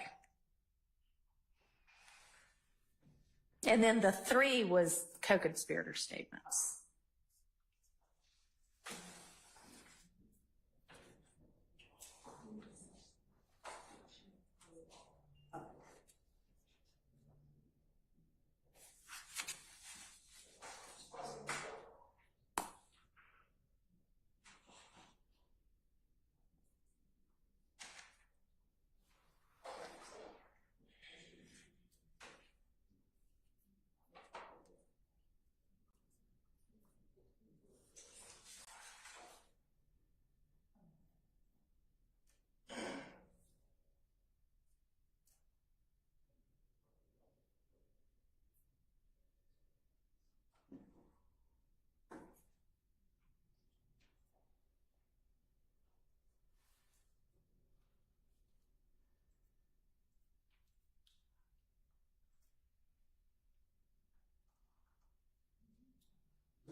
Well, we don't need to take court time now. How about you can you have tomorrow, by tomorrow, what all the co-conspirator statements are going to be? And then how much time do you need to make the other list exhaustive? Okay. So, Judge, what we're discussing is the number of co-conspirator statements that may be contained within the jail calls that we are also, jail calls and the wiretap calls that we are intending to introduce. And so, to the extent that we reference simply what we filed, we can present that, but we would ask the court to allow us to address on the week that the jurors are out. The 19th?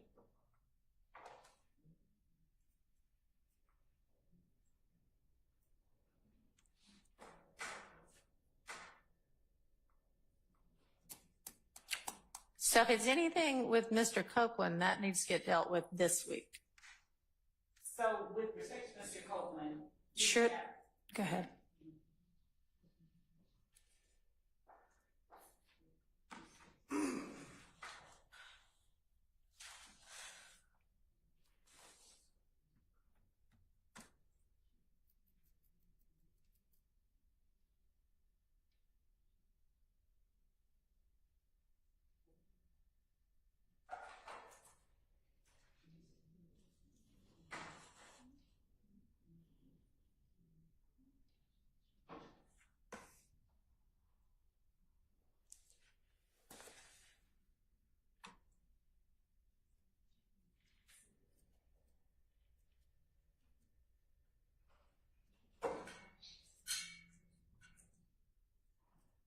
Okay, Your Honor. With respect to Kenneth Copeland, will the court permit the state to address in its entirety tomorrow the ones that we are intending to introduce? As we are discussing, those statements are contained within the videotape interviews and jail calls that we have intended to introduce and have noticed defendants of our intent to introduce. So in terms of what the specific statements are, I think we would best be.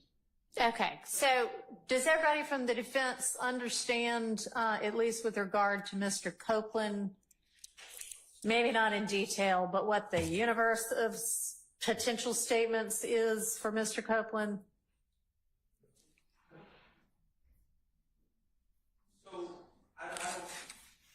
I mean, y'all had gone through a lot of this and hashed it out once already, and you might not have gotten through everything, but y'all had done various statements and gone through in detail on what was in and what was out. And I know we might have to do that over again, and then there are jail calls that y'all had not reached yet, but I think the state had represented there were 5 or 6 of them, and y'all know which ones they are. So that y'all all know, right? So we know about the jail calls.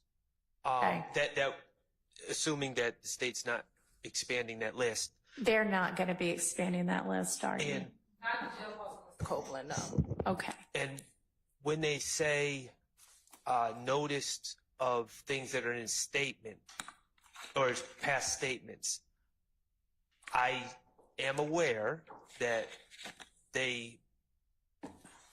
I'm not aware of any co-conspirator statements by Mr. Copeland from, I'm aware of the Garlington to Copeland Right. statement. Yeah. But From I'm- Mr. Copeland himself. I don't, when they say they've noticed us on statements by Copeland that are in his statement, in his prior statements, I don't know what that All right. means specifically. Okay. So are y'all including within that, like, here's what Garlington told me? Yes. Okay. So, all right. So that y'all do have, and how many of those are there?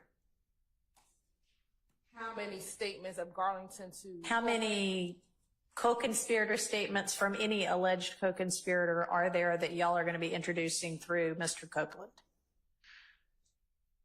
Or potentially introducing through Mr. Copeland? At least 3 co-conspirator statements, 2 from Garlington that is contained within the June 10th interview. And then there's a jail call with Mr. Copeland and other unindicted co-conspirators as well. Okay. So, defense. If there's more, we can correct that tomorrow, but. Okay. I'm thinking of- All right. So take a look at it tonight and make sure. Okay. And then with regard to the other acts, do you want me to I think it would be a good idea to have a deadline for giving the exhaustive list over. So do y'all want to make a suggestion as to how long y'all need to do that? Just 1 second, Your Honor.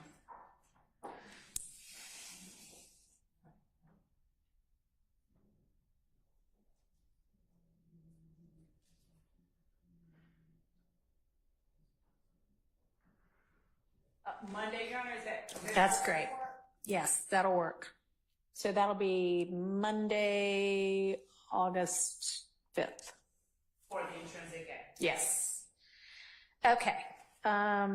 Moving on to discovery reports of state's experts. Did you know specifically which reports or which experts you feel like you're missing reports from? Okay.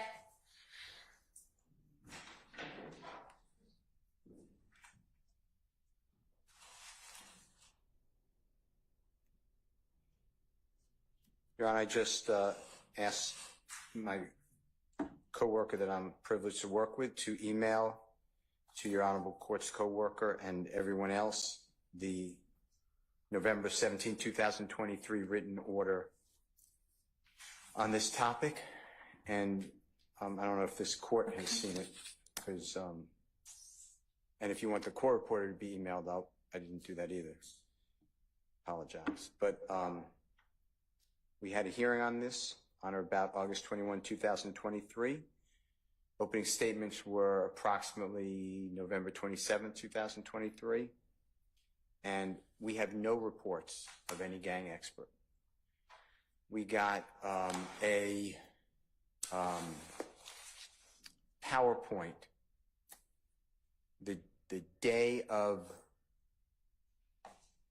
testimony from the first witness is my memory, but if I'm wrong, I apologize and please correct me. And that PowerPoint had to be gone through and had to be excised. His name is Detective Belknap, which is B-E-L-K-N-A-P. Then Detective Dennis testified. He was allowed over strenuous objection to say that we did this work and we spoke with witnesses and we spoke with victims and we spoke with co-conspirators and we spoke with people who identify themselves as a gang member in IF or a gang member in YSL. And based upon that, we know that the following crimes occurred, and here's some 911 calls. I don't know who these people are. We have no background. In my opinion, that's a confrontation clause violation because it's the police officer doing the work. We never got any reports. When I've asked for the reports, I was told that that's under lock and key by the City of Atlanta Police Department. And he, meaning Detective Dennis, no longer works there and cannot get, they have a gang book. He described it as a gang book, but they can't get it. Detective Belknap said he cannot get access to give out that gang book. So we're basically in the dark and we're hitting as best we can, but this is all over objection. I have no idea how to challenge. Like you heard earlier today, there's a lot of information for the court, but you heard earlier today that, God forbid, it's at 7:22 p.m. The 911 call goes out, Mr. Donovan Thomas is shot. He's killed. It's on video. It's bad. It's a drive-by shooting. He gets shot. Multiple gunfire. 2 other people are shot as well, but thankfully not fatally. Within the next several hours, so it's 7:22, so within 5 hours, Mr. Copeland says that abodes that are close to his family members, and you heard a representation that Mr. Williams, they said stepfather's home was shot. I have no idea who shot that stepfather's home. I have no idea who to speak with about it. There's a 911 call about it. I'm not conceding that it was done by a gang member. That's why it's impossible to cross-examine. The next witness, who is deemed an expert by Judge Glanville, is a Detective Gaither, which is Gaither. And she testified as well. I didn't make a report, but she goes into, I spoke with people, they're unnamed people. It's the same thing. I would like to know who these people are because I'd like to talk with them. Because if they say, no, I never said that, that's important for the jury to make credibility determinations. That has all been kept away from us. Judge Glanville ordered the state, and it's just, it's easy to read the order, but I wrote the order after the argument, but he signed it. In order to permit a meaningful opportunity to cross-examine, all expert notes, reports, documents, statements, basis of opinion are required to be disclosed by each expert for the prosecution as to the underlying facts or data so cross-examination can properly, lawfully, and constitutionally occur. That's right out of the case of Harris, Harris versus State, which is 314 Georgia 238. It's in Division 6A, is in Elisa 875 Southeast 2D 659 2022 case, where our Supreme Court said that is not the rule in Georgia, but we encourage trial judges who can control the proceedings to order that to be done, and Judge Glanville ordered it. The state never gave us those witnesses.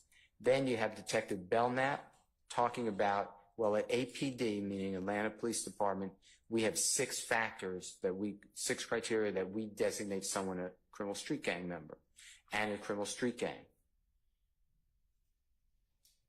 Then you have Detective Dennis. He gave those same policy requirements. Then you have Detective Gaither. She gave the same ones. Mm-hmm. It is my understanding that the next 2, which is Detective Underwood, which is UNDERWOOD, and she's going to testify, I assume, I don't know because I have no reports, similar policy. And then you have Investigator Viverito, which is VIVERITO, also with the City of Atlanta Gang Division of their policy. All of this is cumulative. All of this, I have zero, none of us has any type of documentation.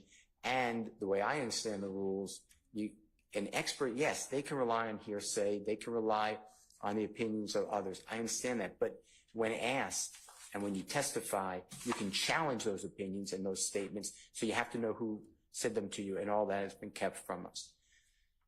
So that is, I filed a subsequent motion that it's cumulative, that how many experts you need. Judge Glanville said, it may be getting cumulative, but he did not rule that way.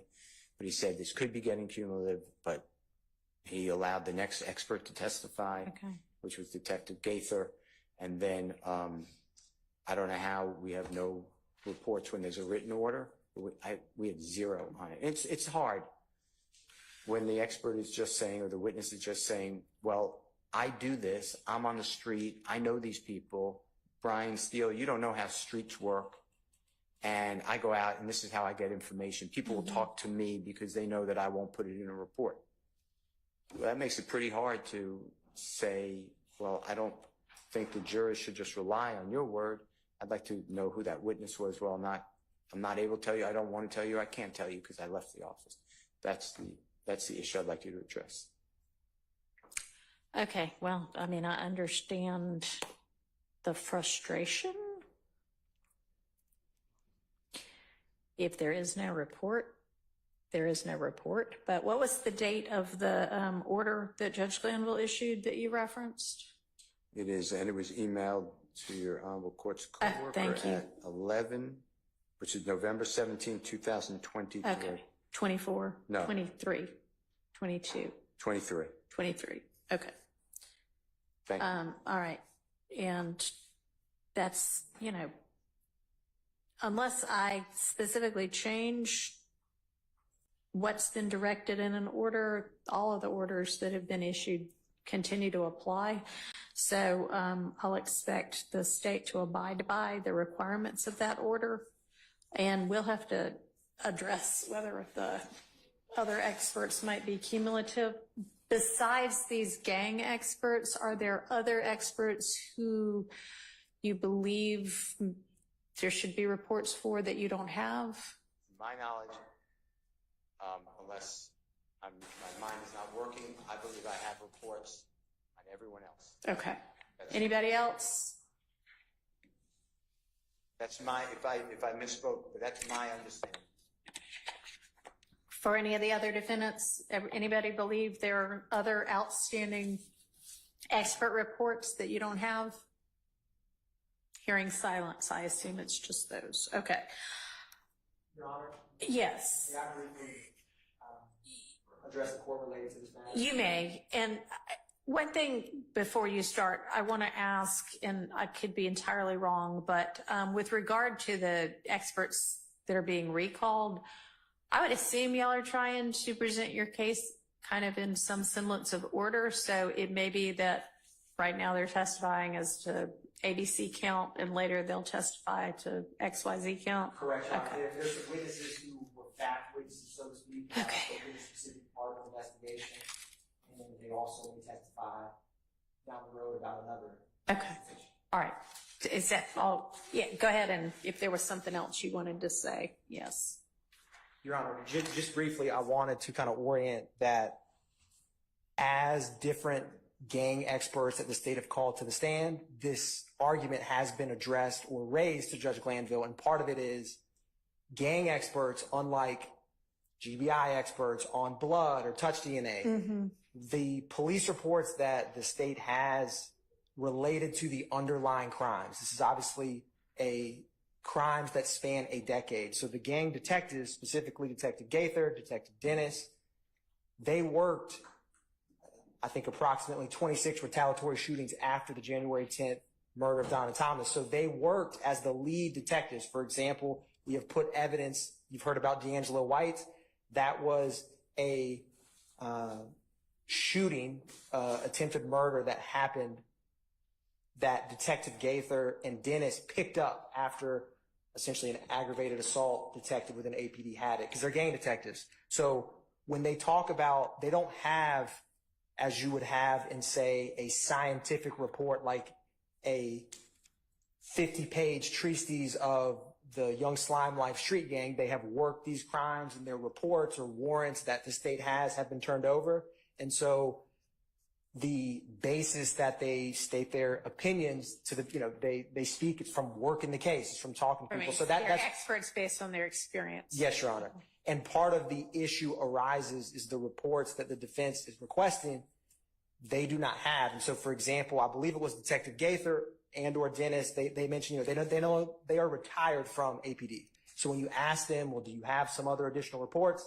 They say all the reports I made, were in my file. So the state is not aware of any reports from these gang experts that we have that has not been turned over. The state believes that those kind of four corners from this decade of acts in the case don't exist, of like Detective Gaither or Dennis didn't write some large report in total. Okay. Has the state asked, not the individual detectives who have since retired, but APD? Do we have all of the reports relevant to this case? Yes, Your Honor, and I will defer to my co-counsel because I came on this case in December, but my understanding is that that has been Chief Deputy Love or Hilton, correct me if I'm wrong, to the court. Yes, Your Honor, the reports, this is an issue that has been addressed multiple times after the order was entered. Every time that we address either Gaither, Dennis, or Belknap, the issue is raised that there is an absence of a report. Judge Glanville, the court can search the transcript for this. Judge Glanville has addressed repeatedly Mr. Steele's motions and his assertions regarding their lack of a report from various experts. I'd ask that the court review that portion. You do a search for the word expert or report. I'm not going to do that. Sorry. No, I don't have any problem with that, Your Honor. My point only is that we've addressed Got enough to read. We've addressed that issue multiple times. Okay. And Judge Glanville has ruled on Defendant Williams' repeated motions for a report of detectives Gaither, Dennis, Belknap, our gang experts. Judge Glanville has ruled on that even after the order that was entered. So I don't believe at this point that there is any further ruling unless the court wishes to reconsider the rulings that Judge Glanville has previously made. I don't believe that there is any further matters to be ruled on as they relate to expert reports and the gang experts that the state has identified for the defense. All right. Just make sure that you have abided by and continue to abide by the order issued on November 17th, granting the motion for complete witness list and expert reports and analysis and findings. Okay? Your Honor, may I respond to that briefly? Yes. And I was going to provide one case to the court. So either before or after. Okay. All right. Yeah. No. We'll let Mr. Atkins finish. Let me and Mr. Steele quoted it for us. But what the order says is all expert reports, their analysis, findings, and the basis for same must be provided to counsel for each person accused instanter, which means immediately. So the way I read that means even though this goes beyond what our discovery statutes might require, this order is what controls. And so even if there is not a written report, you need to give to the defense any findings that these experts have made and the basis for those findings. Okay, just make sure y'all understand that. Yes, Your Honor. Okay, go ahead. The case, and I apologize, but it's Hassan v. State, which is a March 19th, 2024 Supreme Court of Georgia, Hassan v. State. Mm-hmm. The version I pulled up is from when it was just pronounced, so it has... What's the, S24 number? It is, Your Honor. So I need to pull up another version. I have the version I saved when it first got published, so I have a 2024 Georgia Lexus 7.4. Well, that'll work. 2024 Georgia Lexus 7.4, and then it gives a Westlaw. 7.4? Yes, Your Honor. All right, I don't use Westlaw. But what I wanted I used to. I just don't anymore. I've only used primarily Lexus, Your Honor. All right. What has came up briefly in defense counsel argument, but gets brought up is this case is important because it discusses when, for example, gang detectives are speaking about. Typically, experts can talk about or rely on hearsay to make their expert opinion. So when you have gang investigators who have spoken, talked with a number of people, part of their response or expert opinion on XYZ is based on years of experience. And so this case has an important holding in relation to specifically, neither witness expressly repeated the out-of-court statements of any other person, although the detective testified that he was familiar with the Ramsey investigation, which was some other investigation he was talking about. and referred to speaking with another detective who worked on it, he did not specifically state what the other detective told him or how he, developed his familiarity. So it was not obvious that the evidence was hearsay, such that the trial court should have sua sponte excluded it. And this was a gang case where, kind of like how Detective Gaither, Dennis, and then Detective Viverito down the road, they reached their conclusions. And so if they are not directly deriving what their statement is from hearsay, as an expert, this case is helpful to illustrate, in the context of a gang expert, how that can come up. So I just wanted to share that, Your Honor. Appreciate it. Thank you. Thank you, Mr. Sharp. Okay.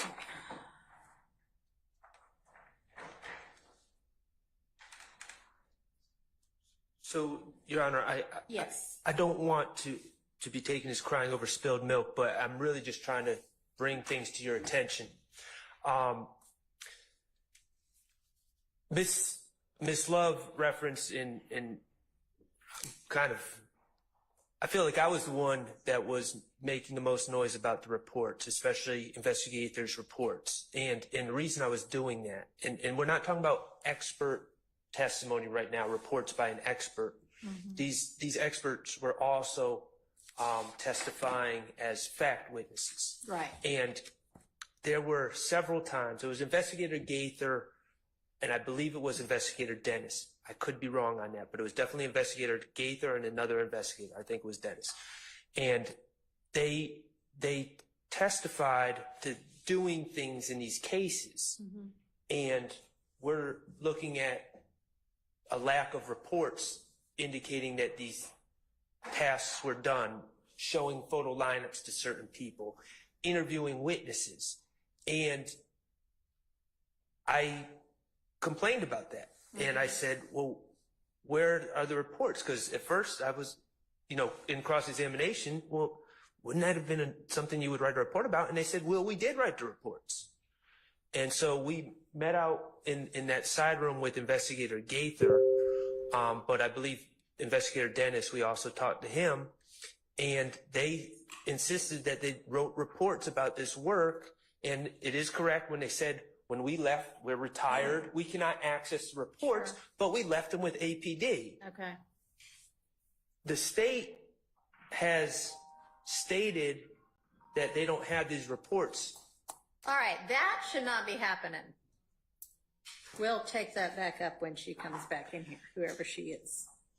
The state has stated repeatedly that they don't have the reports, and I think all of us are left in this quandary where the state's saying they don't have reports, but the witnesses are saying we wrote reports. And okay, do you have dates for any of that? Or have you previously discussed with counsel for the state? Well, when I brought this up to what you think is missing? Yes. Well, unfortunately, those witnesses have already testified. So, of course, I would like the reports.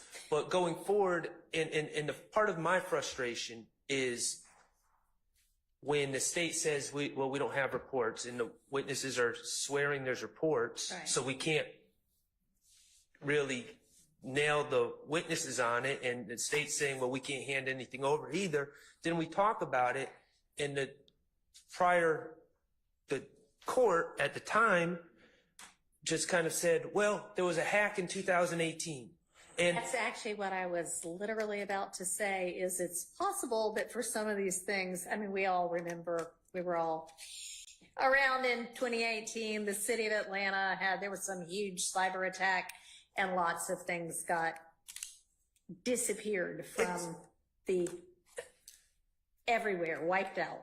So if that is the excuse for some of it, it's probably legit. Well, I'm not saying it is or isn't legit. I'm not saying it is or isn't legit, but I'm happy to bore down on it some more and talk specifics. I mean, it wasn't even, I can't recall if that was even suggested by the state, but that was just thrown out there. Well, reports are missing because of the hack. And I'm like, I'm happy. Yeah. If you want to get together a list, and I mean, maybe more so for the witnesses going forward. And these, we're at this point not really talking about expert reports. We're talking about police reports, fact basis that ought to be out there.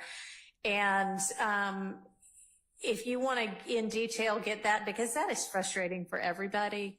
I mean, yeah, it's out there. You wrote it down. So unless it disappeared in the cyber attack, it ought to still be able to be gotten, even if not by that witness, because that witness is retired, by the state, because the police and law enforcement are a part of the state. And so it is within the control, if not the custody of the state. So I'm happy for us to bear down and bore down and drill down some more on that. If y'all want to give me specifics, or if you want to, well, give both to me and share with the state specifics, because that will help them as well, to not just say, hey, APD, please give me everything about this case. But there should be a report from Detective Gaither dated August 2nd, 2000 about a lineup she did. And then they can actually search for something. So let's, to the extent y'all want that, and you're certainly entitled to it, let's get details together so that we can give that to the state, so they can give that to APD, and we can actually hopefully find something if there is something out there but missing. Yes, Sean. Okay. Thank you. All right. Yes. We Yes. turned over to defense. Every report from 2015, every report that the experts have referred to or will testify about, and the complete case files that exist for each of those reports. Okay. So we've turned that over. If I will await defense giving to us what they now posit they don't have, Okay. that we have not already addressed. Okay. And Your Honor, I am asking the court to refer to Hassan versus the state, 318 Georgia 673. It's a 2024 case. That's the full citation of the case that Okay. Mr. Atkins just cited. Oh, perfect. Thank you. Your Honor, I mean, with all due respect to everyone here, that's a bit disingenuous, I think because is your mic on? I'm turning it on.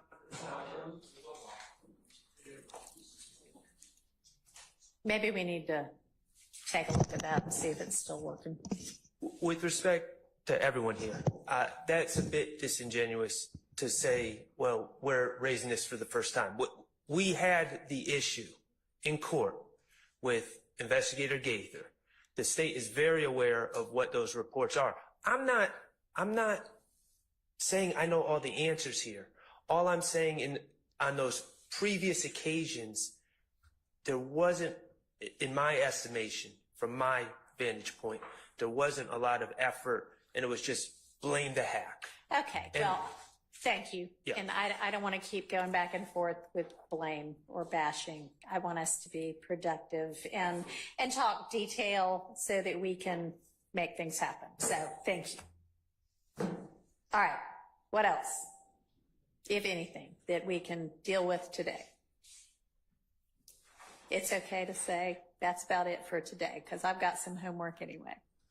All right, so we will adjourn for the day, and we will see everybody's smiling faces at 8:45 tomorrow morning. Thank y'all.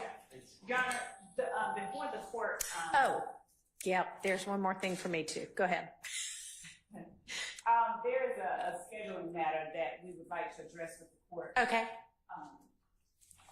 With a member of the bench. okay, come on up. And I guess one person from each team.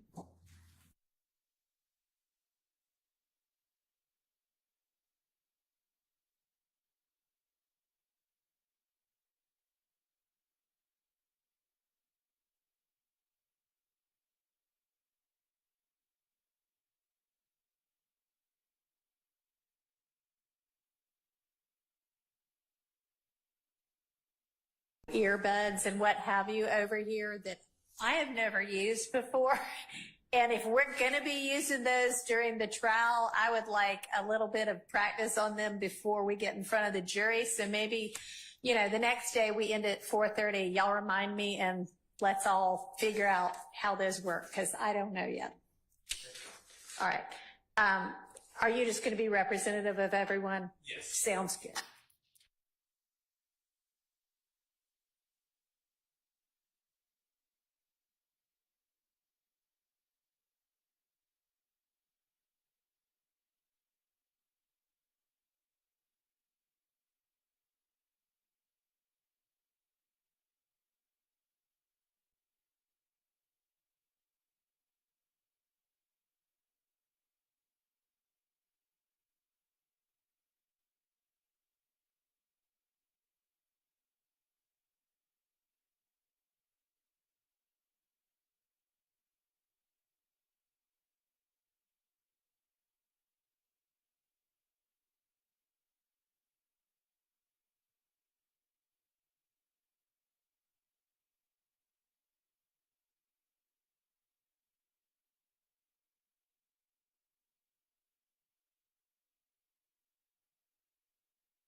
The state, due to a scheduling matter, may want to, whenever we do pick back up with the jury, which hopefully will be soon, but I'm not sure yet what all we're going to get finished with this week. If we bring the jury back next week, there is a request for the court to consider having a witness who is not Mr. Copeland be the next witness because of a scheduling matter for the attorney who was examining Mr. Copeland. Now, we have to redo at least part of Mr. Copeland's testimony anyway. I don't know if that's an issue to y'all. We're going to have to come up with whatever we're going to say with regard to, you may be hearing a lot of this again, and you're going to need to disregard what you heard before. We'll have to work on that, and y'all be thinking about that. That's y'all's homework. But is there objection to moving to another witness and coming back to Mr. Copeland? And if so, what is it? And then I'll consider whether I'm going to permit it or not. There's an objection to going back and telling the jury anything about disregarding Mr. Copeland and having to do it all over again. It's impossible. There's no way in the world. All right. Well, The jury yeah. just disregard Mr. Copeland. Okay, but that's not what I was asking. I understand that you just think that is a total disaster and makes this trial one that needs to be a mistrial. I understand. But that aside, just with regard to scheduling, assuming we are going to go forward for the purposes of this discussion, and assuming that I mean, y'all don't stipulate to everything he's already said and that we have to redo a part of his testimony. Well, whether we do or not, we're going to have to continue his testimony. So is there an objection to essentially taking some other witness out of order in the midst of his testimony? Your Honor. Yes. Keith Adams on behalf of Mr. Williams. Mr. Steele and I have consulted about that. And I don't purport to speak for anyone else. We do object to that. We believe that given the complexity of Mr. Copeland's testimony and the issues surrounding his testimony and the confusion that will probably already attach to a jury coming in and seeing some of what Mr. Copeland's heard and testified to and possibly having to be instructed about disregarding some of his testimony, we would object to going to another witness. All right. I appreciate it. And I think with that objection, it's well-founded. So y'all do what you have to do with regard to who might be handling the examination, but we will pick back up with Mr. Copeland and finish with him before we move to another witness. Would you allow another member from the state to continue his examination? Considering that we're going to have to, well, as I understand it, there are a couple of days of, and I don't know whether y'all got testimony out of him or not, or if it was just a discussion of whether he was going to plead the fifth or all of that. If there was there testimony from Mr. Copeland prior to the motion to recuse on the 12th? Yes, sir. Okay. All right. Considering that Ms. Hilton handled that testimony, and we don't normally switch attorneys mid-witness, there is now a request on the floor to do just that, to switch attorneys mid-witness. We're switching judges anyway, and we're redoing some things, so it's a little out of the ordinary anyway, but if there are objections to that, I will entertain those. Well, may I speak? Yes. I would hope that that's not as of tomorrow you rule on the qualification so that Ms. Hilton can go wherever she would like to go as far as I'm concerned. We will not call her for several months. Who is the witness that would be substitute? I heard what Ms. I don't know. Do y'all have another witness in mind? What is the hiatus? Is it a week? I don't know that either. It will be 1 week, Your Honor, would be my absence, will be 1 week. Your Honor, we do have several witnesses. It would be the state's intent to potentially just go in order of who we have kind of listed. So we wouldn't be calling anyone from the bottom of our witness list, but it would be someone within the same act that we're. So you just essentially skip over him and go to the next witness on your list and then come back to him. Yes. But I've kind of already entertained an objection to that and said, no, you can't do that. So the question on the floor at this point then is if we're continuing with Mr.